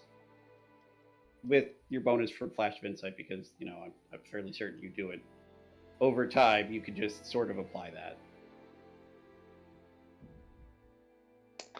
Magic. It's like steroids. But less adversely harmful to your body over a extended period of time. Also, do you know Bless? I know Enhance Ability, which is the closest I can think of. I mean, that would give you advantage on the checks, so might as well, right? Well, if you're willing to invest the resources into casting it periodically as you work, then you can roll with the advantage. That's yeah, I can have it active up to 4 hours a day. Mm-hmm. Yeah, That's up to 4 enough, I'd hours. say, to give you advantage on the total roll over the course of time. So yeah, Yeah. give me 2 Arcana, 2 Tinker's Tools with advantage, plus 3, I think. Is equal to my intelligence modifier, which thanks to hitting level 4, 8, it's now a level, and I have to have plus 4 to it. Very Okay, cool. nice. Arcana, 26, and 19. 23. 26 and 23, both very good. Tinker's Tools.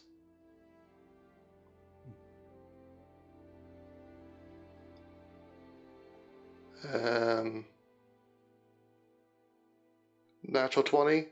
Mm-hmm. It's a 34. Wait, maybe. Does that apply to? When you See. makes an ability check or a saving throw, it's ability check. Okay, if it counts, I'll do it. I'm fine with this. Yeah, you can do it 4 times a day, same as the enhanced ability. Presuming you work during that time, it's affecting the overall outcome pretty heavily. Yeah. And then a 29. All right. So, you know, you tinker around with this sort of binding property that you saw these crystals had integrated into a material, and using what you know about conjuration and the projection of arcane energy, you are able to make it so that it projects a sort of localized area that interferes with the conjuration of items to or from that area. And actually, because you had this idea about modifying the structure of the housing for it in order to amplify its effect without requiring the extra energy. So you're actually able to do this and save 50 gold on it, bringing the total cost down to 450 gold. Additionally, you are able to decrease the crafting time necessary for this. So you do get like just a couple days off as you finish it in about 10 or 11 days at a total cost of 450 gold. And yeah, it works pretty well. You set it up in a room and you like have someone come by and try conjuring an item from there, and it just doesn't work. All right. You feel like because of the influence of it being a fairly standard amount of magical energy, it could be overcome, but it would require a very, very powerful spell. Like, just on a meta level, you think this would protect anyone from, or anything within it, from being affected by conjuration of 6th level or lower. All right. That sounds like a good thing. I've Which is actually only- started. Which is only that high because of that 34.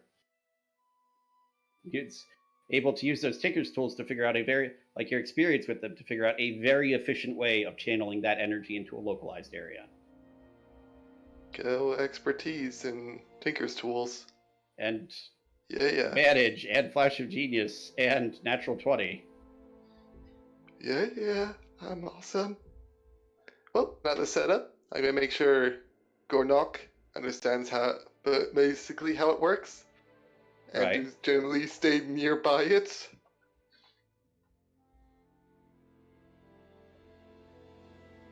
Because I really am annoyed with this. We're gonna have to, like, if that happens again, I'll have to roll to see what happens. Just be like, oh, Gordok was in the bathroom and it got another toe stolen. Or he was in the room and it didn't get overcome. Or, like, something else happens. You pull a toe through from, like, another orc who happens to, like, get transported. Something like that. Oh man. Gornok, you good? Okay. Yeah. This, if and when this interferes with the conjuration of anything from your house, it'll be interesting. Yeah. It's also, well, its first purpose is to keep Gornok safe. I can't have my assistant keep losing digits. I mean, And eventually it'll be very useful for traveling the astral sea, keeping myself from being affected by all that weirdness out there. Yeah, you could have just something that you would know in game. Sig would know that something like this could also be used to, localize the effects of protection from certain other types of magical effects to varying levels of efficiency, but particularly because it's conjuration and you want to build something to explore the astral sea. And a large part of what makes the astral sea dangerous is localized variation in, like, gravity or other physical laws. You could anchor something as sort of a source of normality. I love how most people hit the midlife crisis and start buying cars or trying to act young. Sig just wants to go to the astral sea and set up a shop and just travel existence. Mm-hmm. I'm pointing out that yes, adventuring all of this is just Sig's midlife crisis. At how old? I'm 658 years young. Yes, definitely a midlife crisis. I mean, he's a Wyverian, so yes. Yeah. That's fair. I believe that's all I have time for, and money for. Assuming the standard month, yes. If you guys choose to spend a little more downtime, you might be able to do something else. I spent a solid 2,000 gold just doing things. Easy come, easy go. Yeah. Yeah, move 400 gold into the shop account. That'll be it. All right. 20. Any thoughts on what you want to try and do, Dan? Or would now be a good time, I think, to say we're good for you guys for tonight and switch over to just Kiljow and his thing. I think I'm good for tonight. All right. Yeah, mull it over, look at some possibilities. Will do, definitely. Let me know what you want to try, and I'll try and get you a response about whether that's possible, what it costs, etc. All right. Yep, definitely going to do that. Thank you. I'll see you guys next week. All right. Good All night. right, bye. Alright. See you next week. Take Don't care. stream snipe. All right. Oh, before I go, I want to make sure everyone knows I do in fact pay Gornog. He is in fact a paid assistant. I make sure everyone understands that. I do pay him. Yes. I was gonna say, you could pay. I was just looking over it. I'm like, man, you could pay me in not being near the Goble. That thing just looks fun. Why does this exist? Why? That's so cursed. It's like all the worst things. It really is. Why does it have tentacles? Why does it stand on flippers? Because tentacles make everything better. Why is its beard made of spikes? Why is its top made of spikes? Why is its middle made of spikes? Is that a spider or something in its mouth? Or is it just like a weird hole? It almost looks like another creature. That's, No, don't talk about those things. Is it like one of Yes. those isopods that like replaces a fish's tongue? Oh, What does this thing's tongue look like? That's a question I do not want to know the answer to. spikes. It's probably spikes. Alright, should we hop over into Whispers, yes. Whispers? Sorry, Illiren. But I understand. I know you hate me. I understand. yes, absolutely. Just go cry over in the corner with your incredibly successful crafting of a brand new magic item. All right. Anyway, good night. Night, Owen. That's simple. Okay. Long time no see. What does this letter say? All right. So, I'm presuming you open the letter. Let me scroll back up to it. After 2 weeks downtime, which I've done. Then a small letter on vellum, folded and sealed shut by a wax seal. Yes, I will go up to my room in the. This actually, like, one day you go back to your room at the Hunters Guild, and it's just there on, like, the end table. Okay, yeah, no, I will break the seal and open and read the letter. Okay, I'm going to summarize because I'm fairly certain that Kiljow is not proficient in legalese. No, he's very much not. Because as you like unfold the letter, it continues unfolding until it's probably about 1.5 feet long, very small print. Jesus. Do I need to make a check? I mean, how deeply do you want to understand this? I So want to understand. let me summarize the stuff that's very obvious. I am making a deal with a devil. I want to understand what I am getting into. Okay, cool. Roll intelligence. Oh, well. I mean... That's specifically what this sort of thing is. That's not bad. That's not bad. That's not bad. For a +1, Okay. 18, that's good. That's solid. I mean, you know, there are some of the words that you sort of like figuring out what they mean from context. But essentially, the majority of the writing seems to be describing the situation, the deal, so to speak, that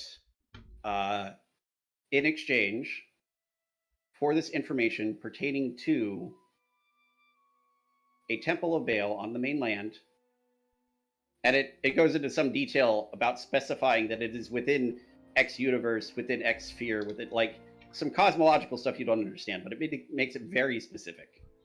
Yeah, because he said it was worth 4,000 gold, the info. Yes. And I paid him 1,200 gold in money and the wine. Yes. And it does say this is a favor worth another 1,000 gold pieces. yes. Okay. It actually says, it outlines, prior arrangements have been made to the exchange of material wealth equal to the amount of 1,200 gold, and it goes again into detail, local to such and such. Again, specifying that it is your universe, your planet, your world, etc. Very legalese. Yes. Like, cover all your bases, kind of. I'm sure you've seen this sort of thing before. Yeah. Uh, I work in insurance. I have Yes. seen this before. That's why I figure you know what I'm talking about. Yes. And then goes on to outline. It has a break almost in the formatting where there's like a bullet list. And it specifies that these acts may be performed as favors currently in order to increase the payment towards the total amount. After the payment of the total amount, the information will be provided to you in its entirety in a useful context. Failure to pay means that you surrender any... failure to pay in total means that you have no right to that information. Again, making sure his end of the deal is airtight. Yeah. He doesn't have a, failure to pay by X date or anything. No. It does have a clause in there, something about, future agreement on payment terms and or times may be reached given sufficient time from initiation of contract to unfulfilled payment. And essentially what it says is that after 6 months, if you haven't gotten this money for him, you could renegotiate the terms of when and how this is due. Okay, let me add that to my notes here. Which, given your current progress, shouldn't be too big of a deal, but... Okay, renegotiable, post 6 months unpaid. Mm-hmm. Okay. The first bullet point, and it outlines this sort of almost like a cost per favor for different things that are options, Okay. and then goes on to mention that overpayment will not result in additional rewards. Yep. Sufficient time without specific, and it goes into 2 or 3 of the things that I'll get to in a minute, without specific results for some of the favors may result in their value being changed or the requirements for them being changed, but you will be notified of any pertinent change before it becomes, as soon as possible. Okay. So if something is going to change, if it's not handled soon, he will give me prior notice that changes will be incoming in the event. Essentially, of these things being are time unfulfilled. sensitive if you want the full reward for them. Yeah.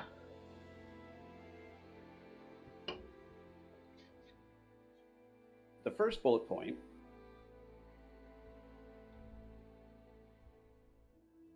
says that you may pay off any or all of this total at an exchange rate of 3 to 1. As per the, and it goes into a bit of detail about the reason being you're being given time and the opportunity to provide non-monetary gain. So by sacrificing that initial monetary gain, there's a risk involved. So if you do end up wanting to just pay gold, it's going to be more expensive. Essentially, you could pay 3 gold to pay off 1 gold of that amount. Up to the amount that's left after any or all of these favors. Okay, so pay off any, all...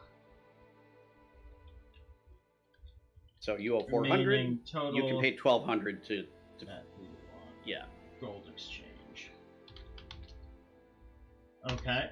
which is of course in his favor because Yeah. he's making the deal.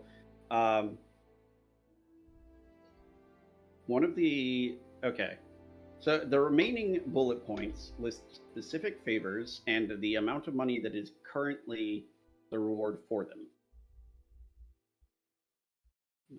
I'm going to pull up a list because I had a list of things. Okay. There we go. The first item is the return of one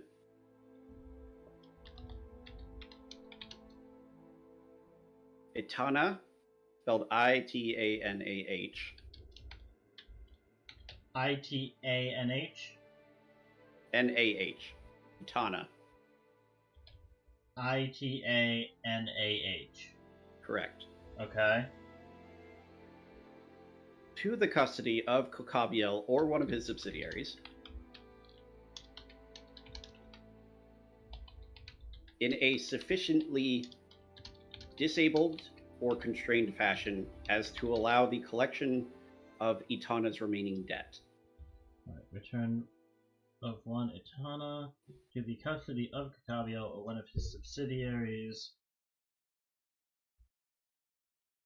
I love Repeat it for me. Yeah. To Kokabiel or one of his subsidiaries in a condition sufficiently restrained or disabled so as to allow said recipient to collect on Itanah's outstanding debt without issue. The reward for that one is 1,600 gold.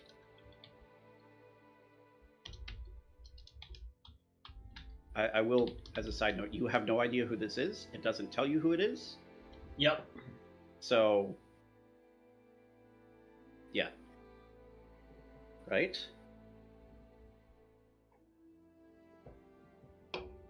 Alrighty. The second item, or the second bullet point, which is an item, actually. Where was it?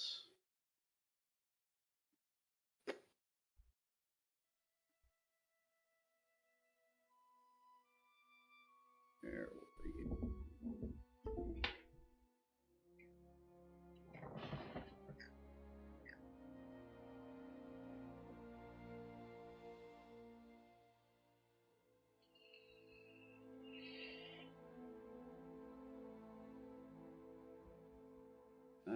Sorry, I'm trying to find where I put this in my note.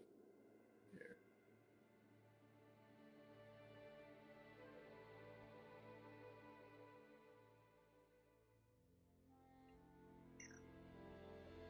Oh.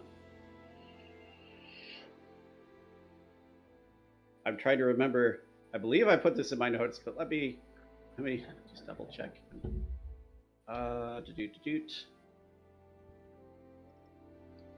Okay, I have some ideas. I will say, this bullet point asks you to recover an item.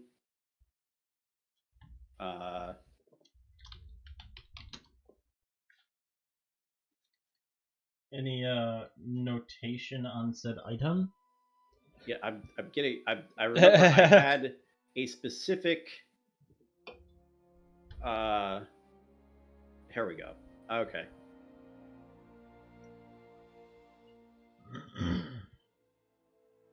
Right.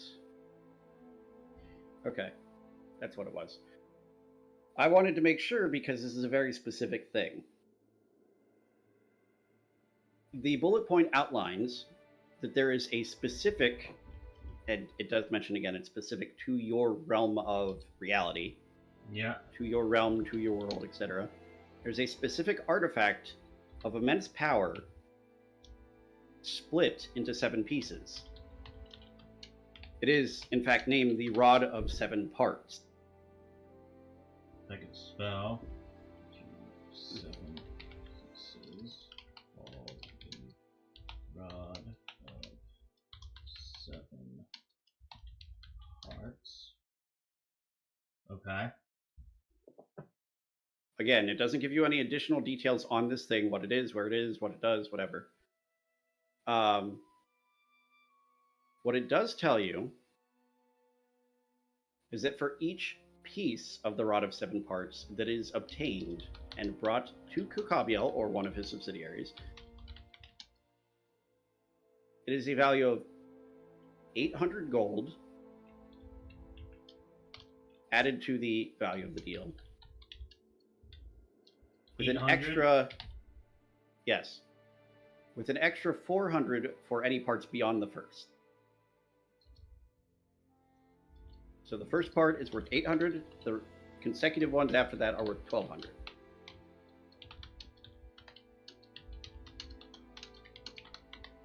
Okay. Right. And as you continue down, the rewards start getting lower and lower.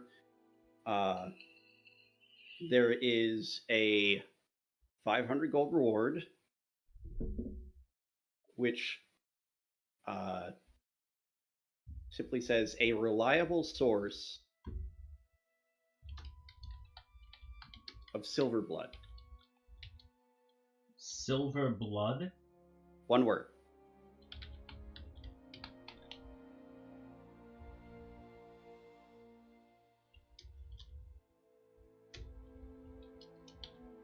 Out of that one, give me a nature roll with disadvantage.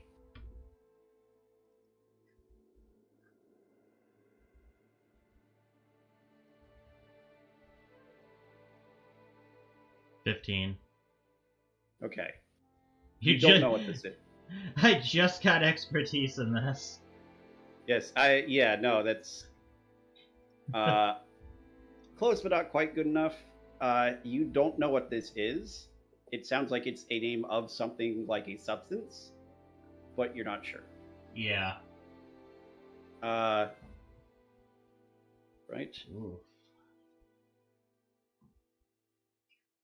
There is a... That disadvantage killed me. Yeah, it's unfortunate, but it is... Yeah, you had disadvantage because it is not a commonly known thing. It is, in fact, quite uncommonly known. That's why it's worth so much. Comparatively speaking, at least, to other similar things. Yeah.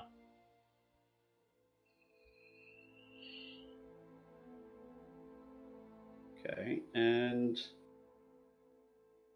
there is a reward for 400 gold. And this one is oddly specific. In 2 weeks' time, ensure that Alpha does not absorb any spells around him for any reason for 24 hours.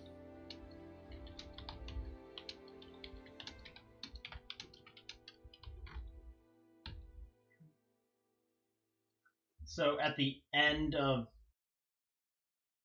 Yes.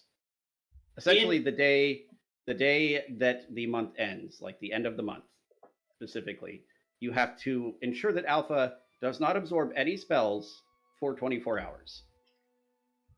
Okay. And that's 400 gold pieces? Yes. Okay. It offers 200 gold pieces for the comb belonging to... I forget the name.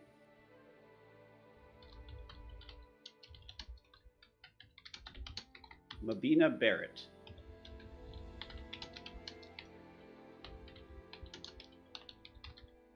Mabina. Barrett, his last name. Yes. Okay. She's one of the party that saved you in the woods. Okay.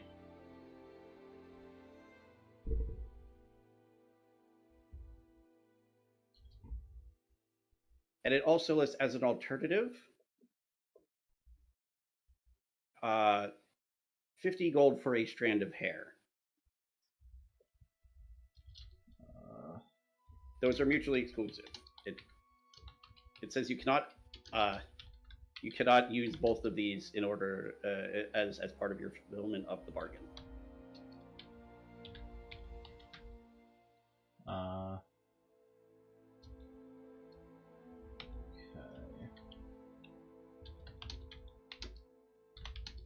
So it's only one or the other.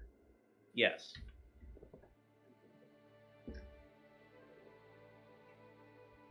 Okay. There is a 100 gold reward that specifies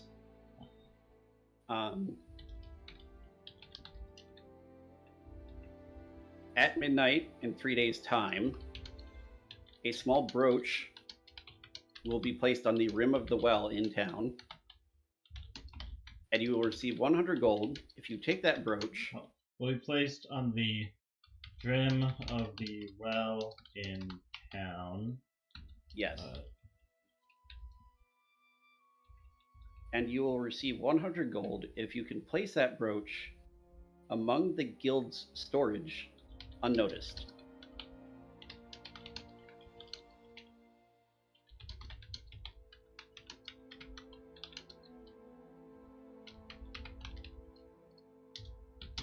Okay.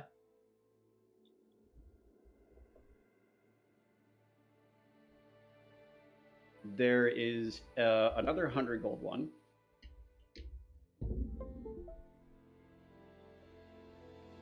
That requires you to, and a couple of these you're getting like weird, like why would this even be a thing worth money for? But okay, whatever. Vibe from. Yup, sounds about right.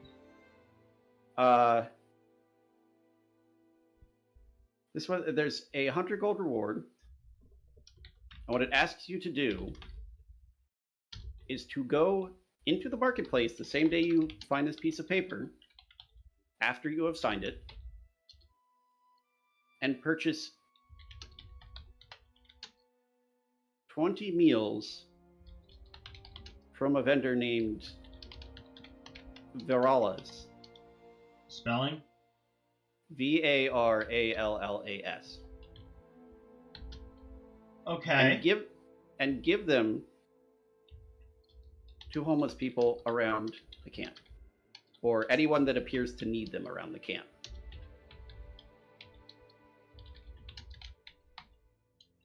All right. There is a 50 gold reward for volunteering to substitute for one of the guards on watch for a single night, redeemable once. For one of the guards on watch.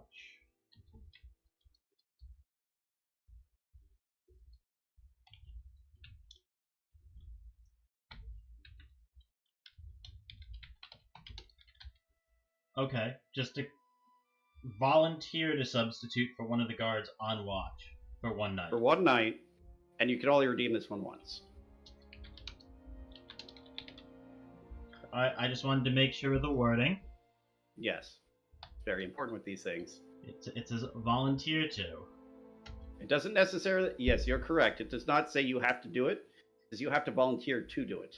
Yeah, it doesn't say I have to do it. It doesn't say they have to accept it. It just says Nope. volunteer to do this. Okay. Yep.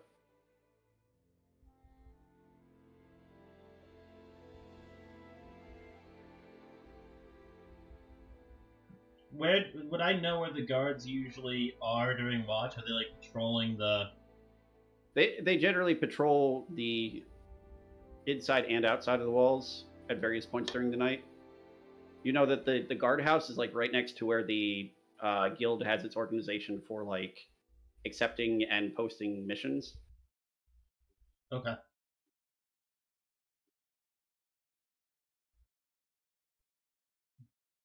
Anything There's else? one that says What's its value?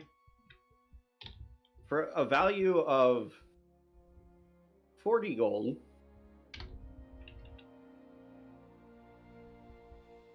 buy 2 dragon milk from Boris's beer barrel. Hold up. Is this a regular merchant? It's a regular merchant, yes.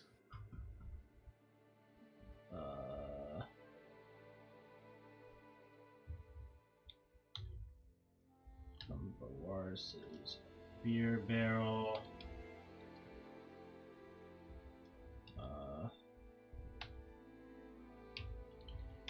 And drop them in the well.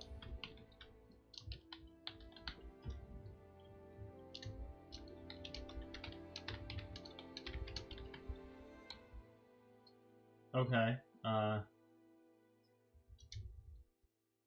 Just the well. There is a central well in town. It's the one. It is specified in the contract that is the well that is meant. The same well that the brooch is going to be on. Yes. Do I know what dragon milk does? Not off the top of your head. Okay. I've been to his place before. So it wouldn't have been something I'd seen just on. I mean, it's on his menu. It's a normal thing that he sells. You have not specifically asked what it does before. Okay. But it's a normal drink that he sells, and people drink it, and they don't die or anything. So, if there is an ulterior motive here, it's not like poisoning the well. Okay.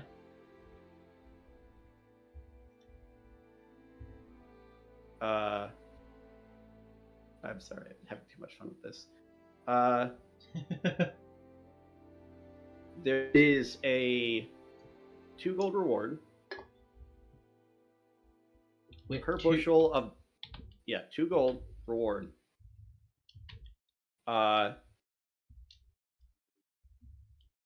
Says it does mention in perpetuity unless renegotiated as part of the terms after the 6-month period. Okay, hold up. Let me.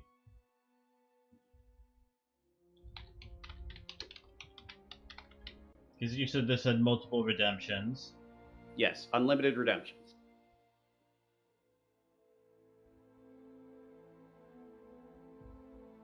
All right. Per bushel of pitted bloodstone fruits delivered to Kokabiel or one of his subsidiaries by yourself specifically. Bushel of.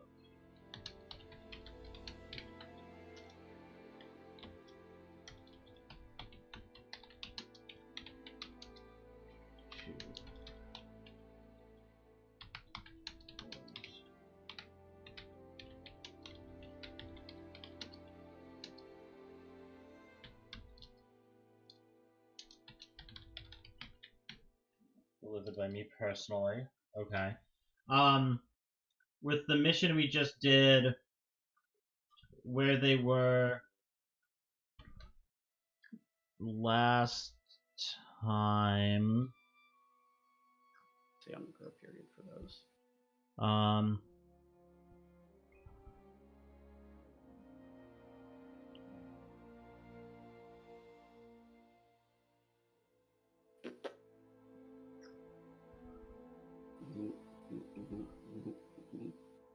I have to give Joshua Spell Soul 40% for the research camp for the first month, 20% afterwards. Given the time that's passed, you definitely passed the first month of growth. Well, yeah, I mean, I planted them when we got back from the desert. Yes. So it has been... I mean, I checked on them. I thought they were growing the last time you checked on them, before you left on this mission. They were growing. I'm trying to go through all the different places I have my notes on these things. First month. So that would be the first month of fruiting. So that wouldn't have started yet, actually. So yes. So let's say that Yeah, I have the time. I have 20 of them planted at the farm right now. Right. Let's say about the time you receive this letter is when they start producing fruit. Okay. So for the rest of this downtime and probably the time you guys are out on the mission, they'll be getting 40% of the fruit and then 20% after that. All right, and the rest of it will be. How does the Palico farm work? Do I have to go and personally collect it? Will it be being collected for me?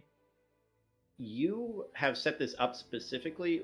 The reason that they're taking those percents is because you base it, and remind me if I'm remembering this wrong. As far as I recall, Spell Soul covered the costs for growth. Okay. I believe part of that was also that he would send somebody to harvest them. Okay. That was part of the reason they are charging a decent chunk of it. So at the end of downtime, I could go and collect the first harvest. When you get back from the next mission, would be the end of that first month's growth cycle. So Okay. let's just say that's the first harvest, and then So I could theoretically get the first harvest if we took like another month of downtime. yes. Okay. And then again, they get 40% of the fruit for the first one, and 20% after that. And what you do with your share of the fruit is not their problem or concern, really. All right. I just want to add. I just want to add this into my notes on these. I do appreciate that we keep notes for each other, because a lot of this stuff is stuff that I write down and then it becomes very hard to find. Yeah. And then Or it's actually better organized in your notes than it is in mine, because I'm so busy with other things. all right. So collectible after the Malfestio mission or one additional downtime, Yes. which means they have a plant growth cycle of 2 months, I would. roughly. I'm saying after the mission because I'm expecting the mission to take you roughly 2 weeks total. Yeah. And- No. So And like these, I'm just going to say that like these started producing fruit around the time you got this letter. So I'm using that as a merit of like once per month. Yeah, no, I'm wondering about the plant growth cycle till it has its first production month in case I plant a second 20 planter. Okay, yes. Given up to this point, that's 2 weeks now. Roughly 2 weeks on a mission. That's a month. You got back from the desert before you went to the Arctic. That's a month of downtime. Travel to and from the Arctic, and another month of downtime. So that's 3 months plus however long it took you to get to and from the Arctic. Say 3.5 months. hold on. We got back from the desert. 1 month of downtime for the planting. Right. It was roughly a 2-week trip to the Arctic, Roughly, yes. and roughly a 2-week trip for the mission we just did. That's another full month. Month Right. of downtime after the Arctic, halfway done. Yes, 3.5 months. Okay. Right. And I will just tell you now in a meta sense, these will produce fruit once a month, essentially. Yeah. Once they've started fruiting. And if you get one that's like out of sync with the others, we'll just roll them together for convenience. Sounds fair. Right. And the last one has a lot of small print. From what you gather, Let me get back up to my place where I'm keeping these notes. right. Okay. From what you can gather,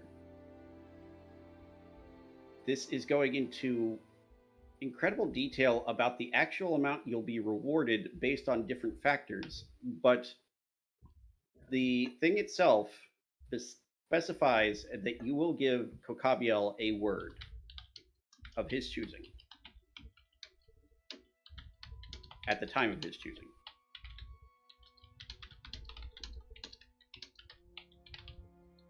Okay, give And then- Kabiel a word of his choosing at the time of his choosing. Yes. It's just saying a word to him. No, it does specify. You are not saying a word to him. He is allowed to stop you saying a word for a time. Okay. And Hold on. your- Give Kabiel the right to prevent me from saying a word of his choosing at the time of his choosing. Yes. Okay. It does specify that the reward for that will be proportional to the value of the word in the context that it would have been uttered, both to yourself and to Kokabiel. The reward is And- proportional to the value of the word in the context of speaking.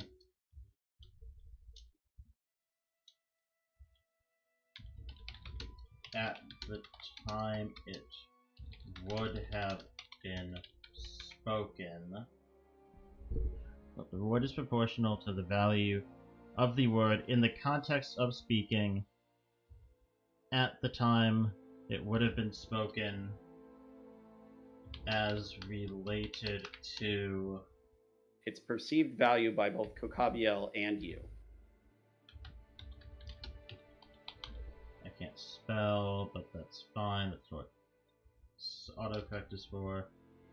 To both Kabiel and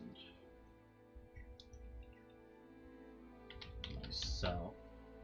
Okay. It also specifies that this is an optional thing you can agree to,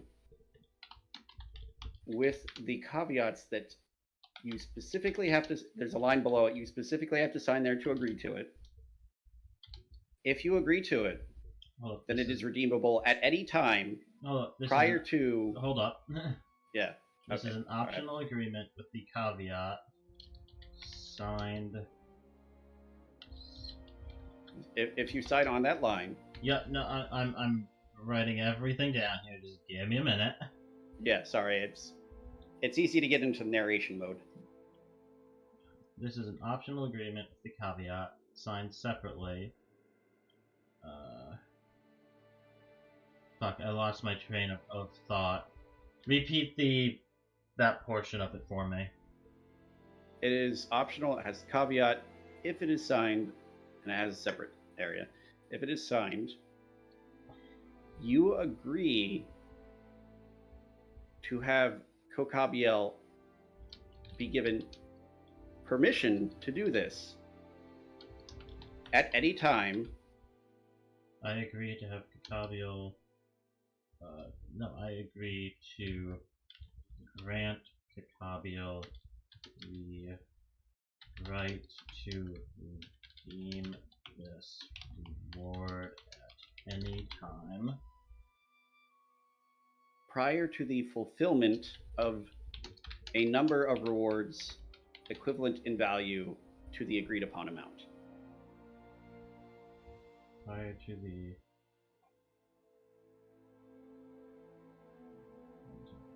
fulfillment of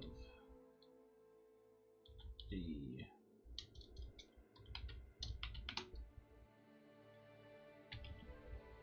fulfillment of tasks, payment equal to or exceeding the Mhm. agreed upon contracted value of the corporation he shall be providing.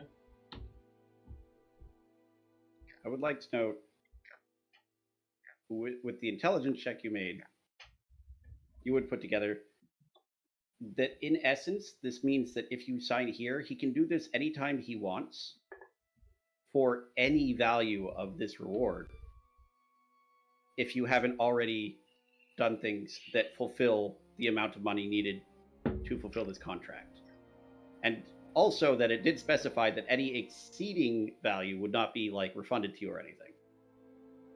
Yes.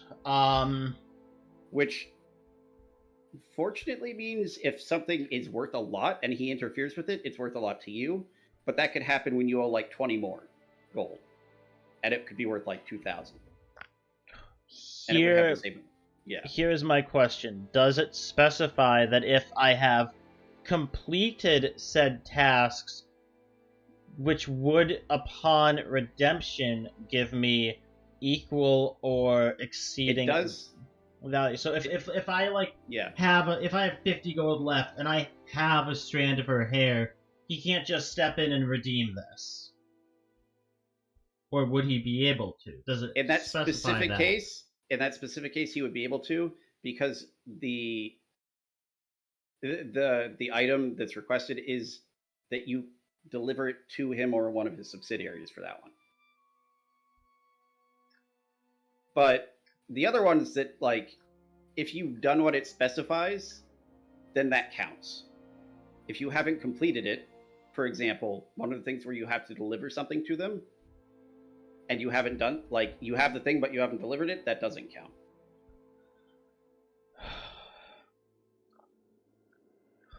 I will say to the contract, under the assumption that Kakabio can probably hear me. I'll agree to this final one if you add in a stipulation clause onto this item that it cannot be redeemed if I simply need to deliver said final value, but the rest of the task has been completed. Well, let me. I have to like write this out into text chat. I think I get what you're going for. Hold on. Let me write it out.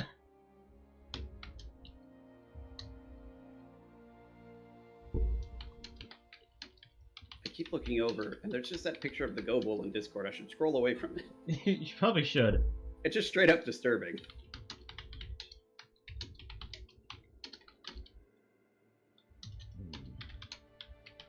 I do like that you have like the world's strongest low-level healing potion. You just haven't been using it.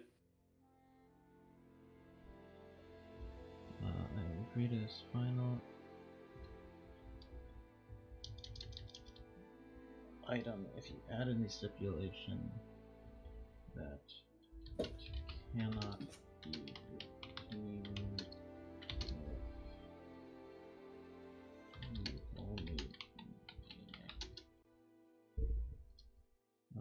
if the remaining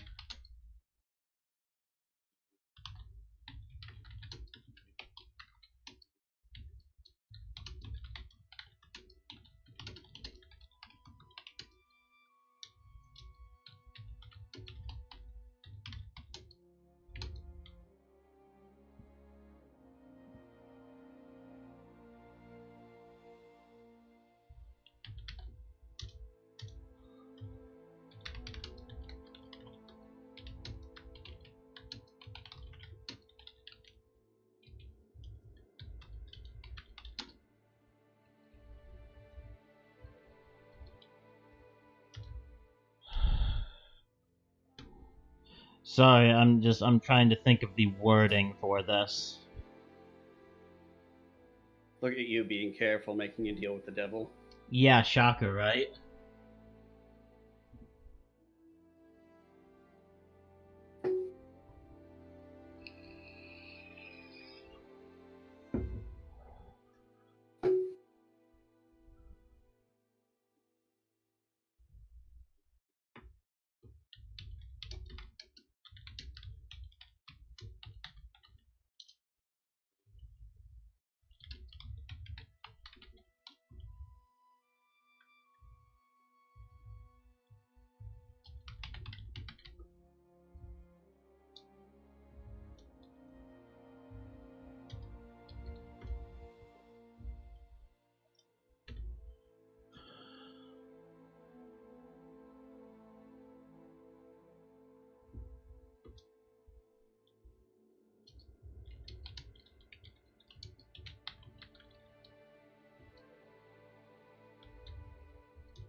read this final item.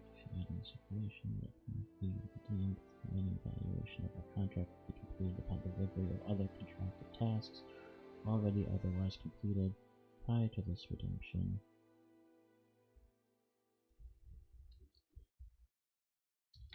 If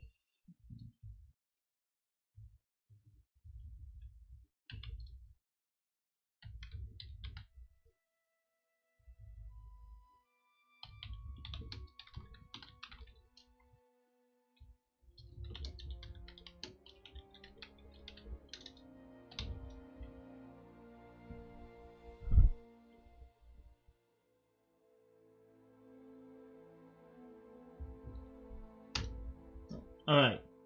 So I say to the letter, I will agree to this final item if you add in the stipulation that it can't be redeemed if the remaining valuation of our contract would be completed upon delivery of other contracted tasks already otherwise completed prior to this redemption, and if a defined duration for the redemption of this word's usage prevention is specified and deemed acceptable.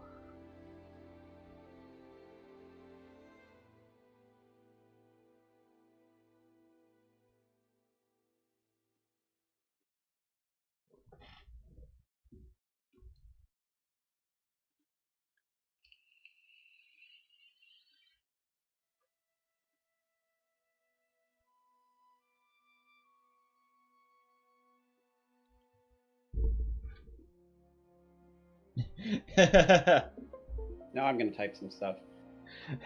Just to try to figure out the wording. Yes. Yeah.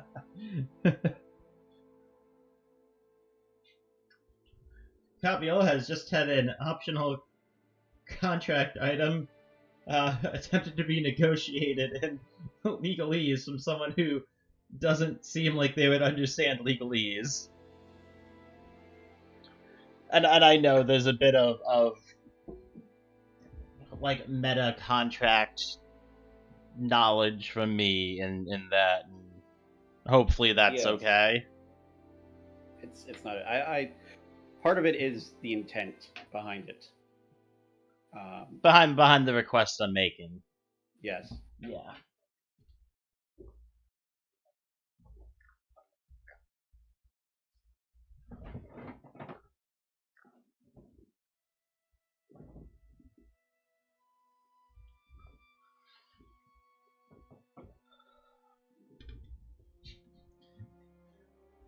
Welcome to D&D Lawyer Edition.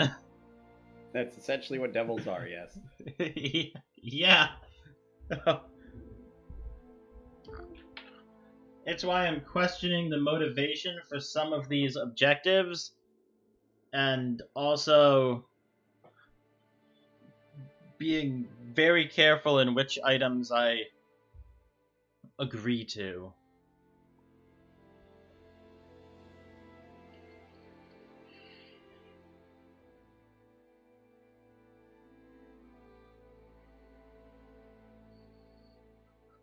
And to clarify the artifact pieces, Yes.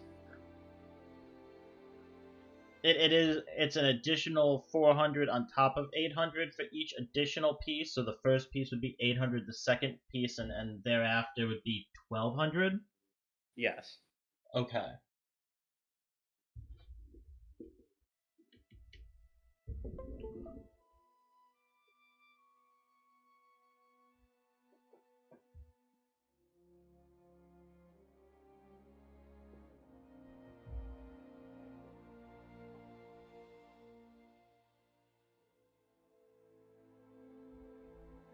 Give me a second. I need to go get another drink while you're typing.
Alright, I'm back. Sorry. How's that?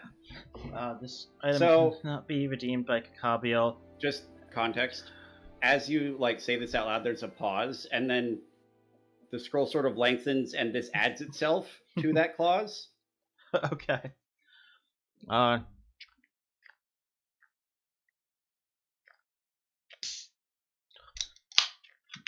This item cannot be redeemed by Akambherylliax if, at the time of redemption, Kiljow is in possession of items that, if given to Akambherylliax or one of his subsidiaries, would complete tasks that would total a value greater than or equal to the remaining necessary value to complete this contract. At the time this clause is invoked, Kiljow will be notified of such.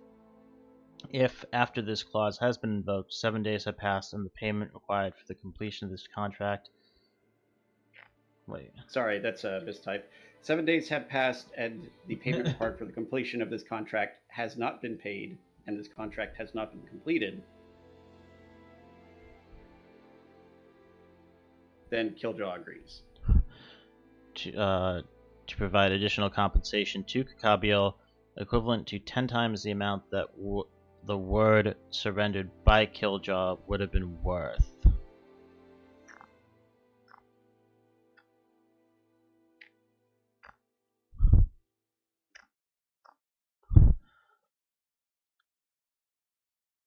And what is 7 days the specified duration that the word cannot be used for?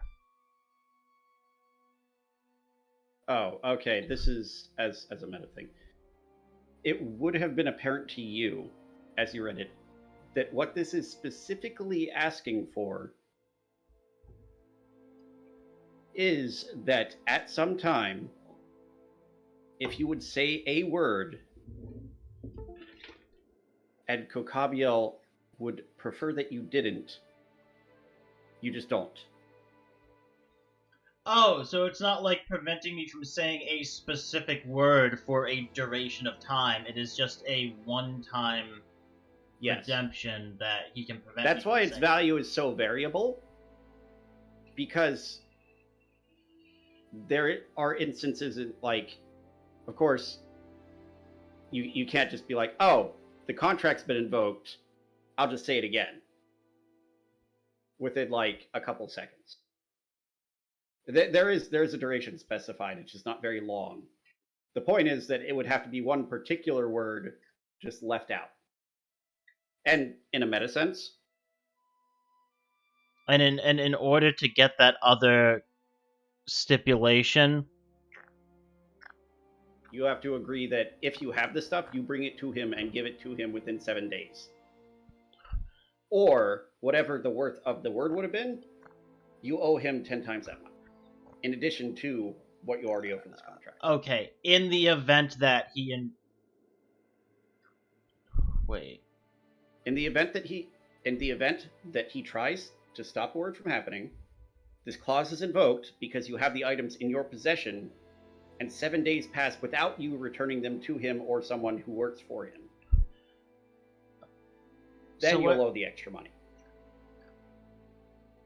In other words, this is insurance.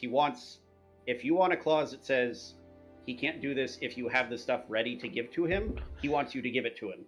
And what compensation will I receive for the clause being invoked and the items being delivered within the 7 days?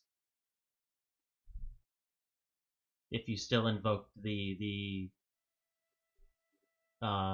right to disallow a word. Okay, again, another thing. I'm not sure if this is completely clear. This is saying that if Yeah, you're well, in a situation, the item he added right, is saying that he can prevent me from saying a word in a situation with a valuation variable conceived to the context of speaking, when it would have been spoken, and the perceived value to both him and myself. correct. And this well, hold up. Well, let me go through the whole thing. Right. The clause he just added on Right. says that it cannot be redeemed by Cacabeel if, at the time of redemption, I'm in possession of items that, if given to Cacabeel or one of his subsidiaries, would complete the task. Correct. But it can't be redeemed, so... Okay, that would be more accurate at the time that it would have been redeemed. So, just to make this completely So clear, he wouldn't be able to redeem me not saying the word. Correct. But at the time that he would have, the value of the word is determined. You are notified that this clause has been invoked, and you have 7 days to get him enough things to complete this contract, or you owe him the additional money in addition to this contract. Yeah, under the stipulation that I already have in my possession Those items, yes. enough contracted items and or capital. Yes. Because monetary One of the contracted items is money. Is money. Right. If you have the gold to pay for it, then yes, this would be invoked. Okay. But you would still have 7 days to get enough to him for it to fulfill the contract. That was the intention, and I know I'm not like a lawyer. I just tried to lay it out as best I could. This is a literal fucking wall of text. I'm not even kidding. Welcome to D&D, where our two favorite flavors of lawyer are devils and fae. And cats that cause for really convoluted clauses to get added. Apparently, Cacabeel is surprised by Kiljow having obtained a law degree in his entire life living in the jungle. But no, I can see where, from a reasonable point, you would want this, and this is just articulating that correctly. Yes. Though it probably realistically did catch Cacabeel off guard.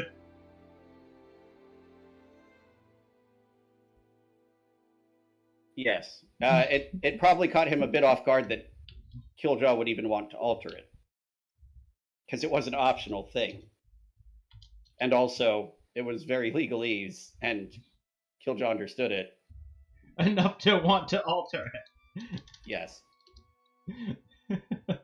But yes, and again, in a meta sense, I will, regardless of the actual text, the spirit of it that I will enforce is, if there's a time when this would happen, I will let you know. I will retroactively make it so that you did not say that word at that time. Okay. Except if you have the stuff to fulfill the contract in your possession, literally on your person at the time. And I'm assuming that includes, in one of my 2 bags of holding, etc. Yes. Yes. Bags of holding count as being on your person. If that is true, you'll be notified of the fact that this clause has been invoked, the value that was placed on that word, and the fact that you have 7 days to finish the contract, or you owe the additional 10 times. I'm assuming, then, that Cacabeel would be, and this is again just an meta thing, Cacabeel would be doing some kind of,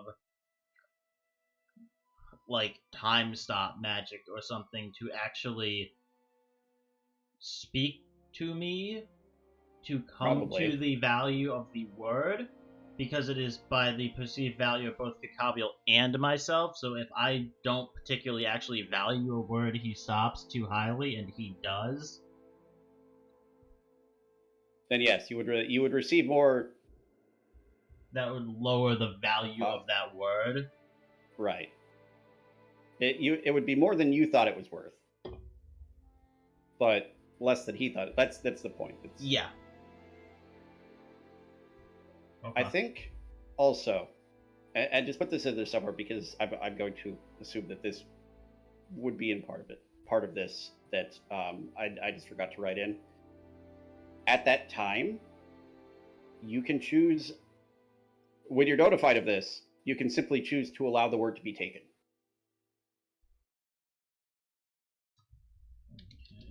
at the time of redemption. That option is open to you as part of that negotiation of the value of the word. This is also going to completely blindside the rest of the party if and when this happens. So at the time of redemption, I can choose to allow the word to be taken Instead of invoking this clause. Like, at the time this clause would be invoked, you will be given the opportunity to negotiate the value of the word, allow the clause to be invoked, or just let the word be taken. Okay. That is what will happen. And at least it's a 7-day period, so he can't just be like, you can't say maple. Yeah, no, he's not trying. Like, and like, I guess I can't go to him to deliver Yeah. this shit. I mean, you could. There's plane shift spells and things like that. But The value of the word is 1 billion gold and your soul. he doesn't trade much in souls.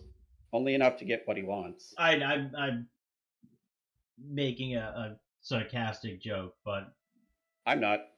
well, yeah, but I mean, realistically, it's like he can't like actually just like prevent me from using the trinket to get to him to deliver something and place a insanely high valuation on said Right. word. Well, he is,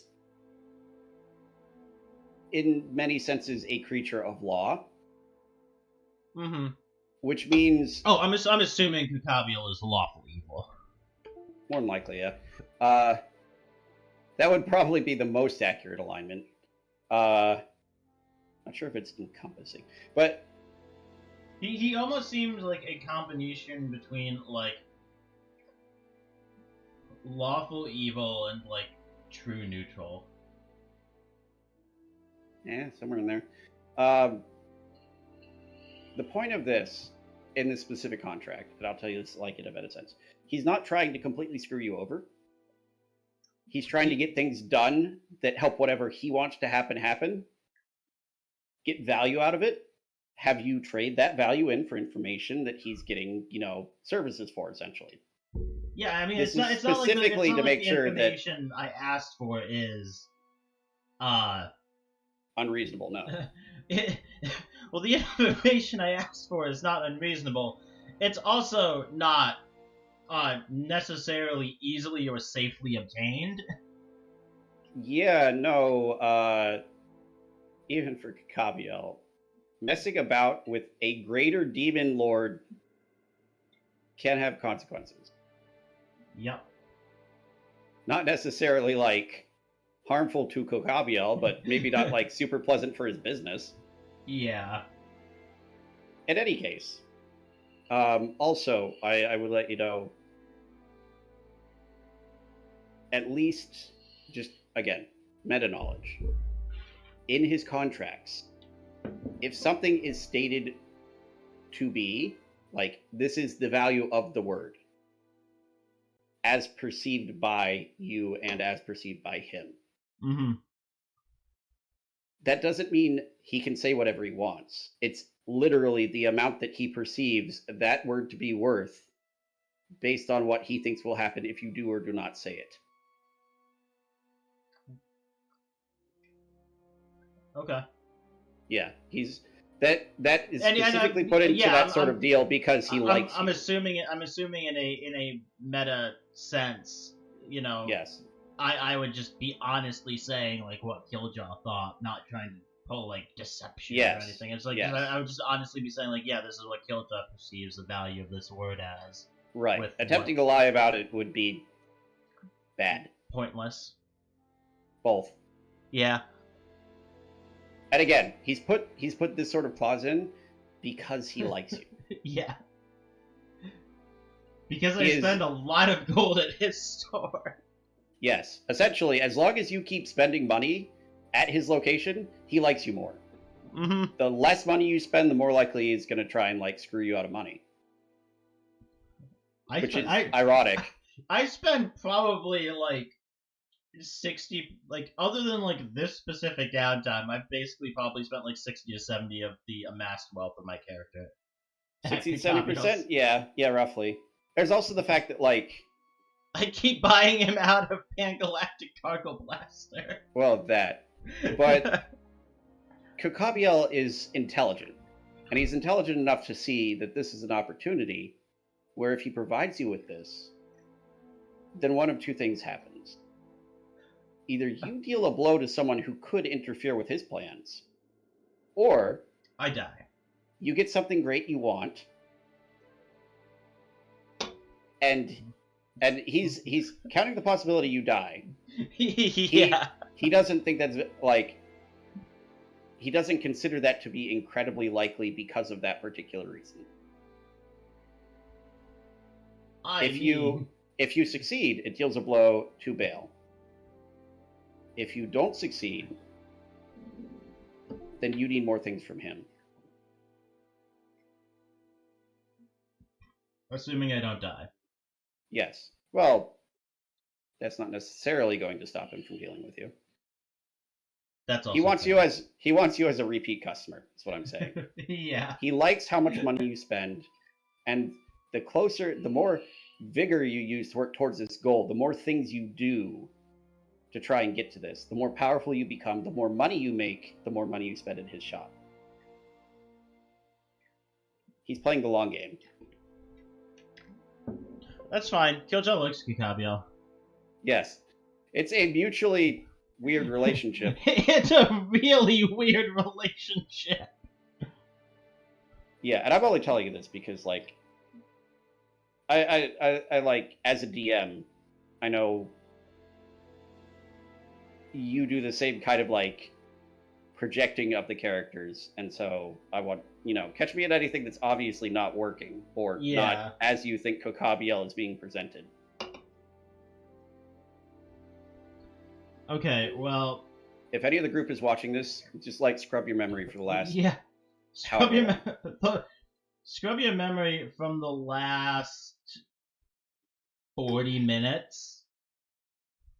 Ish. Yeah. We better just do, like, an hour or two, just in case. Yeah.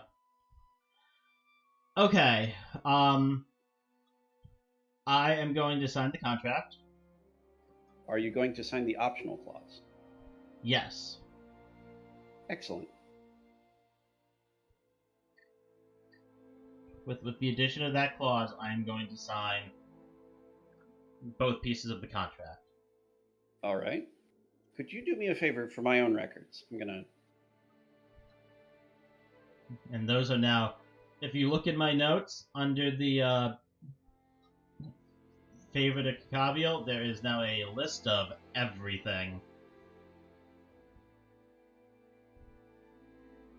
Just for my record keeping being a little...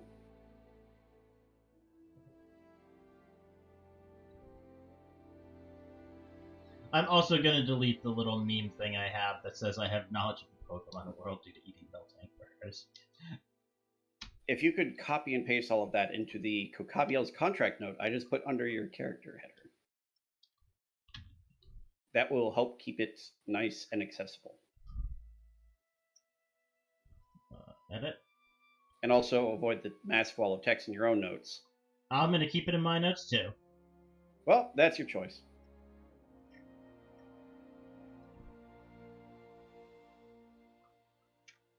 Actually, am I going to retain the Kokabiel's contract page? Yes. Okay. Yeah, like, I'm not gonna, like, yoink it and be like, you can't access this. No. Can you do me a favor, because I can't actually edit where it is? Can you drag it down below my silent notes? Okay. Awesome, thank you. Alright, yeah, I will go ahead and clear my notes page. This is the fast-paced action that D&D fans want.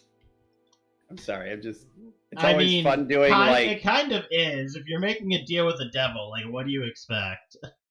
Yeah, I love doing these, like, devils, genies, fae, these negotiations of things. But it is, like, if it's not what you're into, it's probably pretty boring. Yeah, if it's not what you're into, we apologize. That being said, we probably need to do a little bit more downtime for me right now. Okay, yeah, because this would not have taken a large amount of time. No. And several of these are fairly immediate. So I'm gonna go to the marketplace, Okay. and I'm gonna look for a vendor named Varlas. Okay.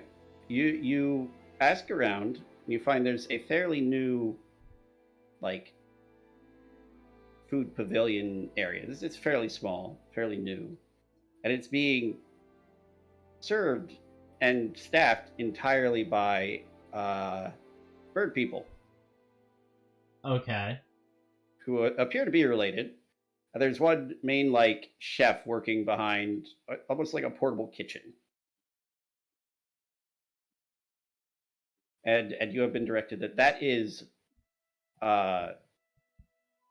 Varalas, and this is his shop, which is conveniently named Varalas with an apostrophe. Okay. Yeah.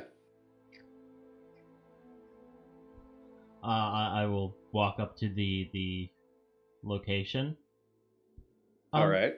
Can I order 20 meals? Is it a brief falter in the step of one of the waitresses? 20? Yes, 20. Looks at you. Okay. And Thank you. goes and talks to the. I was like, now that you're closer, he's really burly looking for a bird. Okay. You're not sure how to feel about that. I'm not sure how to feel about that, to be honest. After playing Festival for so long. Yes. He looks over, sees you, I wave. and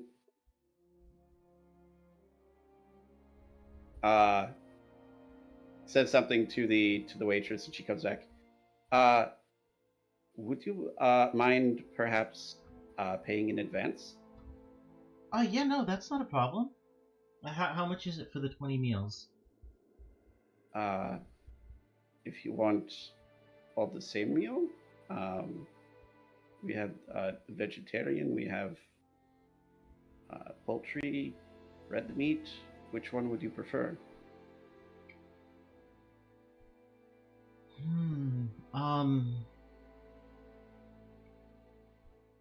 I mean, I was planning to go around and give them out, so probably something a little heartier. So the red meat or the poultry, if I could get 10 of each.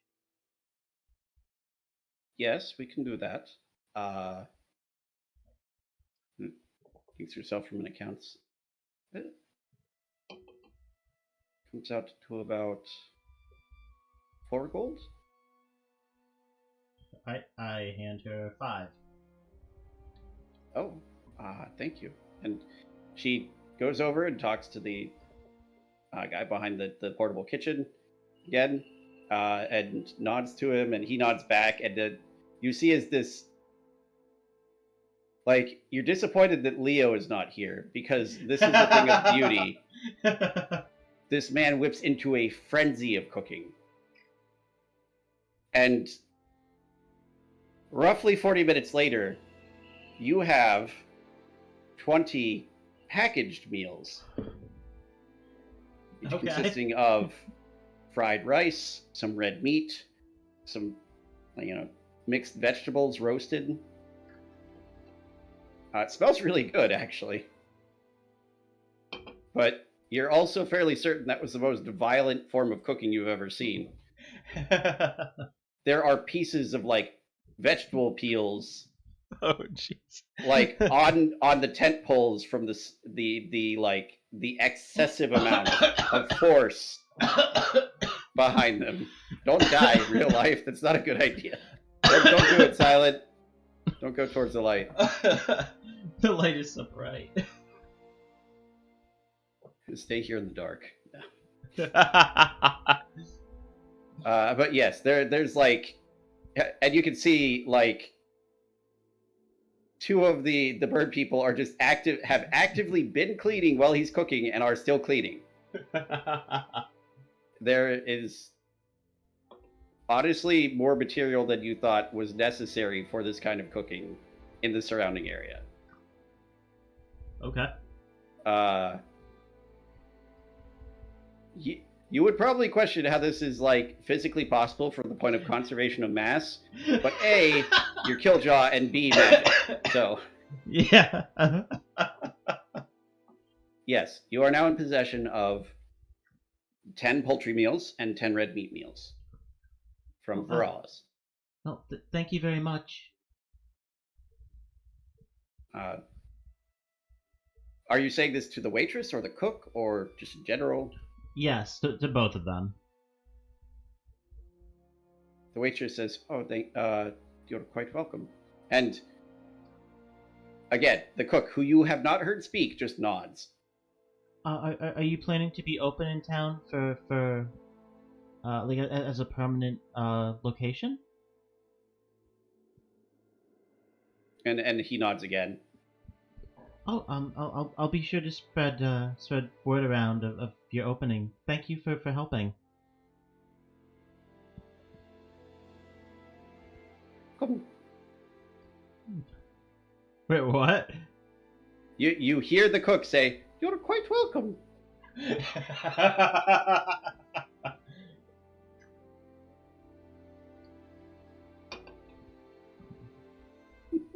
All right, and I will. I'm sorry, I have fun with these sort of things. I will take the 20 meals and start going around the camp. If we want to pull the map of the camp up rather than the contract page, just so people have something new to look at. Yes. Yes, this is in fact the map of the camp. I am on the map of the contracts. Oh, okay. I thought I moved you guys over to this other map. Like, why was the correct music playing? Apparently, that's why. That'll Sorry. do it. What did you do? Roll 20. I moved the thing over, and I guess because it was downtime, nobody reacted to it not changing. Yeah. Okay. Thanks, So Roll 20. where is this location in the camp? It's in the marketplace. It's again, it's a simplification. Yeah, it's like it's in like a stall somewhere in here. Yes. Or a tent. Probably towards like the northwestern-ish side of the marketplace, like a large over here. Yeah, but like one of those, you see them set up at the fairground, like a canopy tent, but with open sides. Yeah. Okay, and I will begin making my way through the camp, finding people who look like they're either homeless or down on their luck, and handing out these meals and letting them know where I got it, and kind of describing where the shop is, and if anyone asks, just being like, oh, I purchased these meals from the new pop-up shop that's being run by Veralis. Okay. Veralis. Varalos. You did hear people specifically like pronounce it as Varalos. Okay.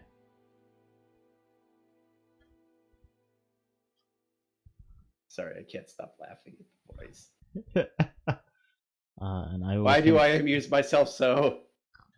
And I will complete a 100 gold value Yep. mission by doing so. Yes. Which brings me up to 1,300 paid. Right. Are there any other ones that you're doing that are specifically within this time frame, or easily completable during this time frame? Yes. I am going to go to Borwas Beer Barrel. Right? Food shopping. That's what this episode is. Yeah. Huh, It's sounds- just you like redistributing food products. I mean, got a problem with that? You gave me No. the mission, so I hope not. No, I'm just commenting on the fact that it occurred to me after listing this all, and it's like, oh, all the immediate stuff is just moving food. Yeah. You gave me the missions. I know sometimes my brain does things and then it doesn't like connect specific dots until it's time for them to actually connect. I will go to Borwas's Right? and kind of start looking through the menu. Mm-hmm. There's you are able to access the menu in the shop shopping. I have it pulled up. documents. Yes. Can you tell me what this bloody monolith is? Let's see.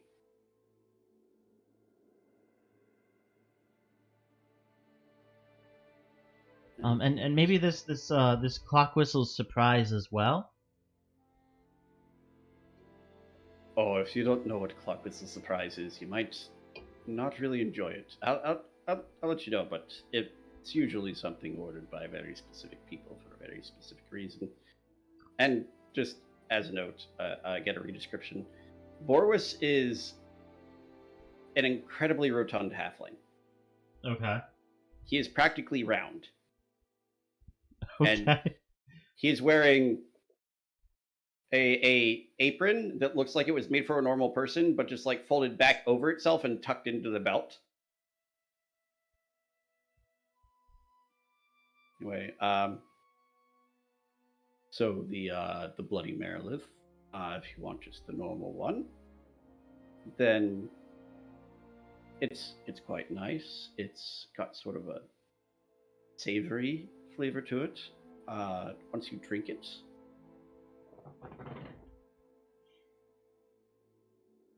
you have,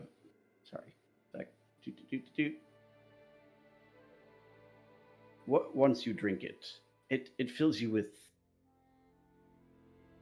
a bit of energy. Just a tiny bit of magically altering your speed. And mechanically, if you drink a regular common Bloody Marilith, then once within a minute after drinking it, you can take a reaction even if you've already taken one since the end of your last turn.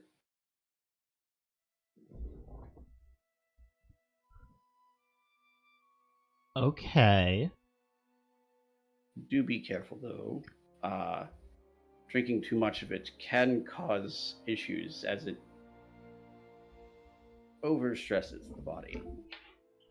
Oh, I do that a lot. Raise a bit of an eyebrow raise. Well, if you do, you may be more interested in the rarer variant. It's made with stronger ingredients. Has a much stronger level of spice. I point to the one that costs 5,500 gold pieces. You mean this one? Yes. That's a And bit that out of one, that's a bit out of my price range, unfortunately.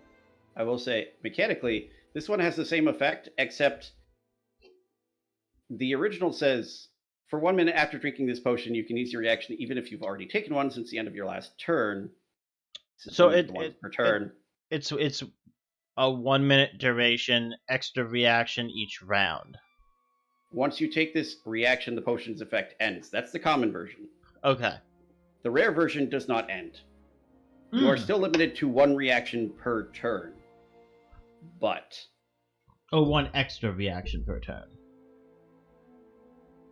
Yeah? you get You're limited to taking one reaction in a single turn, but you can take additional reactions as much as you want for a minute. Within that limit. Sorry, So it's just a rules thing. With the common version, You can't use the reaction on the same turn you use your regular reaction. No. yeah. So like, an enemy attacks me, and this is why I'm making sure on this. I uncanny dodge, use my reaction to take half damage. Right? Can I do that for every enemy that attacks me in that round? No. So, sorry, I'll probably try and fix the wording a bit. Essentially what it does, the common version, at one point within the next minute, you can take a reaction during a turn, as long as you have not already taken a reaction during that turn. But you can take this reaction in spite of the fact that you have taken a reaction sometime since the end of your last turn. Essentially Yeah. gives you one extra one during the round. I get that. So like, if I drink the common, let me specify. Right. An enemy attacks me, I can take a reaction and uncanny Right. dodge. And then the next enemy that comes up attacks me, I can take another uncanny dodge reaction. Yes. And then that effect ends. And in Correct. the very rare variant, I can just keep uncanny dodging. Correct. As long as it's not twice in one turn. A, that's fucking powerful. B, okay, I understand how it works. Yeah, it is meant to be a very rare, very powerful alcoholic drink. I will also say, When this effect ends, I get 2 levels of exhaustion. Fuck. if you drink more than one during the same day of either of these, then after the effect ends, you can't move or take actions until after your next turn. Okay. I will say, additionally, if you abuse this and like drink 4 in a day, it's going to have worse effects. It is essentially overclocking your body for a very short period. But yes, it is a very powerful potion. I mean, it works for computers. Your computer doesn't have to eat. It doesn't Anyhow, it yes. doesn't hurt calories when it does something? What? I mean, technically it does, but at a very, very slow rate in the Uh, sense of burning things. Anyway, what was the other thing you were asking about? Uh, But I yes, a- Bloody Barrelith is a fun potion. I asked about the clock whistle's surprise, or clock whistles. Yeah, clock whistle's surprise. Okay, let me look at that one.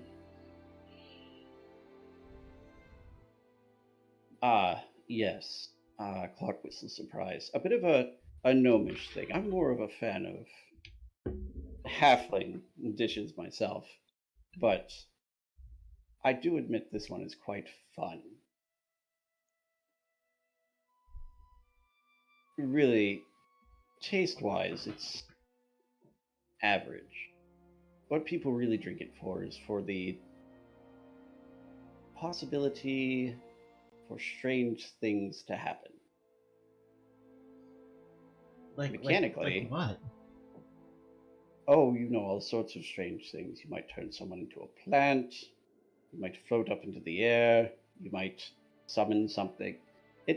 It's very strange, very wild magic that gets unleashed. And yet, mechanically, if you drink this, you have to succeed on a DC 15 Constitution saving throw, which you can fail on purpose.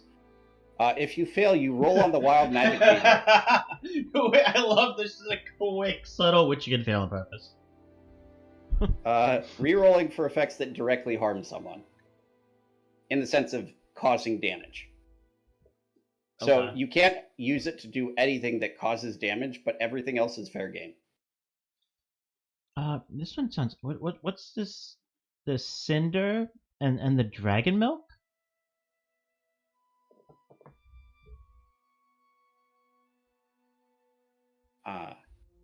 Cinder's another. You're leaning a bit towards the spicy ones here. I see. Cinder is quite spicy, but Nah. it's tempered by the fruit juices in it. It's a spiced apple cider. It's a very peppery flavor. And a neat little trick. When you drink it, What about the dragon milk? I'm not as big a fan of really spicy things.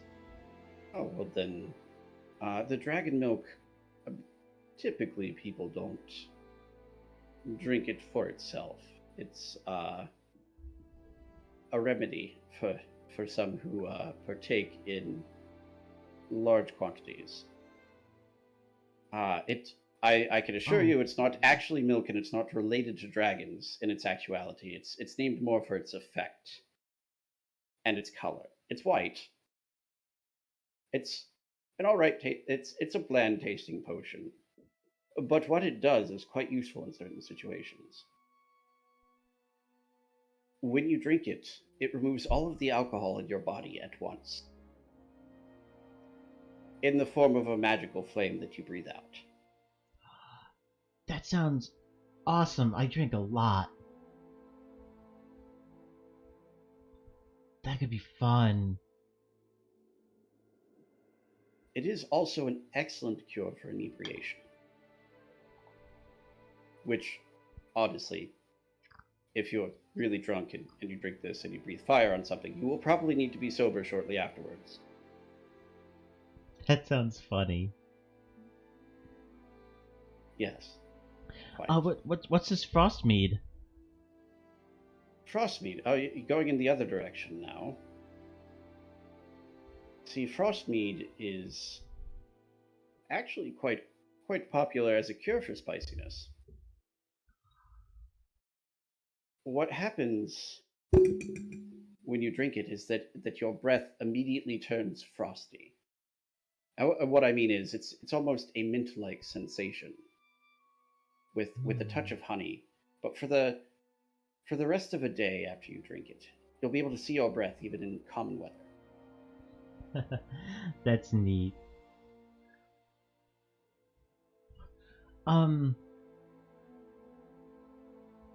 should not have sent Kiljow to the alcohol store. You messed up. Oh well, I'm okay with it. The party might not be sometime in the future, but I'm okay with it. Oh, I forgot I made this one. Glow candy. It's a fun one. What's this Will o' the Whiskey do? I mean, it might be for you. You said you wanted to avoid things that had spice. This is not spicy, but it's a very strong whiskey. It's got a burn to it. Not a spicy burn, but an alcohol burn. Oh, if it's an alcohol burn, then I'm happy with it. I just don't like the spicy burn. Ah, I see. Well, Will the Whiskey is named for its effect. Where, I'm not sure if you're familiar with Will-o'-the-Wisps. Am I familiar with Will-o'-the-Wisps? No, you're not. No, what are those? Is that some kind of dangerous creature? They can be, if you don't know about them. They're balls of light that float about in different areas and have a tendency to misguide adventurers or travelers who see their light and think it belongs to a lantern or a village. But this is more fun because you know it's not real. But Will of the Whiskey makes you see a Will of the Wisp appear. Only you're the only one that can see it. And it will dance around you for a while. That sounds really cool.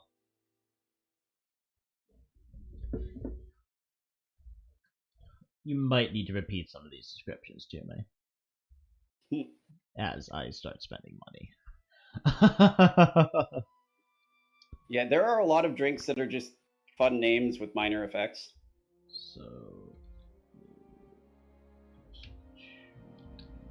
And some of these are legitimately just potions that happen to contain alcohol.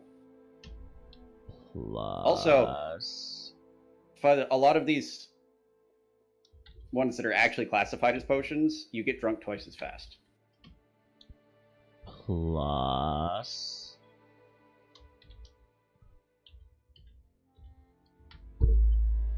The other exciting part people come to D&D for, The math. shopping and the math. Legal discussions, shopping, and math. Yep, I'm sold. Actually, no, that sounds like something I legitimately would like to watch. So yes. Okay, I'm gonna have to open up my notes page here real quick. Not my notes page, my bag of holding. Money. You have enough money to buy quite a bit of a lot of these things. Yep, I'm gonna be spending a lot of money right now, actually. Okay. So, just so I have it in my notes here. Right. Tell me what it is, I'll just copy paste it into chat. Well, hold up. The Fallen Angel wine makes you breathe smoke. Correct. Okay. Good to know. So I'm gonna be buying. Are you gonna be making mixers? I'm gonna buy 5 Will of the Whiskeys. Okay. You're gonna make like the trippiest drink, aren't you? Shut up. What is the weight of each one? Oh, you have it there. Half a pound. Yes. I anticipated this situation. Half LBS. Oh I'll no. just put that in chat. 2.5 LBS, just to keep my system uniform. That is half pound each, and makes you breathe. I copy pasted Will of the Whiskey into the chat for you. Doot. Oh no, I'm thinking of a different one that I'm gonna be buying. Makes you see a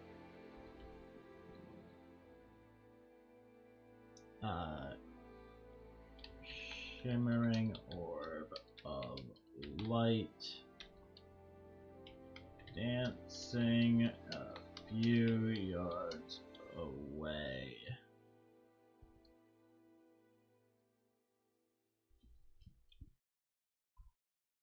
Okay, and I'm assuming it's the same 4 uses per bottle. This is 1 potion, 1 drink. To get the effect, you have to drink the small bottle of Will of the Whiskey. Or you can take like a sip and it would just be whiskey. Alright, I'm gonna cut these. I'm gonna put these down here. I'm gonna make a bold tag in my notes that says drinks. Just as a side note, that X uses per container thing is not... It's actually very few of the drink items have that. You just happen to have found those ones specifically.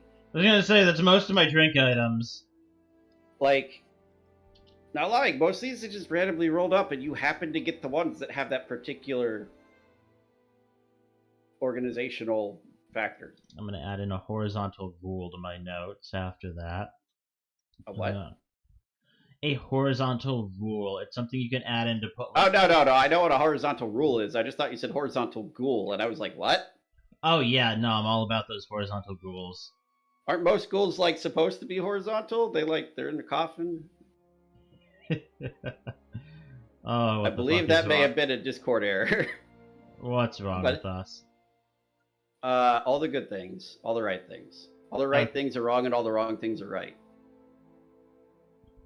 Okay, for whatever reason, I can't. You can't argue with that logic. Expand this. Well, I can expand it this direction, so that's fine. Because there's no logic there to argue with, to be honest, but... Oh, that's problematic. I I don't know what Roll20 is doing right now. but it's not what I want it to.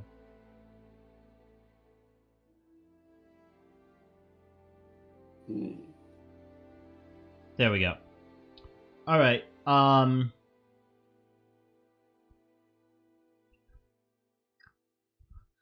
okay. I am going to get... Alright, that was my 5 Will the Whiskies. I'm going to get 5 Frostmead. Mm-hmm. If you want to post that up real quick. This is... Frostmead is a half a pound each. Actually, does he even have enough for me to buy these?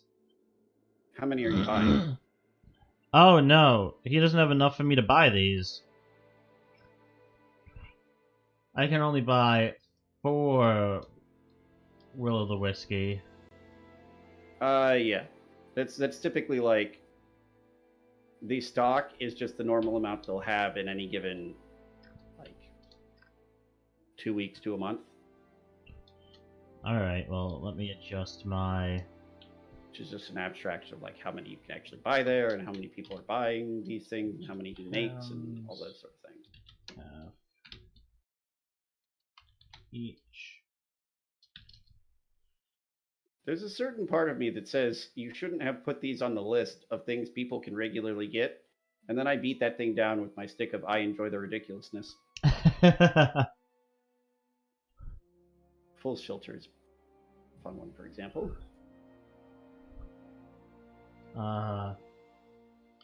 Breathe, icy, frost, wrath. Actually, Fool's Filter is a very strong potion. For the rest of the day. Just for my notes. What is the duration of Dancing Lights and Will of the Whiskey?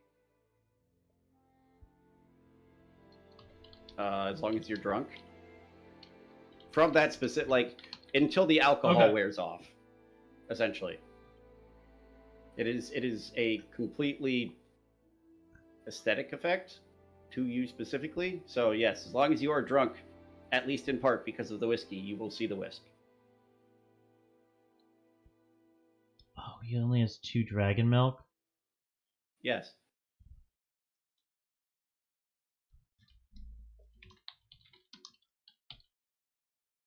Alright, well, I'm gonna buy 2 dragon milk, I guess. Instead of the 6 that I was planning to.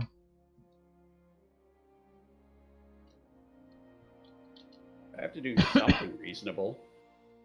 Eventually. That sounds silly. No, most of this is silly. Not the perfect. I'm actually coming back to this. Fool's Filter is a really good potion with a really fun effect.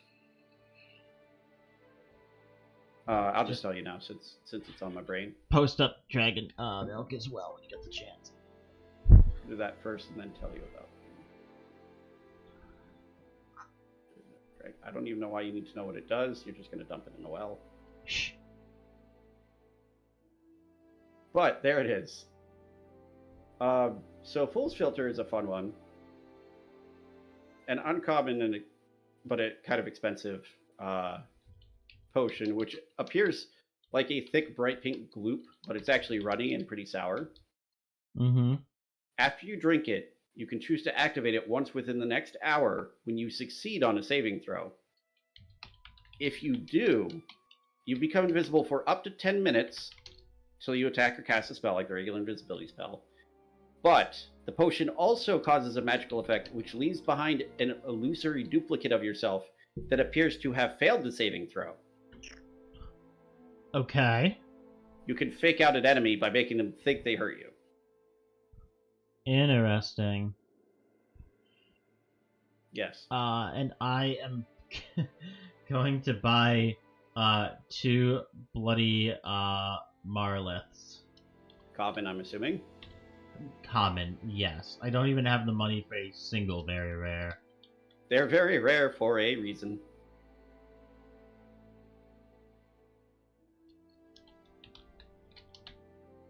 Yeah, some of these like alcohol potion combos are actually quite potent. But I'm not super worried about you guys breaking the game because we've already gone past quite a bit past the threshold of reasonable balance. I'm just Yeah. working with what I got here, and that'll just keep being the status quo. So it doesn't really throw things off if you have stuff like this, because I know that it's a possibility, and I can just plan to have that be a possible solution to a problem. Okay. I do like that kind of thing first. And just post up Bloody Marlith so I can. Well, Let me get to it. For the next minute.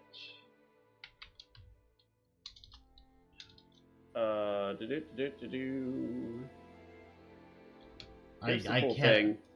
I cannot spell minute. I fucking. So that's the whole thing, but you should note that it does not allow you to take 2 reactions in the same turn. For the next minute, I can take an additional.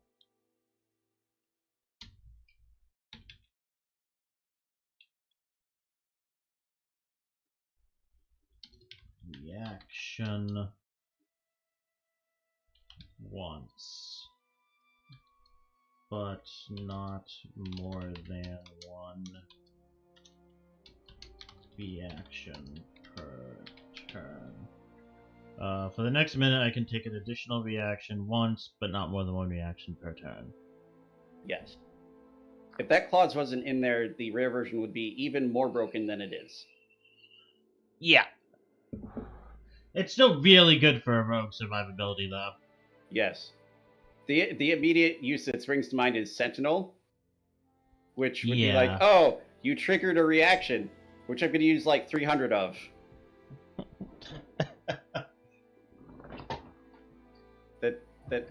That's too broken. There's a level of broken we want here, and that's too much. Alright, and that's 5 for each dragon milk, 2 for each Frostmead, 3 for each Will o' the Whiskey, and 50 for each Bloody Marlith, coming to 130 gold. Yep. For which I will pay 30 gold and 10 platinum. All right. Nods as he gets these out for you, and you put them in your bag, and you hand him the money. It's like, thank you for your patronage. Oh no, thank you. These all sound really, really, really good and really useful too, depending on the situation. Mm-hmm. Some of the best alcohol is drunk outside of a problem situation. Some is best drunk in. I look at the Bloody Marlith. I might live longer with this. Well, certainly, if you keep coming back. It might remove some immediate danger, yes. Okay. Public service announcement. Drinking alcohol does not make you live longer. It usually kind of does the opposite, especially if you have too much.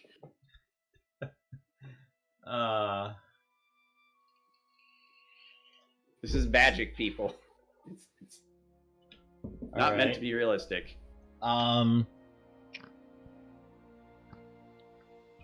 you said the guard's place is like next to where the guild is, right? Yes.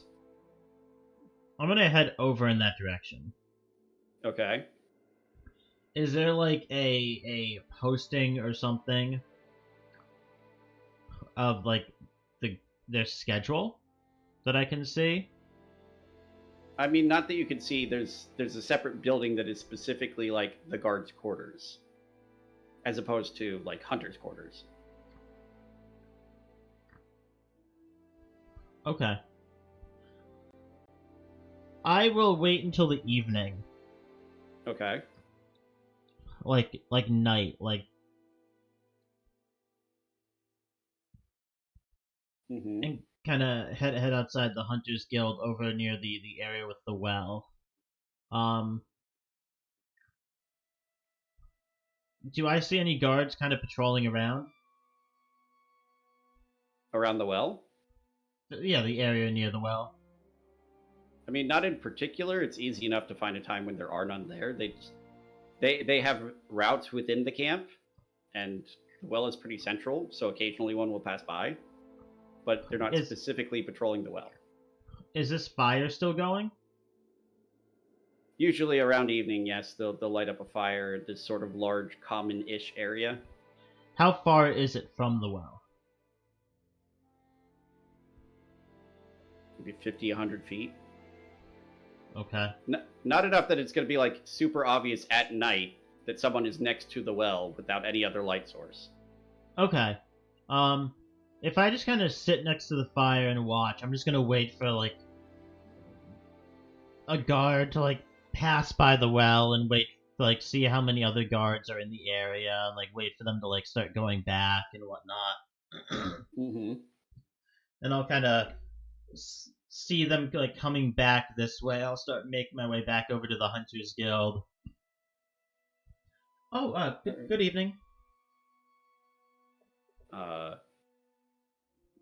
What like the guard? I'm assuming you're talking to a guard who's patrolling around. Just as I'm kind looks of down, back. is holding his lantern up, looks down. Oh, hello.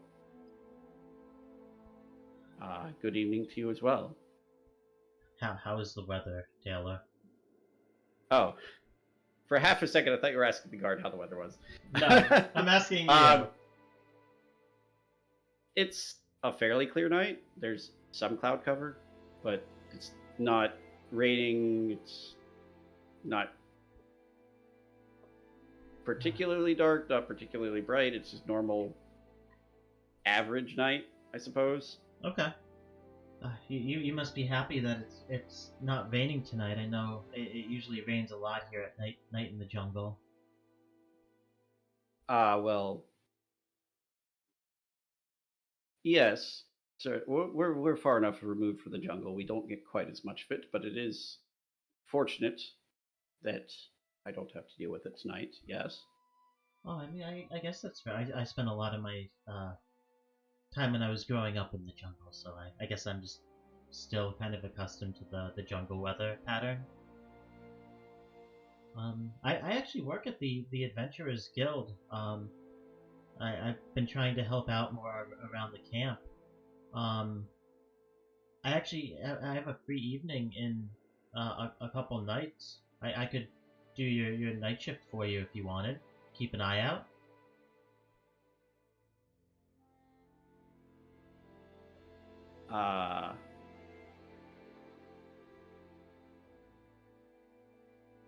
I mean, we can go ask if we can put you on a patrol rotation. And they're usually pretty happy for volunteers. I don't know that it'll get me out of doing my patrols, but yeah, no, I'd be okay with that.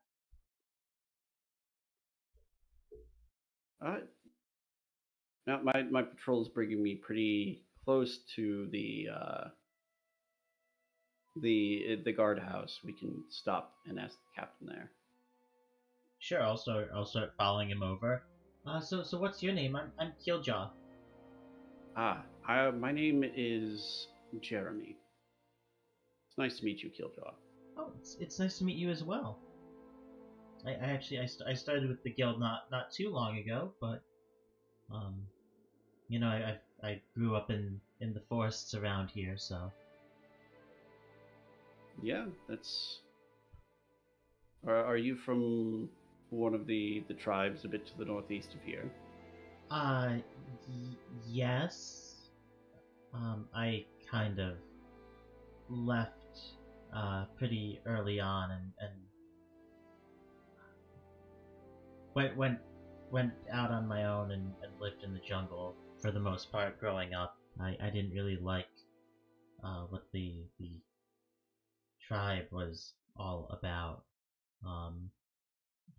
I kind of ran out of luck one day, ran on the ill temper side of a Nargacuga.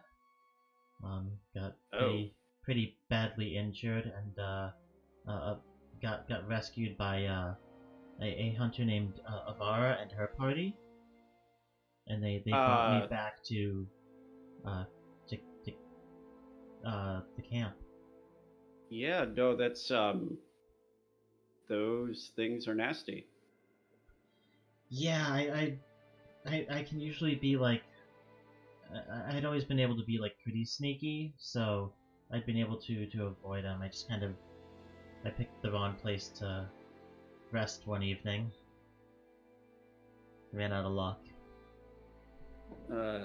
Well, I mean, you can't have run out of luck entirely. You were found by a competent adventuring party who were able to help you. Yeah, it's kind of been a big change to my life overall. I'm not used to having, a whole lot of safety, so it's nice to be able to do my part to, keep it stable. Have, I guess, kind of a stable job other than scavenging for food, and other supplies. Kind of always on the move. Yeah, I think a lot of people come out here to the camp for the opposite reason. Want to get a bit of adventure and don't realize when they ask to come out here how much of it is just making sure everything is safe. Anyhow, I'm assuming at this point we've kind of reached the. Yeah, you reach the guards' quarters at the building that they headquarters in, and he leads you in and goes up to looks like a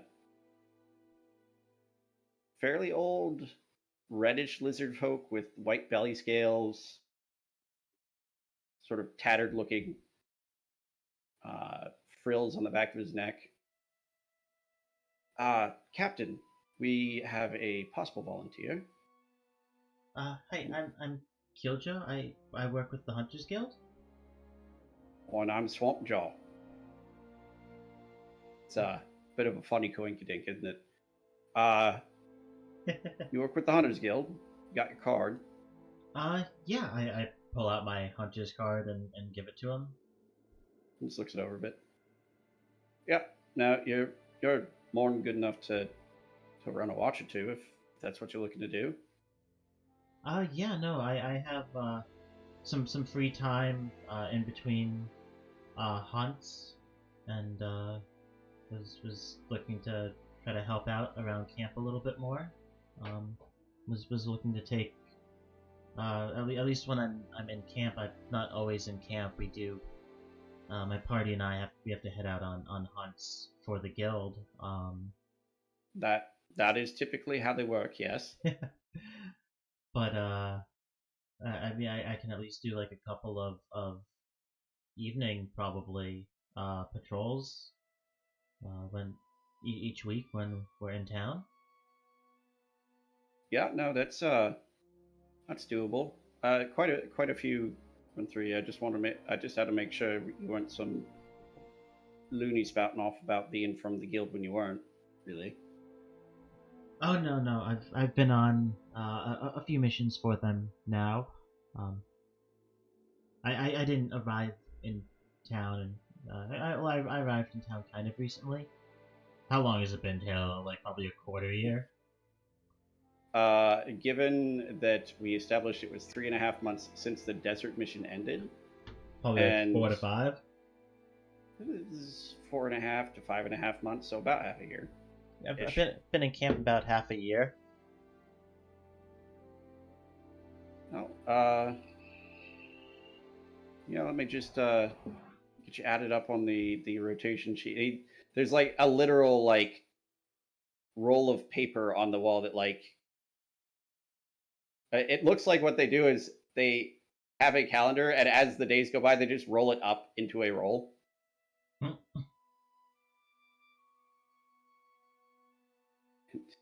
Yeah. So he turns back to you. Any particular night you were looking to do, or is anything good? I mean, I'm free the next couple of nights at least for this week. Meta, I'm specifically giving him the night before and the night of the small brooch. Yeah, that's what I was.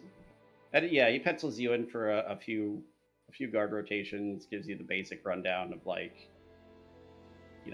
the night of, you come in, you check in, you see what your patrol route is, you go do that for like 4 hours, then you come back, and then you go to bed. Okay. But yes, so you are signed up for the night the brooch is on the well. Okay. What patrol route do I have? Let's say that the night you get there, he starts outlining the different ones and asking if anybody wants anything in particular, and then just randomly assigns them after that. Okay. Sure. What do the different patrol routes look like in the camp? There's a few that like. So I know I'm just tossing a lot of Yeah. random shit on you all of a sudden. I am good with that. Because I'm good at that. I like to think, at least. Yes, there are some patrols that operate on the outside, but near the wall. There are some that stay inside near the wall. Just basically just along the wall between the wall and buildings and anything like that.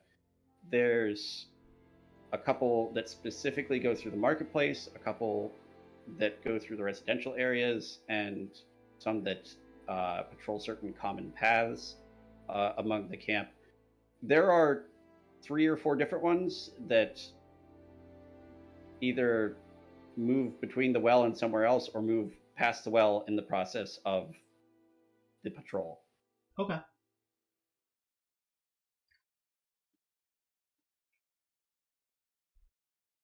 Okay. Mm-hmm.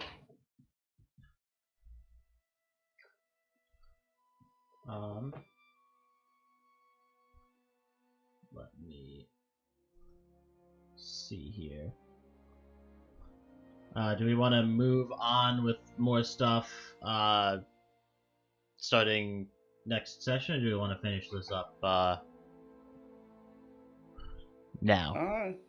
If everyone's all right with it, we can do more downtime, like just the resolution of stuff over Discord. For now, I want to say we can sort of just make the rolls for whether this happens correctly. Essentially, Okay. I'm assuming that you want to go up, dump the dragon milk in the well, take the brooch, and then sneak it into the guild sometime in the future. Yeah. Okay, roll me a stealth check.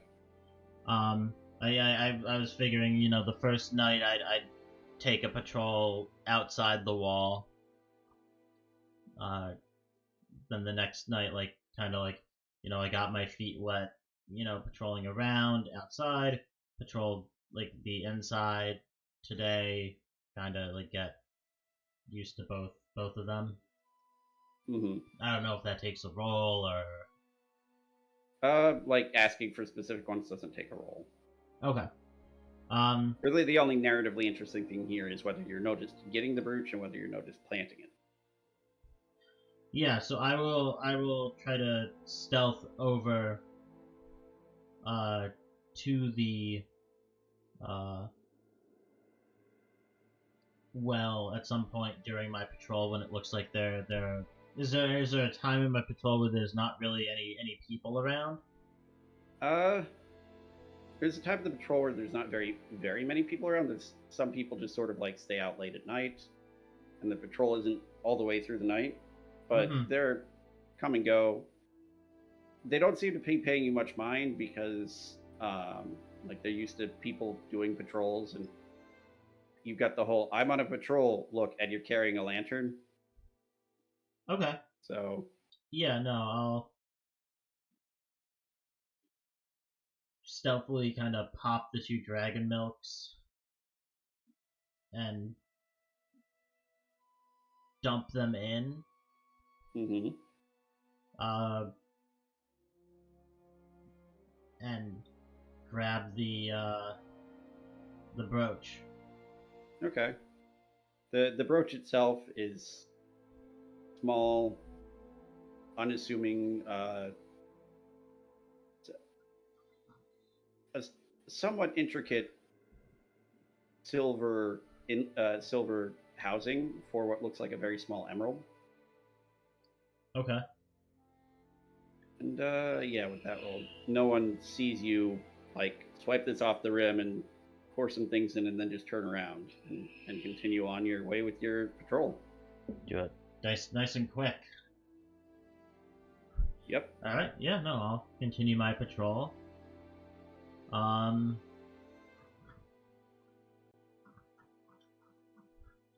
guess the next day I'll head to the it's the provision stockpile, right? Yes. All right. Yeah, I'll head over to the provision stockpile. Okay. Do a kind of walking in. I need to pull up Cacabiel's request list here.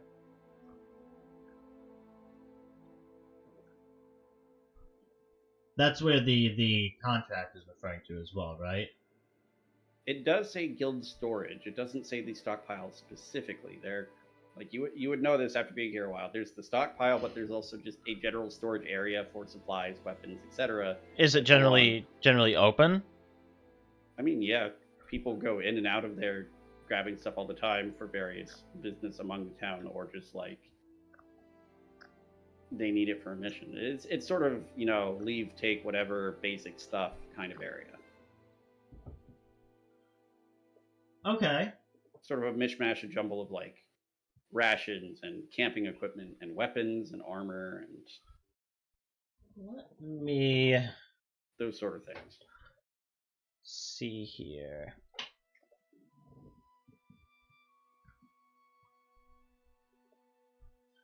All right, I'm gonna head into the storage. Is there anyone in here? Not at the moment. There's like somebody, as you walk in, somebody's like grabbed a sword and give it a bit of a wave. His hand just walks out. All right, yeah, I'll walk over to the rations where they're wrapped, Mm-hmm. and I'll grab 3 rations, and like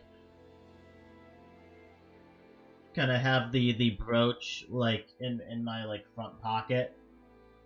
Right. And kind of as I grab the rations, I'm just gonna slip the brooch underneath the stack of rations. All right.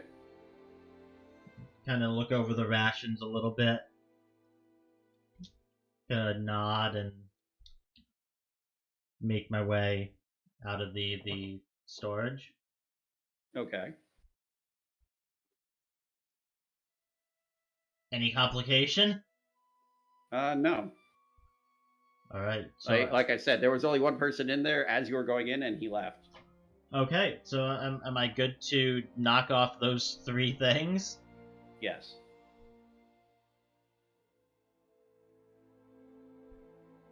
Okay. So volunteer to substitute for a guard, which I did, and I'm now doing kind of bi-weekly, twice a week patrols for them, Mm-hmm. which is going to be useful at some point, I'm sure. Possibly. I did the dragon milk, which is a total of 90 gold. I got the brooch and I placed it in the guild storage. That brings me up to 1490 from 1390.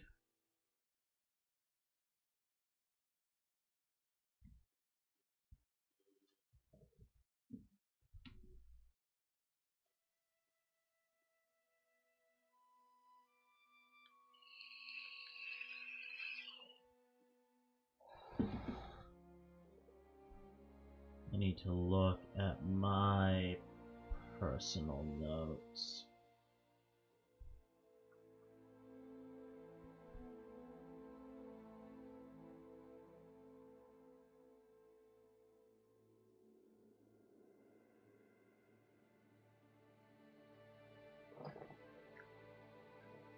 Okay, so Mubina was the cleric. One of the people that rescued you. Yep. Mm-hmm.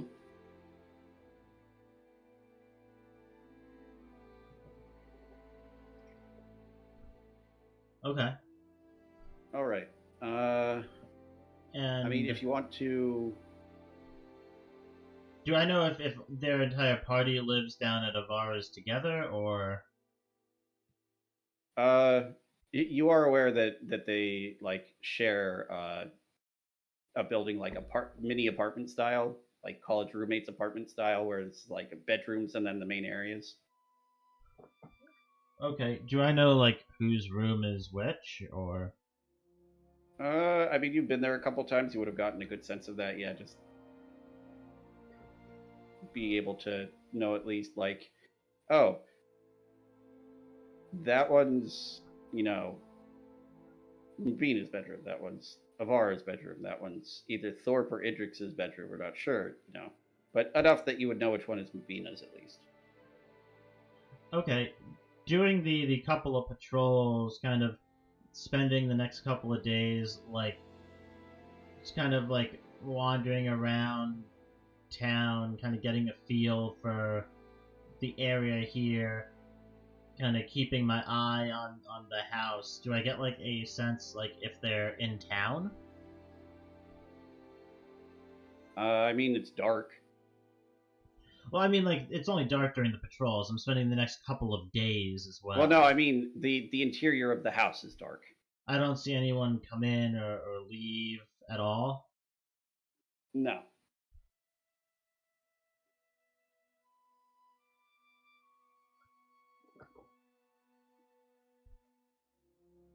Okay, I'll head over and knock on the door one day. Yep. There's no answer. Okay, I'll make my way over to the Hunters Guild. Okay. And who's the one who's in charge of like sending people out and whatnot? That would be Kel. Okay. I'll head over to Cal. And just I'm gonna like shorten this a bit just for the sake of being able to end by 2 a.m. You are able to confirm that they are currently on a mission. Okay, and I'm gonna leave. Go into my bag. I was kind of hoping to give them a thank you. I mean, I know I thanked them for because they rescued me, but I was hoping to actually give them a thank you.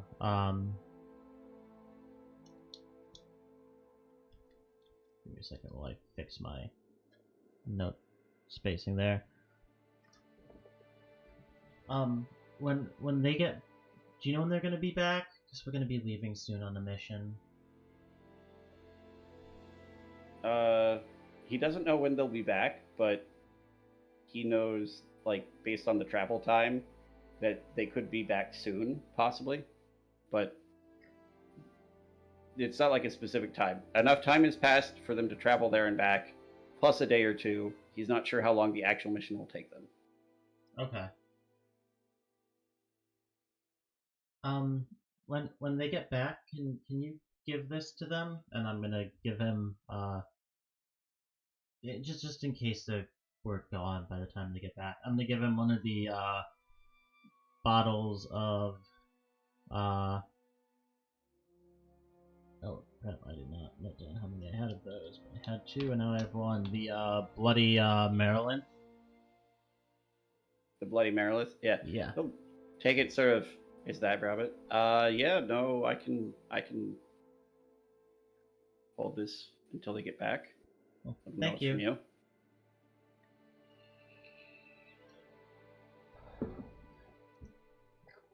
And I'll kind of wait until that evening. Do I see them get back at all?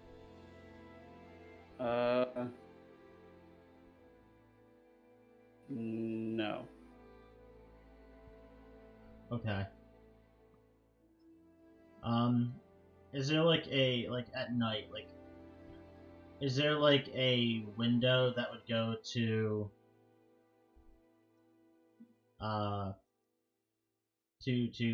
Mabina's bedroom? Yes, but if you go up to it, you'll notice it is locked and latched from the inside.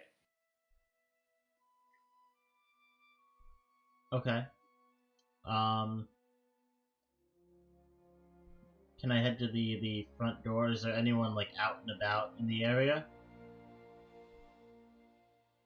Like at night, not particularly. I think the closest person to this area would be like. Actually, at this point, you would see like somebody about 50 feet away, just very visibly drunk, wandering for some reason just back and forth between two houses. Like they'll go up the stairs on like towards the door of one, and then just turn around and go to the other house, and then back. All right. Well, There is no obvious reason for them to be doing this, but they're drunk. I'm gonna try to be stealthy about this still. So. Okay, stealth, of course. All right. So that's consistent. Yeah. I'm gonna try And- to just kind of checking the windows, looking in. No one's home. Correct. Still. All right. I'm gonna try to pick the lock. All right. Give me a sleight of hand. Thieves' tools. Yes. Sorry, went to the default, but you would use thieves' tools. Yes. Okay. Yeah, you managed to open. It's not like a super complex lock. It's actually fairly simple. Yeah, it's easy enough to get open. And Yeah. door creaks a little bit as it opens, but nothing like alerting the guy 50 feet away levels of volume. All right. I'll slip in, close the door behind me. Mm-hmm. At this point, have I basically confirmed that they're still, like, with everything I've done, that they are not back yet? Correct. All right. I'm gonna make my way. I'm gonna lock the door behind me Mm-hmm. and make my way over to Mabina's bedroom and just kind of test the handle real quick. I'm still trying to be quiet, like getting in. Yeah, no, the handle turns. It's not locked. Okay, I'm gonna kind of peek in. The room is dark, empty. Yep. All right, I'm gonna go in. And I'm gonna be like respectful. I'm not just gonna like toss the place. Right. Look for her comb. Okay, go ahead and give me an investigation check.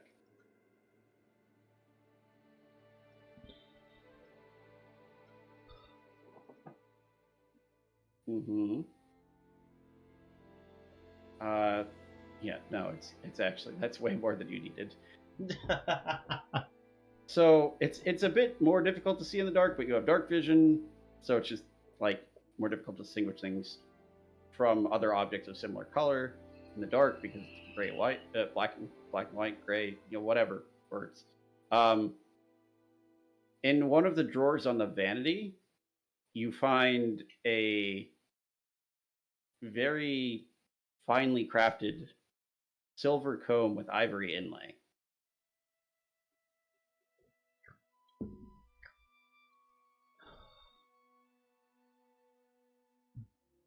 Does it look like super expensive? From what you know, yes. Can I try to make like some kind of appraisal of it? Sure. I'm not sure what. What would you have me roll to roll appraisal? Well, you're not, as far as I'm aware, proficient with jeweler's tools. I'm not. I'm So I proficient think with just a general. Tinker's tools. Just a general intelligence check. 15? Mm-hmm. You're not sure the exact value, but this isn't a common item, and it's definitely worth more than the 200 gold it's going to get off of your debt. Okay. Like, you get the feeling it would be worth significantly more.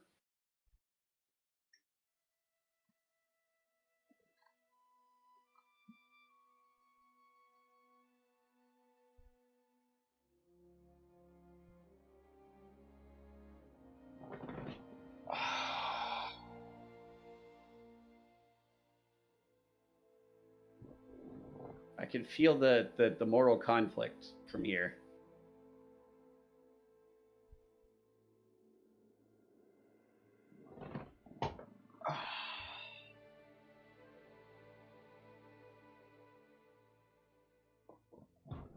I have to think about this.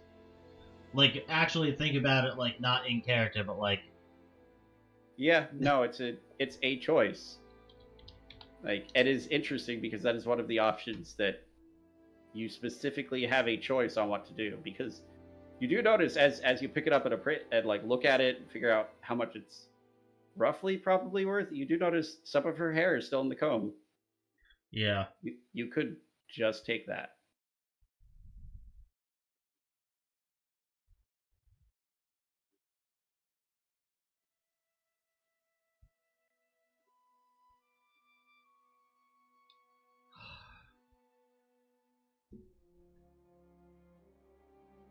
What is my rough estimate on the comb?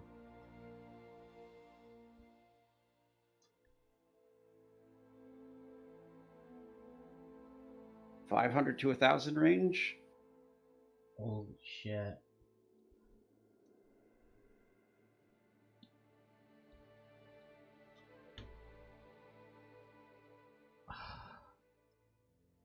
Okay.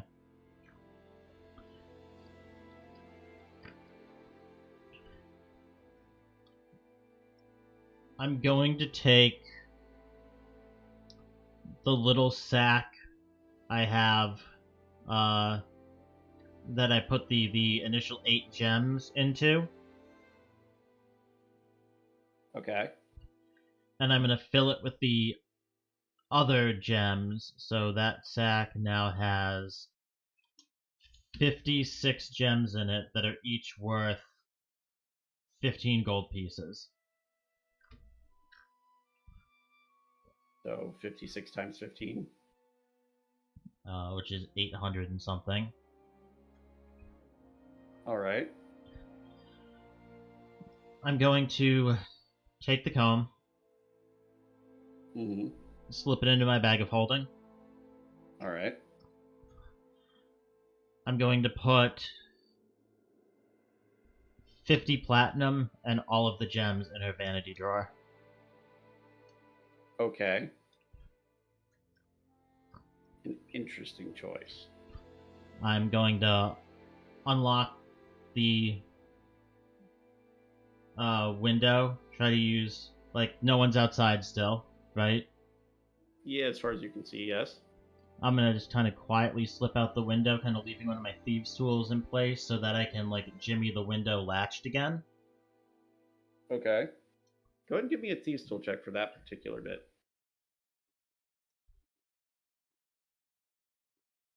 15? It's enough. You're not sure if it's like completely closed, but it's close enough that you can't open it from the outside. Okay. And I will kind of wander around the area for a couple minutes. Okay. Like, not like right around like the house, but like, Yeah, I understand what you mean. yeah. Yes, as far as you can tell, like there's not a lot of people out. It looks like no one even really noticed. I'll make my way back to my room in the guild. Mm-hmm. Maple beer. All right. Just and I think that's where we'll call it. Yeah, we have to call it basically. Like, I don't know if you want to do like a text RP of what happens there or whatnot, but I'm assuming you deliver this to someone there in the course of that, so you can mark that off. Okay. And when you get back, are you going to do, because it's the only one that really is immediate before the next mission type thing, are you going to ensure on that specific day that Alpha does not absorb any spells? That is the plan. Okay, so you go, you tell him that happens. You can mark both of those off and add that to your total. That's going to bring me up to 1690 and an additional 400, which will bring me up to 2090. Okay. I would not have honestly considered that as a choice, personally. What? Well, you replaced the comb with valuables worth more than 3 times the 200 gold that you could have just turned in for gold. I don't care. Okay, I'm saying I would not have made that choice, so it's a more interesting decision. I told Kikabio that I would do favors for him. Yes. So I'm going to do the favors that I can, but Mhm. you know, these are also people that saved me, so I don't want to screw them over, so I'm gonna leave something there to replace it. Yeah, no, I understand that. And I'm not an appraiser, so... And Yeah. who knows, maybe Kokabio will be able to do something really good with this comb.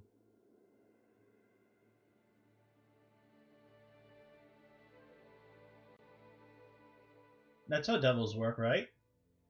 I was going to say, there's a pause for me as I'm trying to make my voice not do things that make it incredibly obvious that that is probably not true.